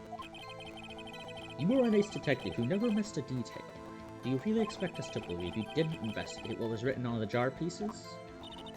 Normally I would've. But it was dark in the room and I didn't have time to check it out. So you didn't know your sister's name was written on the jar? No. If I had known, I would have gathered all the pieces and ground them to dust. Well, that helps my case. Lana, you do that for me? Seems you two might make up yet. Anyway, I just barely had enough time to move the body as it was. If something happened upon the scene, you'd use your chance to erase the evidence. You must have been in a hurry. I was. I knew I had to destroy the evidence before anyone came. This is rather shocking. To be safe, I wiped away the blood. I'm afraid this action of yours reveals what really happened. What do you mean? If you really thought Bart killed Prosecutor Marshall, you wouldn't have wiped away the blood. What else could I have done in that situation? Lana, I only had a few moments. There wasn't enough time for me to do anything else but gather up the pieces. The fragments were large, so I'm sure I got them all. But how could you see with the power out? It should have been pitch black in that office. A detective is always prepared, Mr. Wright. Even now, I always carry a pocket light and a camera with me. Even I carry a bottle of emergency luminol wherever I go. This Let's Play is sponsored by luminol. No, it isn't. I never miss anything. I got every last piece. All I could think about was wiping them clean before they were discovered. So you illegally rearranged the crime scene. Is there a way to legally rearrange a crime scene? Yes, I don't have any excuse for my actions. I'm so sorry, Lana. I didn't know. I've treated you so badly all this time. It's not too late. There's still plenty of time to make up. After we've gotten to the bottom of this incident. But speaking of innocence, I'm gonna prove my client's innocence. No doubt this day will leave a permanent stain on the history of the prosecutor's office. More contradictions have surfaced in her testimony. Your sister's really putting up a fight. She must really care about you. Still, she's not doing this the right way. I think I finally figured out the contradictions in her testimony. There's one final possibility that might turn everything around.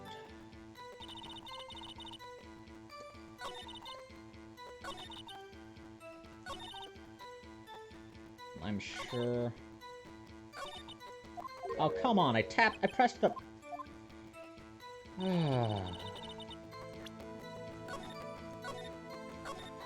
But you didn't get all the blood.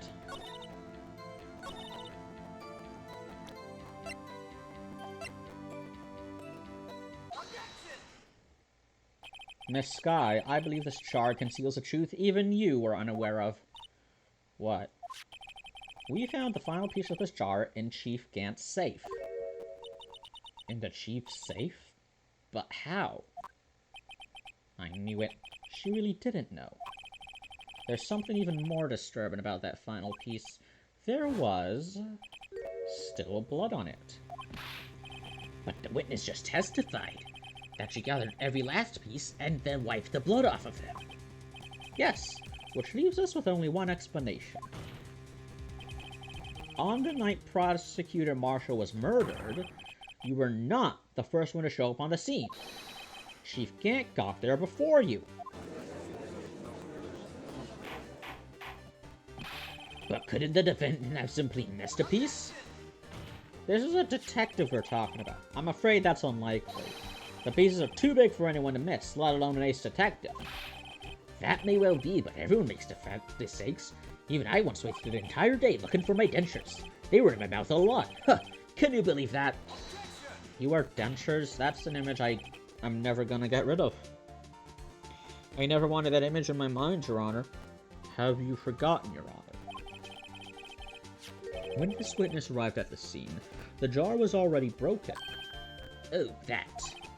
There's no way a name could have been written on a shattered jar. Another person discovered the scene prior to the witness. No one implying this person was Chief Gant. At the time, he was looking for Dark downstairs. Besides, even if he was there first, why would he break the jar? To cover up the evidence. The question is, if he did arrive there first, why did he hide that fact for 2 years? Well, Your Honor, can you answer us that? Ooh. Yeah. No. Wait, now the judge is having a breakdown?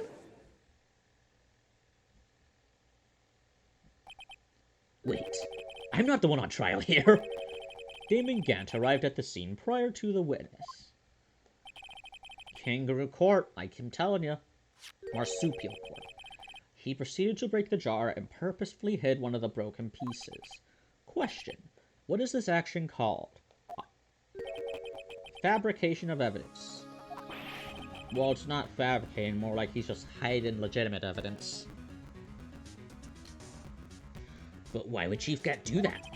So we could have leverage against Lana. In light of what happened afterwards, isn't it clear? What happened afterwards? Discovering the scene, Lana Skye believed her sister Emma killed the victim. Determined to help her sister, she sought Gant's aid. Lending her his aid, Gant helped her create evidence that incriminated Dark, sparing Emma, and therein lies the reason. The reason why Miss Skye became the Chief's puffhead. No, I did it on my own. Please, sis, stop trying to protect the Chief. He can't hurt you anymore. I can't watch you suffer anymore for my sake. No, you didn't. It wasn't you, Emma. You didn't kill anyone. Don't believe anything Mr. Wright says. Defense attorneys make up the most foul lies to defend their clients. Hey, all of my clients have been proven innocent. Foul lies? Imagine that coming from my own client. I guess you do seem the type who likes to twist the truth. You fuck... Wait a minute. What if... We're still smack dab in the middle of Gant's trap. Is something wrong, Mr. Wright? Why, maybe right after all. What do you mean, right? So you do tell foul lies then, Mr. Wright? Miss Scott, please testify once more. But if evidence was fabricated behind your back, then Emma's accidental killing of Prosecutor Marshall might also be a lie. But I do remember knocking over Mr. Marshall. Miss Skye, if you will. I can't. There's nothing to be afraid of anymore. This cross-examination may not change a thing. However, there is a possibility that it will, if you tell the truth. Very well. I'll testify about what I really saw. All right, the witness may testify once more, for the final time. Somehow I doubt that. The actual crime scene. When I arrived, I found Mr. Marshall's body impaled on that suit of armor sword. Emma and Dark were lying unconscious on the floor nearby. When I saw what had happened, I thought she did it. That's why I erased all the evidence that links her to the murder. I had Chief Gant help me remove the body from the sword and carry it. But if it all really was a fabrication, Emma might be innocent. Unbelievable. The body was impaled on the armor sword? I could have sworn it was a... You were the only one who saw that. If you had proof... Actually, I do have proof. I gave it to Mr. Wright just this morning. What? To me?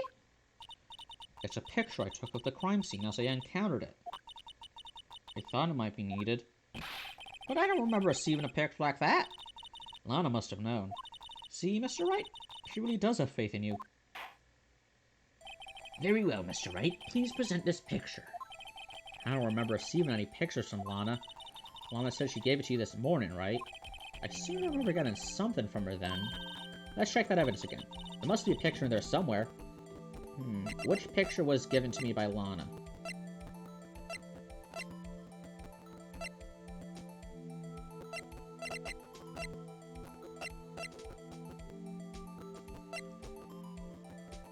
Oh my god.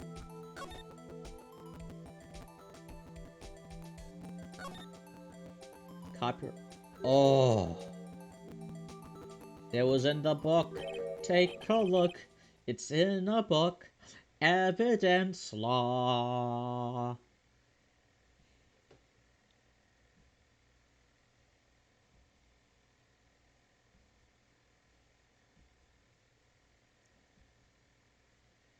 Hey, there's a picture here.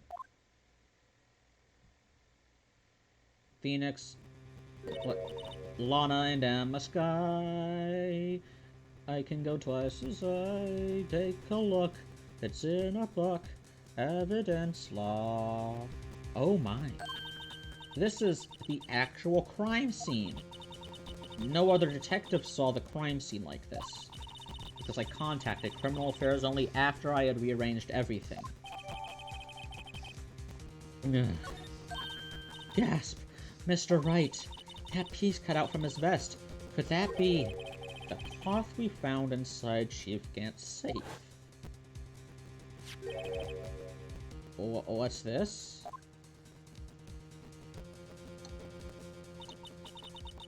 This is a handprint, isn't it? That cloth. It had fingerprints on it. Whose ever fingerprints those are must be the real murderer. Oh god, she doesn't know. What? But those fingerprints. They're yours, Emma. Why are your lips turning all purple, Mr. Wright? Okay, she didn't read my mind that time. Anyway, let's get on with the cross-examination.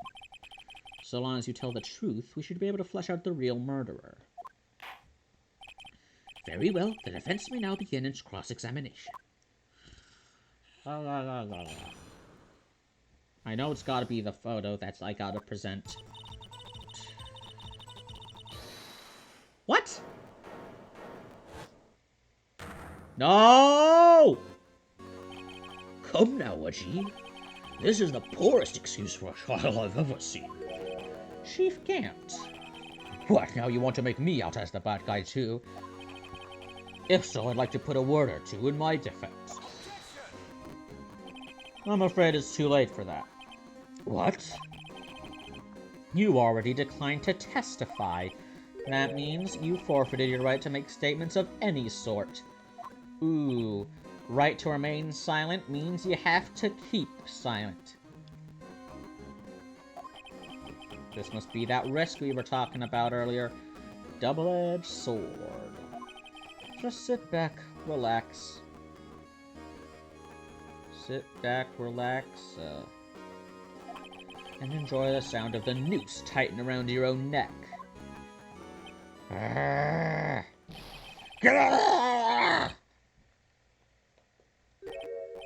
So what? You think I'm worried? Sorry to disappoint you, but I don't need to make any statements. What do you mean? The evidence will do all the talking for me. Even if I can't testify, I can still present evidence. Yes, that's true. Wait, you mean you still have some conclusive evidence? No, I don't, but someone does. Someone? So, what's your excuse, Wright-ho? Why have you been keeping quiet about it? You do have something to show us, right?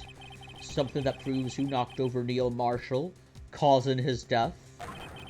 Conclusive evidence that leaves no room for doubt. Is this true, Mr. Wright?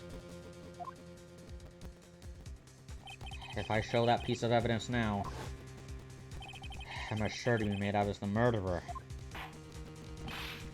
Mr. Wright, if you have any more evidence, present it now, and if you try to conceal anything, you will be the one appearing before the Board of Inquiries. What do I do now? I better think this through carefully. I can't afford to make the wrong decision. Should I present that piece of evidence?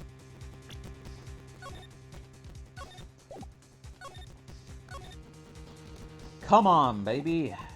The one that rules.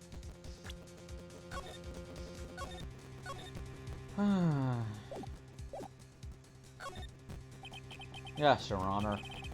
I do have further evidence. Alright, the time's finally come to show it to them. Those prints have got to be the chief's. Now then, let's see this conclusive evidence. The evidence that shows who actually murdered Prosecutor Marshall.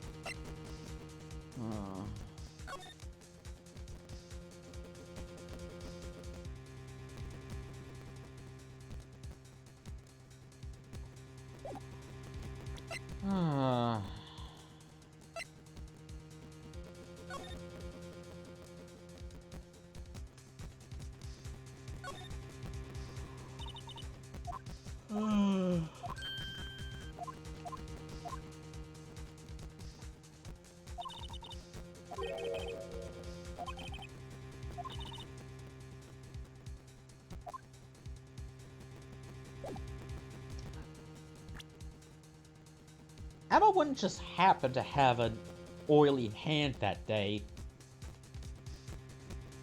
He and Gant intentionally placed Emma's handprint on that. He dipped her hand in oil. It's a piece of leather cloth. Yes, it most likely was cut from the victim's vest near his chest. What's this? There's a big handprint on it. Surely it must have been left on the cloth by whoever shoved the victim into the sword. What? Whose fingerprints are these? I'm sure Raito has checked, haven't you? Well, whose are they? Murder! They're Miss Sky's. Miss Emma Sky's. Wow.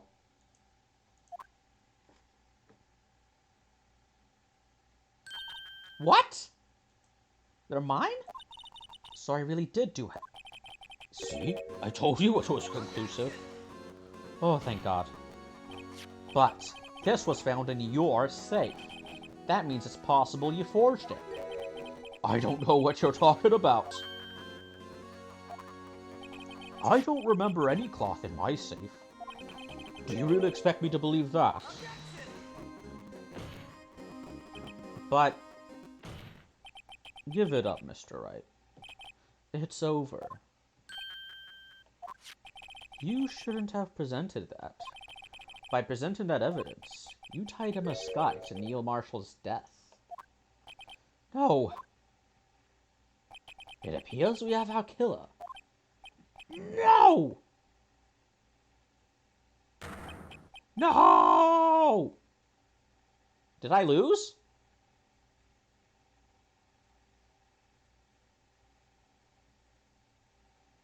What? What? I lost?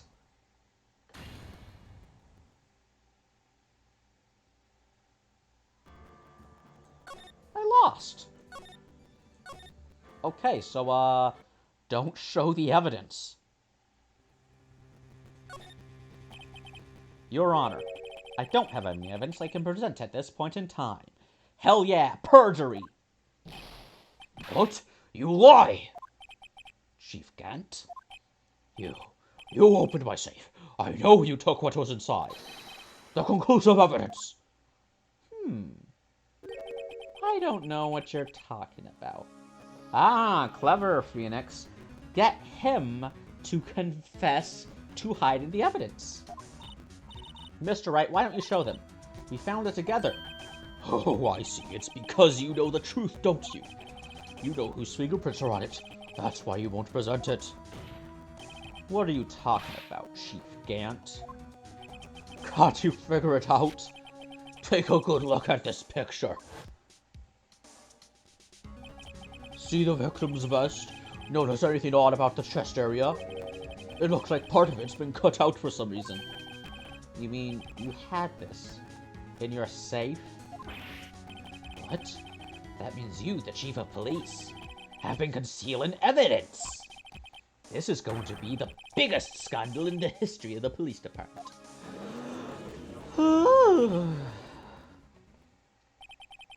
Impressive.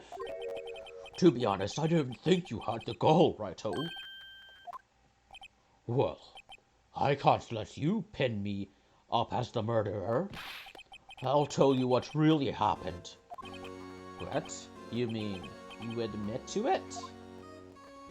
I can't do the old man voice for both the judge and Gant.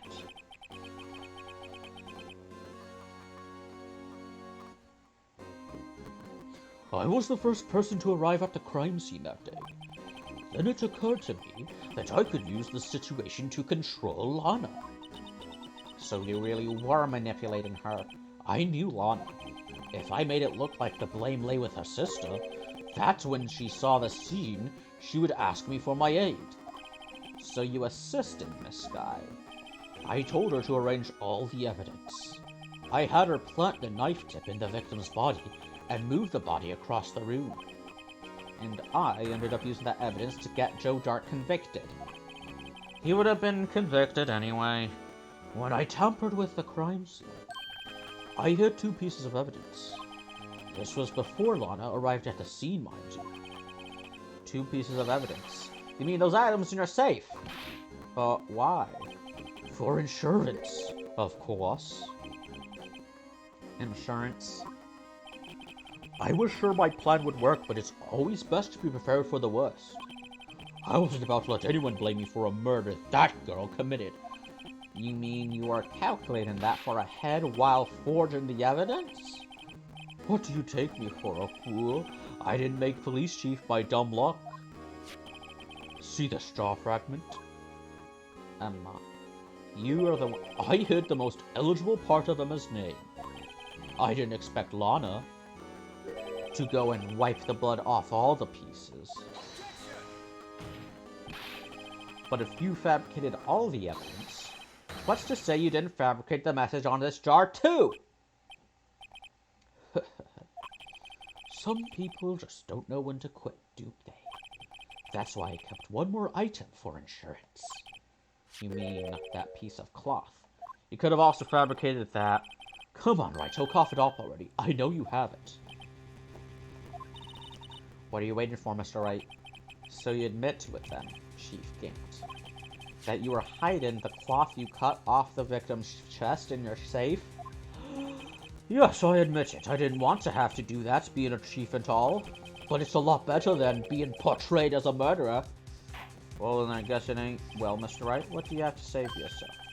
Just a moment ago, you didn't say you said you didn't have any evidence you could present. Foolish move, Righto. You should have showed it then, before it was too late. It's been a long battle. But the moment of truth has finally arrived. As long as I don't mess up here, victory is mine.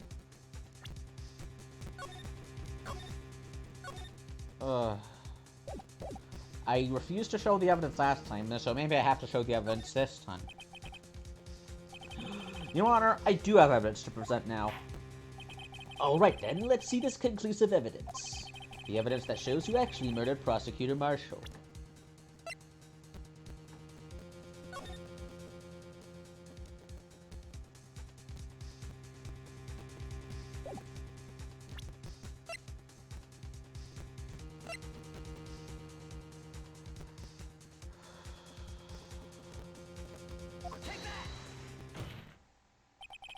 Let me verify this once more. On the day of the crime, you personally cut out this piece of the victim's vest. Oh yes, at last you finally brought it out into the open. There's a handprint on this piece of cloth. Your Honor, the prosecution requests that be immediately sent to the lab for analysis.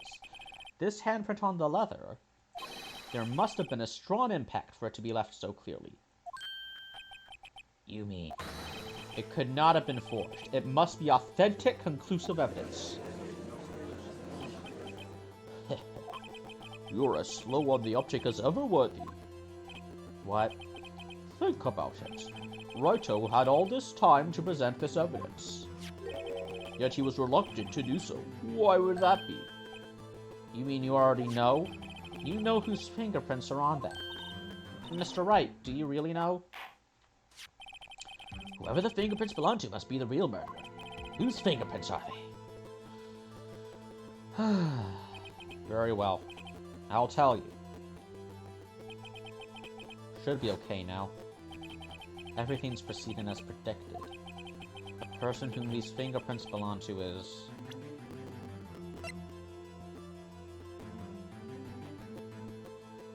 Sorry, Emma. Emma? Emma Sky? What? They're mine? I'm sorry, Emma. But why? Why didn't you tell me?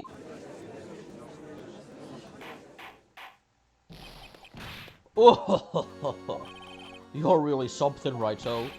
You know this girl did it all along, and you still tried to pin the murder on me. So it's true. Tragic, but true. This girl really did shove Prosecutor Marshall to his death. Hold it. How could you? You monster! Miss Sky, you knew whose fingerprints those were all along, yet you acted like she really didn't. Miss Sky, it's not over yet. What? I said this trial isn't over yet. Huh, but I'm afraid it is over, boy. Not only this trial, but your career too. No, that's not until the fourth game, Apollo Justice. You purposely concealed this conclusive evidence. That, my friend, is a serious offense. I'm looking forward to pressing charges after the defendant is convicted. I'll have your badge, boy. Oh, good. You want to be a defense attorney? You wouldn't last a day. I don't want to read this shit. How it feels to be the one who single-handedly turned a poor little girl into a murderer. We'll do Ortiz, Von Karma voice for a bit. Before I do that, there's just one little thing I have to clear up. Oh, and what's that? Never mind, I don't want to do Von Karma. No one wants to do him. I don't think he's had sex ever in his life. Who really killed Prosecutor Neil Marshall? What? Chief Gant, you are absolutely right. This piece of cloth proves who the real murderer is. Who killed Neil Marshall, you ask? It was a Sky, wasn't it? I'm afraid that's not possible. You see, this piece of cloth contains a critical contradiction. What? A contradiction? What is this fool babbling about? I'm talking about a contradiction. One that proves who the real killer is. Oh, man. Mr. Wright, this piece of cloth, what can it possibly contradict? Chief Gant, your tyrannical reign ends here. Behold, the piece of evidence that contradicts this cloth. Okay.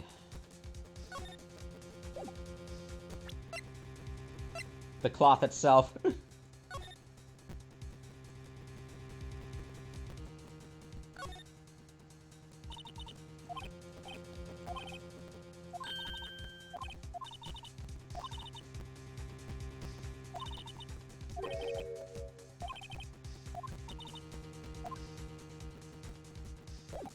Oh, hey, this is the handprint that might get me put in jail for life. I slept on the floor.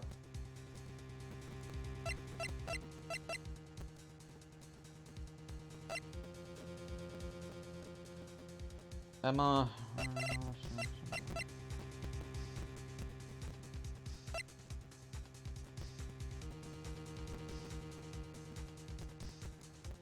the half of the... That must have been the evidence that would have incriminated Emma.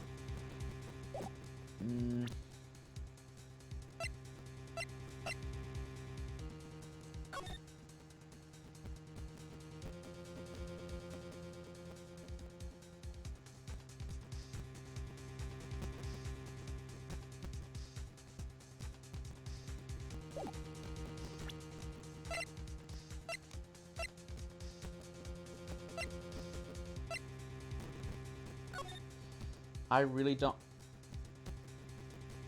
Oh my god, I get it now. the blood splatter. There would have been blood on the cloth. And what exactly is this supposed to be? This is the picture Miss Sky took. Take a good look at it. Sometimes you just gotta think for a few good seconds. See where the piece of this vest was cut out? Yes, his shirt is showing underneath. It's hard to make out with all the blood on his vest, though. Exactly my point. His chest is soaked with blood. That's only natural. His lungs no doubt were punctured. Blood poured out of his mouth. Must have been painful. Oh, but that piece of cloth! Wait. There's no blood on it. Ugh! Since Emma Sky's fingerprints are on this cloth, there's no doubt that she shoved the prosecutor aside. However, Mr. Marshall was not impaled on the sword at that time. No! This is nonsense! Now then, Chief Gant, let me ask you something. Prosecutor Marshall was not impaled when he was shoved aside. He most likely hit his head on the ground as he was knocked out. If so, then tell me, who could it have been? Who could have arrived at the scene before Miss Lana Sky, picked up the unconscious prosecutor, and impaled him on the armored sword? Then, to make it look like Emma was responsible for the prosecutor's death, said person proceeded to write her name on the jar with the victim's blood. A jar that they then broke on purpose to leave behind a clue. And make Lana believe her sister did it. Remember what you admitted only moments ago?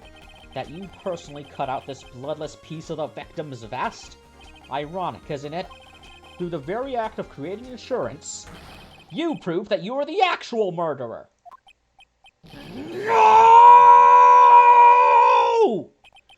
It's finally all over. Ugh. Ah, son of a...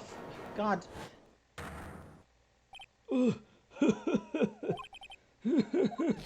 Oh, that was close, Wright. You almost had me. Okay, I was gonna save this Pepsi from when I was editing the video, but my throat is dying. Sorry, but you'll have to do better than that. I refute your allegations. Oh, really now? What do you mean, you refute the allegations? What do you mean? What do you mean? You see, that piece of cloth is illegal evidence. Oh, son of a... What nonsense is this? Illegal evidence cannot be used to convict a suspect. Remember, Udgy? Yet you were gonna threaten to use... Earlier, Old Righto here concealed that piece of cloth. Oh, right. Your Honor, I don't have any evidence I can present at that point in time. Well, that's true. The defense did refuse to present evidence. Damn it. At that moment, that piece of cloth ceased to be illegal evidence. Yeah, but then you brought up the existence of the cloth. You were like, I know you have a piece of cloth, and since you're chief of police, shouldn't that count as approving the piece of evidence? But that's not fair. Did you actually think you could best me in court? I mean, this sounds... It seems like the last laugh's on you, son. I mean, this gloating should count as an admission of guilt. But again, marsupial court. I'm afraid Mr. Gant's claim is legally correct. Well, Mr. Edgeworth? True, illegal evidence cannot be used to convict a person. Assuming, of course, that the evidence is indeed illegal. Well, Mr. Wright? It seems at last. The time for me to reveal my plan has finally arrived. Mr. Wright, do you admit to it that you purposefully and illegally concealed this piece of cloth? I did not! Mr. Electric, send him to... I admit, I refused to present it at one point.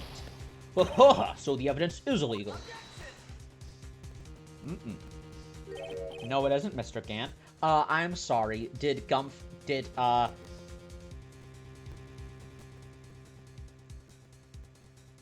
Did Gumfuck not tell you? Yeah, I'm leaving that pause in for comedy. Did Gumfuck not tell you? Salary cutting noises. Salary cutting noises. Huh? It's not that I didn't present evidence then. It's that I couldn't. What do you mean you couldn't? There are certain procedures involved when presenting evidence. No, Wedgie, don't listen to his lies. He's nothing but a coward. You can't really believe. There is only one issue left to be resolved in this trial. Is this evidence legal or not? Very well, let us settle this once and for all. Earlier you refused to present evidence. If you can prove your conduct was not in violation of the law, then do so now.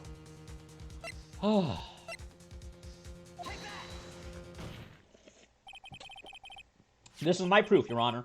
Evidence law. Respecting the law, respecting the law. Evidence law, evidence law. What's this? I've done my homework too, Chief. Indeed, Emma Sky's fingerprints were on this piece of cloth. However, at that point in time, this was merely a piece of cloth, nothing more. What? You see, it's written right here in this book. The second rule of evidence law. Ugh. Rule number 1. No evidence shall be shown without the approval of the police department. I found this piece of evidence myself inside your safe. Goes without saying, I did not have approval from the police department. Ah! Rule number 2. Unregistered evidence presented must be relevant to the case on trial. And here's the crux of the matter. You see, at the time it was impossible for me to prove the relevance between the cloth and the SL9 incident. What? What kind of nonsense is this? You want relevancy? Just take one look at this picture and... Sorry, but can you recall when was that picture presented?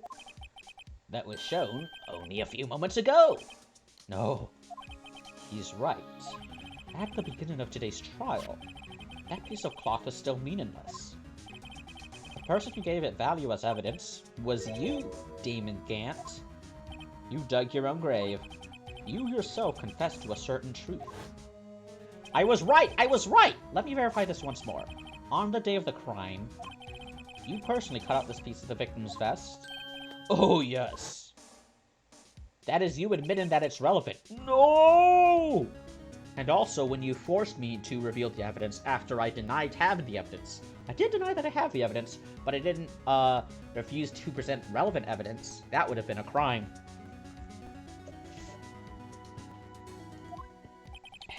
It was then that you approved this cloth as conclusive evidence. Yes, you, the chief of police, personally approved this cloth. The only person who could cut this from the victim's vest is the one who stood before Prosecutor Marshall in his final moments. In other words, the real murder. And there's only one person who that could be. Damon Gant! The killer was you!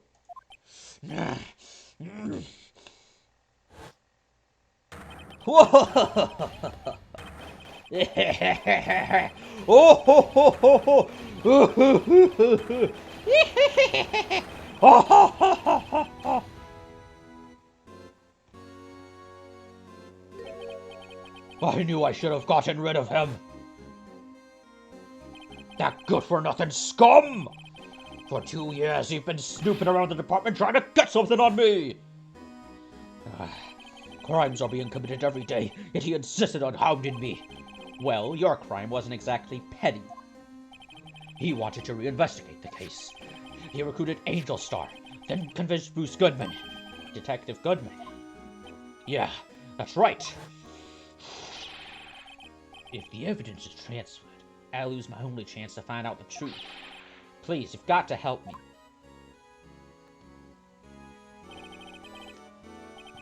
Goodman turned him down as he ought to. Still, Jake Marshall didn't know when to quit.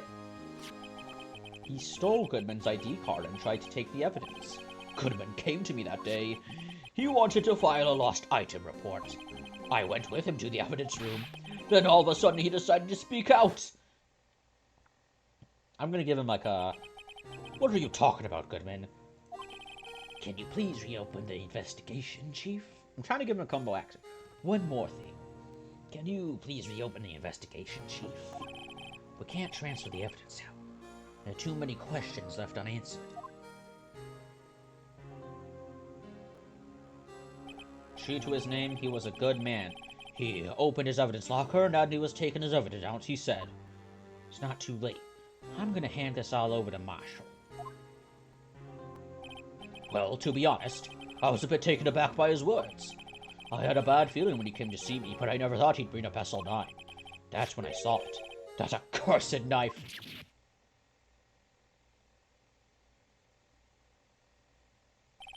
I couldn't just pull it out. Doing so would have only led to more blood, making it near impossible to hide the crime. Even so, the blood was just pouring out. I didn't know who might stumble in, so I hurried to wipe it up. I was worrying so much about the floor, I didn't realize my fatal mistake. The bloody handprint. Detective Gumshoe's locker. I used to be known as the crime computer, but everyone has to start somewhere, I guess. I was too nervous. I had no business doing any of it. Then you put the body in my car. I'm sorry. I couldn't think of any other way to move the body. I broke your trunk, but what's the big deal? You make a lot more than us detectives ever will. Leaving the prosecution's car aside. How could you get Miss Sky involved in all of this? Well, she had as much to lose as I did if the truth came out. So you took the evidence from Detective Goodman's locker. I felt bad for having to do it. I also didn't have the time to pick and choose what to take. So, you left the jar fragments and the glove. Yeah. It looks like I was better off being an investigator of crimes than a committer. You confessed to both the murder. They all did their best to get in my way. I've got to hand it to them. They do their jobs well, much to my dismay. Fake evidence doesn't hold up very well upon close examination. You must have known that. Tell me, Worthy, why do you stand in court? Me? You despise criminals. I can feel it. You and me, we're the same. One day you'll understand. Oh, believe me, you will. You're just one man. You'll see what it really takes to bring them down once you try to go it alone. You're gonna get the chair for this, Gant. That was dark, I apologize. Well, looks like it's time to say goodbye. Oh, Udgy. What? Looks like we'll have to cancel that lunch date. Sorry, old friend. I'm sorry too, Damon Gant. I knew you as you used to be long ago. You were once a fine investigator, an example to others on the force. I'm sorry to learn that you are no longer that person. Those days are gone now, Udgy. Thanks for all the memories, though. Don't worry, you'll be fine. Now that you have Wright here, and Worthy, with these two around, you can't go wrong. In fact, I can hear them already. The melodious sounds of a new beginning. Whatever, take him away. Read him his rights, bailiff!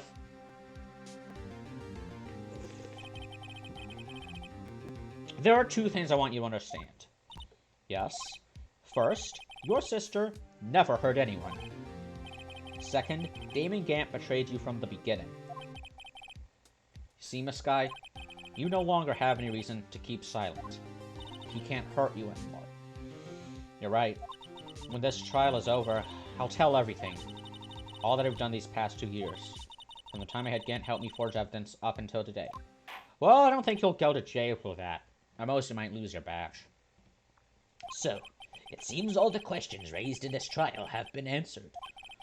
I'm sorry, Miss Sky. I couldn't get you out of all your trouble. My, what high standards you have for a rookie. I can see why Mia thought so highly of you. Who knows? A few years from now, you just might make it to the top. Ah, she actually smiled. I owe you my thanks, Mr. Wright. Miss Sky. And to you too, Mr. Edgeworth. You suffered every bit as much as I have over these past few days. Believe me, I know how much of an ordeal it's been for you. It was nothing. Liar. I was worried the pressure might break you. It takes a lot more than that to break Edgeworth. And yet, you rose above it all and guided Mr. Wright to victory. You've done well, Mr. Edgeworth. Stop it. I only did my job. Yeah. In light of this case, it seems a good self-examining is in order for all of us. Miss Sky, Yes, Your Honor? you are innocent of murder. However, although the chief blackmailed you, the fact is you still acted as his accomplice. A trial will be scheduled for these crimes at a later date. Yes. I understand, Your Honor. Is there something amusing about all of this? Why are you smiling? It's been a long time, Your Honor. A long time since I felt free of these heavy chains. Ugh. Catharsis. Well, this trial has gone on far too long already. Regarding the charge of murder, this court finds the defendant, Miss Lana Sky.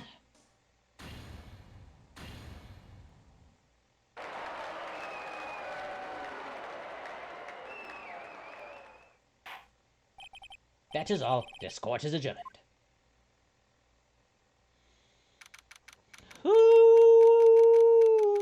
Ooh-wee.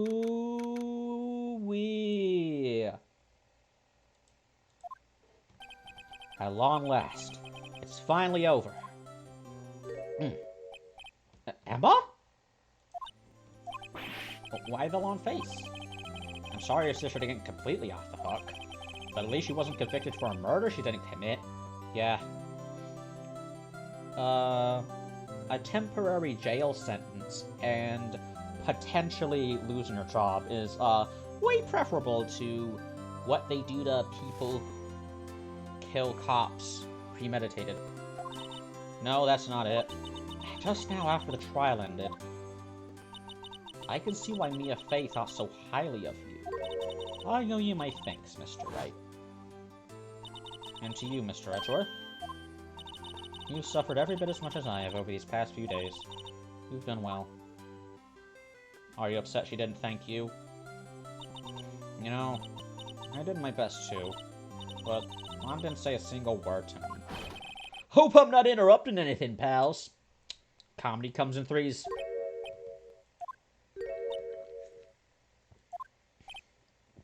Oh, guess I am. I'll come back later. Wait, Detective Gumshoe, what is it? You're doing this on purpose, aren't you? Making the detective run around while on duty. And to top it off, you call me here? I've seen happier people at funerals. Hey, lighten up, pals. I'm only kidding. Oh, are you here because of my sister again? Nope. Not this time. I came today because of, you, pal. Me? That's right. I thought you'd like to see someone. Lana! Should you be doing this? She's still under arrest, you know. Well, I won't tell you if you won't. Emma, I owe you an apology. It's okay, sis. Don't worry about it. That day, 2 years ago, was the first time in my life I ever panicked. It was all I could do to keep myself from screaming. All I could think about was keeping you from getting wrapped up in that mess. Sis. I asked Grant to help me cover up the truth. I thought I was doing it for your sake. But now I realize I was wrong. I changed after that day. I had to. It was the only way I could make it through the past 2 years. I knew how much I was hurting you by distancing myself. But I couldn't bring myself to tell you what I did. I was scared. Scared that you'd look at me with those eyes of yours. I was scared of how you'd react if you knew. But sis, you're only doing it for me. No. Huh? I turned my back on you that day. And hiding what I believed to be the truth, I was deceiving you. Sis, I'm such a fool. It took me all this time to realize it. Emma, I'm so sorry. But sis, you don't have to apologize. I'm happy now. You're happy? Of course. You know, sis, I always knew that one day you'd come back. And now you have. Oh, Emma. Emma. Aww. Aw, shit. No one can change the past. The only thing we can do is strive to make up for our mistakes. Why must we make up for our mistakes, you ask? Because in doing so, we can find the way back to our rightful path. And it is from there that we can move on to a brighter future. There we go. At least that's what I felt watching the two sisters make up. Mr. Wright, Mr. Gumshoe. But me? Thank you both for all that you've done. I'm sure we'll meet again someday. Isn't that right, Edgeworth? Edgeworth? Stop hiding and come over here. Where was he hiding? I just came to say... congratulations. Thank you. Thank you, Mr. Edgeworth. Right. Well, I'll be going now. How long is she... how long is she gonna be in prison? What she's gonna be doing there? Maybe they'll give her some parole if they need the chief prosecutor for some kind of investigation. Now there's an idea for a show. Prison cop. Prison lawyer. He solves crimes while in jail. Mr. Edgeworth, I hope you don't blame yourself for what happened. We were the ones who acted corruptly, not you. It's too late for me. No matter what anyone may say, I realize today that I can't correct my mistakes. Mr. Edgeworth, not only that, but I don't even trust myself anymore. Chief Gant was right.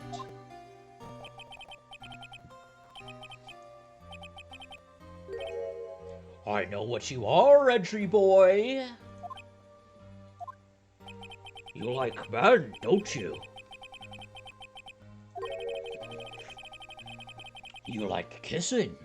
You like men kissing.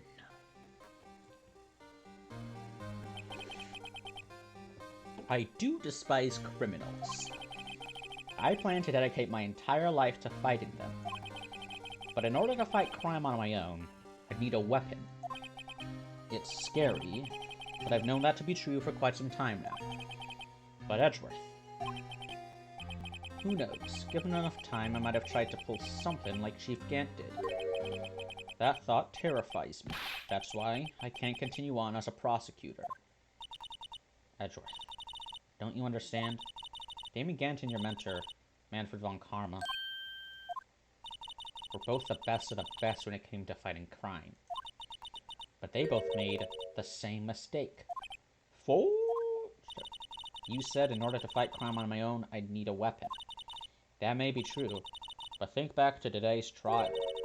You weren't alone. You were working together with Mr. Wright, and because of that partnership, you were able to present evidence that otherwise would have gone undiscovered. Isn't that right, Mr. Wright? Huh? What? Oh, yeah. What is this, a pop quiz? That's this entire game, buddy! Come on, Mr. Wright, show him what Lana's talking about. Okay, if I get this wrong... Evidence, huh? Something that neither Edgeworth nor I would have been able to find on our own.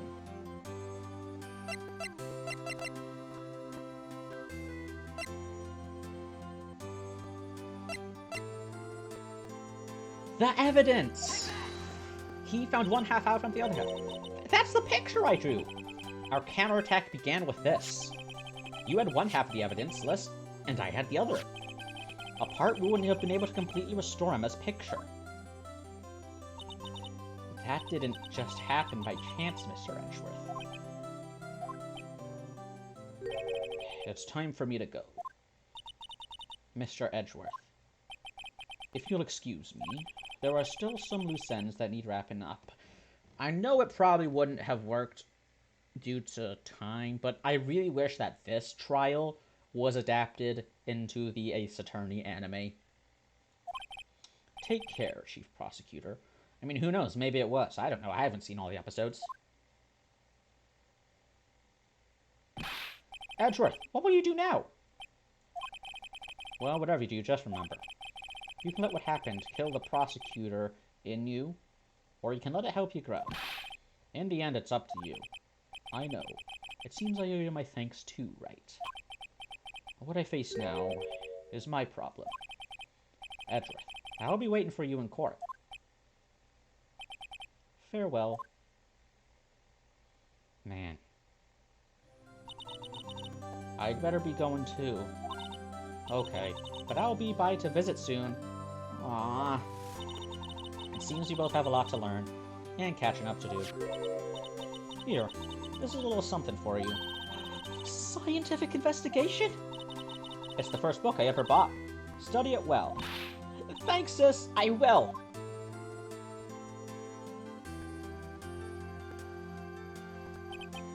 And so another case came to a close. As for the sisters, I have faith. Faith that their lives have only just begun. Oh yeah, Emma will return. And as for me, I think it's time I started on a new journey of my own. A journey to rediscover myself.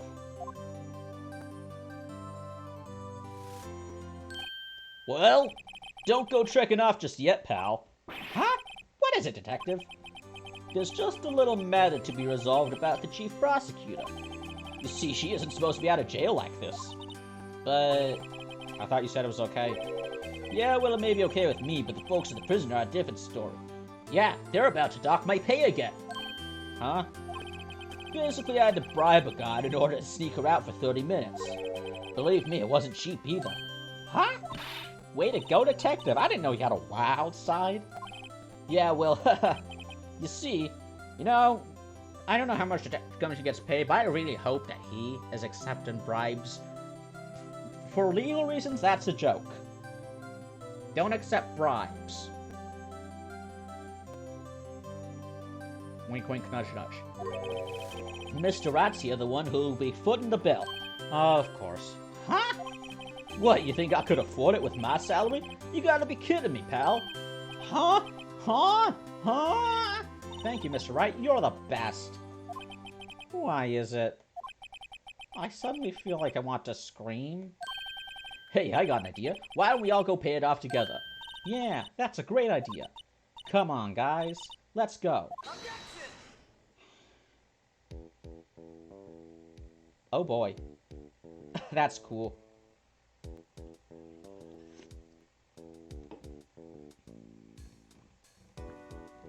I arranged for a friend of mine in Europe to take care of Emma. I hope she'll be pleased to study under a top coroner. Is it Professor Layton? As for me, this affair has pretty much ended my days at the prosecutor's office. Knew it. Soon I'll finish to mine my white back into the seas. Then I'll be able to investigate crimes together with Emma. Maybe you could go back to being a detective. Private investigator.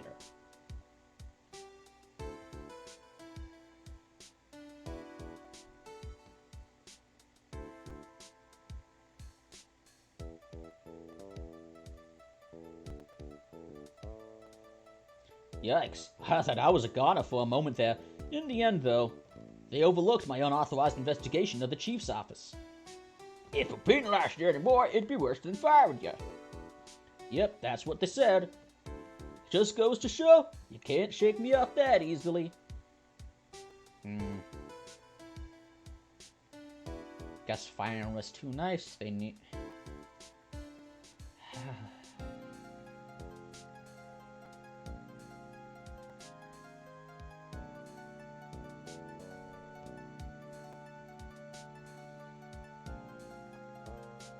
However bad Phoenix's financial situation is, can't be worse than Gumshoe's.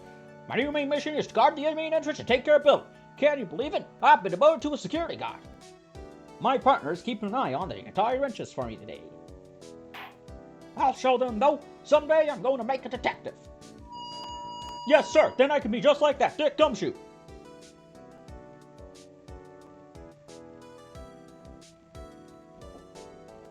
Mm-hmm. Every...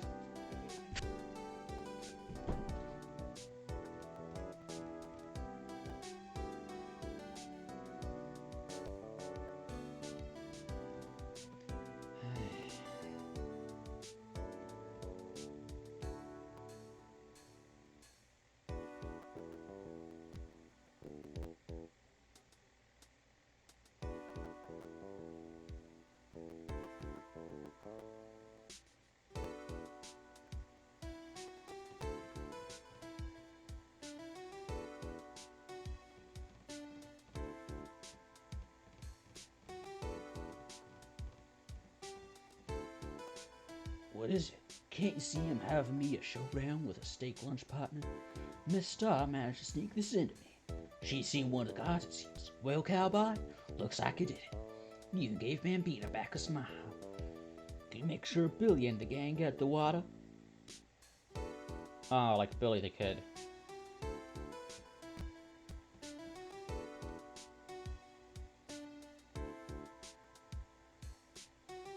Looks like we won't be seeing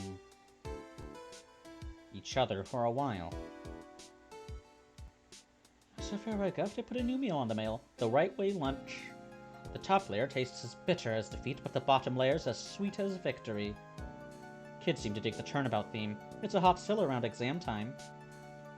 Just make sure not to eat it backwards. What?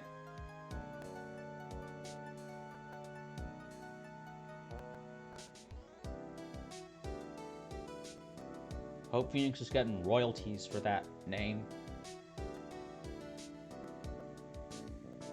I'll never forget what that young defense lawyer said after the trial. Let's see, what was his name again? Mr. Left? Anyway, he said he's been doing something or other for, how many years? Well, anyway, I've got another trial to get to, so I'd better be... Huh? Oh no, I forgot my gavel! Sorry, gotta go.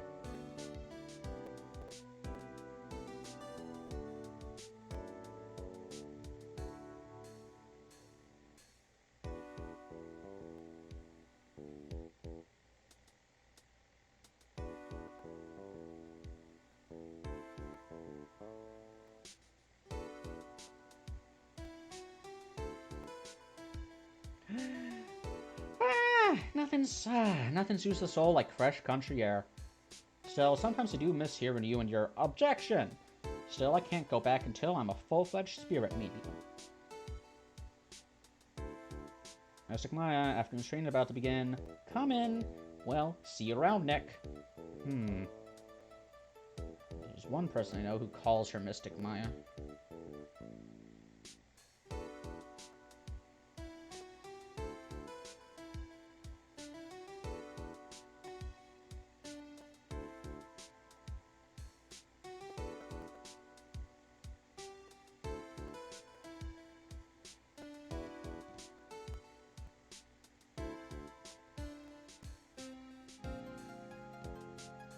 Mr. Edgeworth. Mr. Edgeworth? I brought you your tea. What's going on? How am I gonna get paid? Said the bellboy.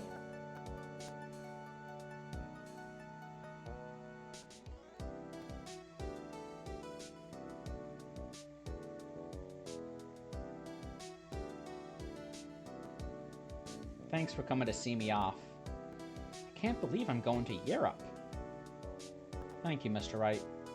Thank you so much for everything. I'm a little sad, but I'll be alright. Whenever I want to see Lana, all I have to do is open this book.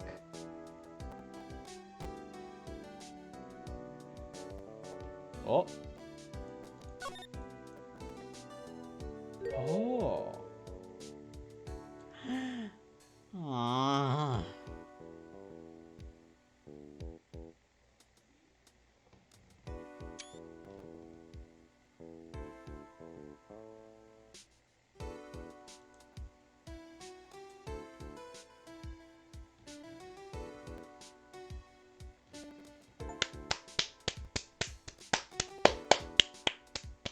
We beat the game, baby!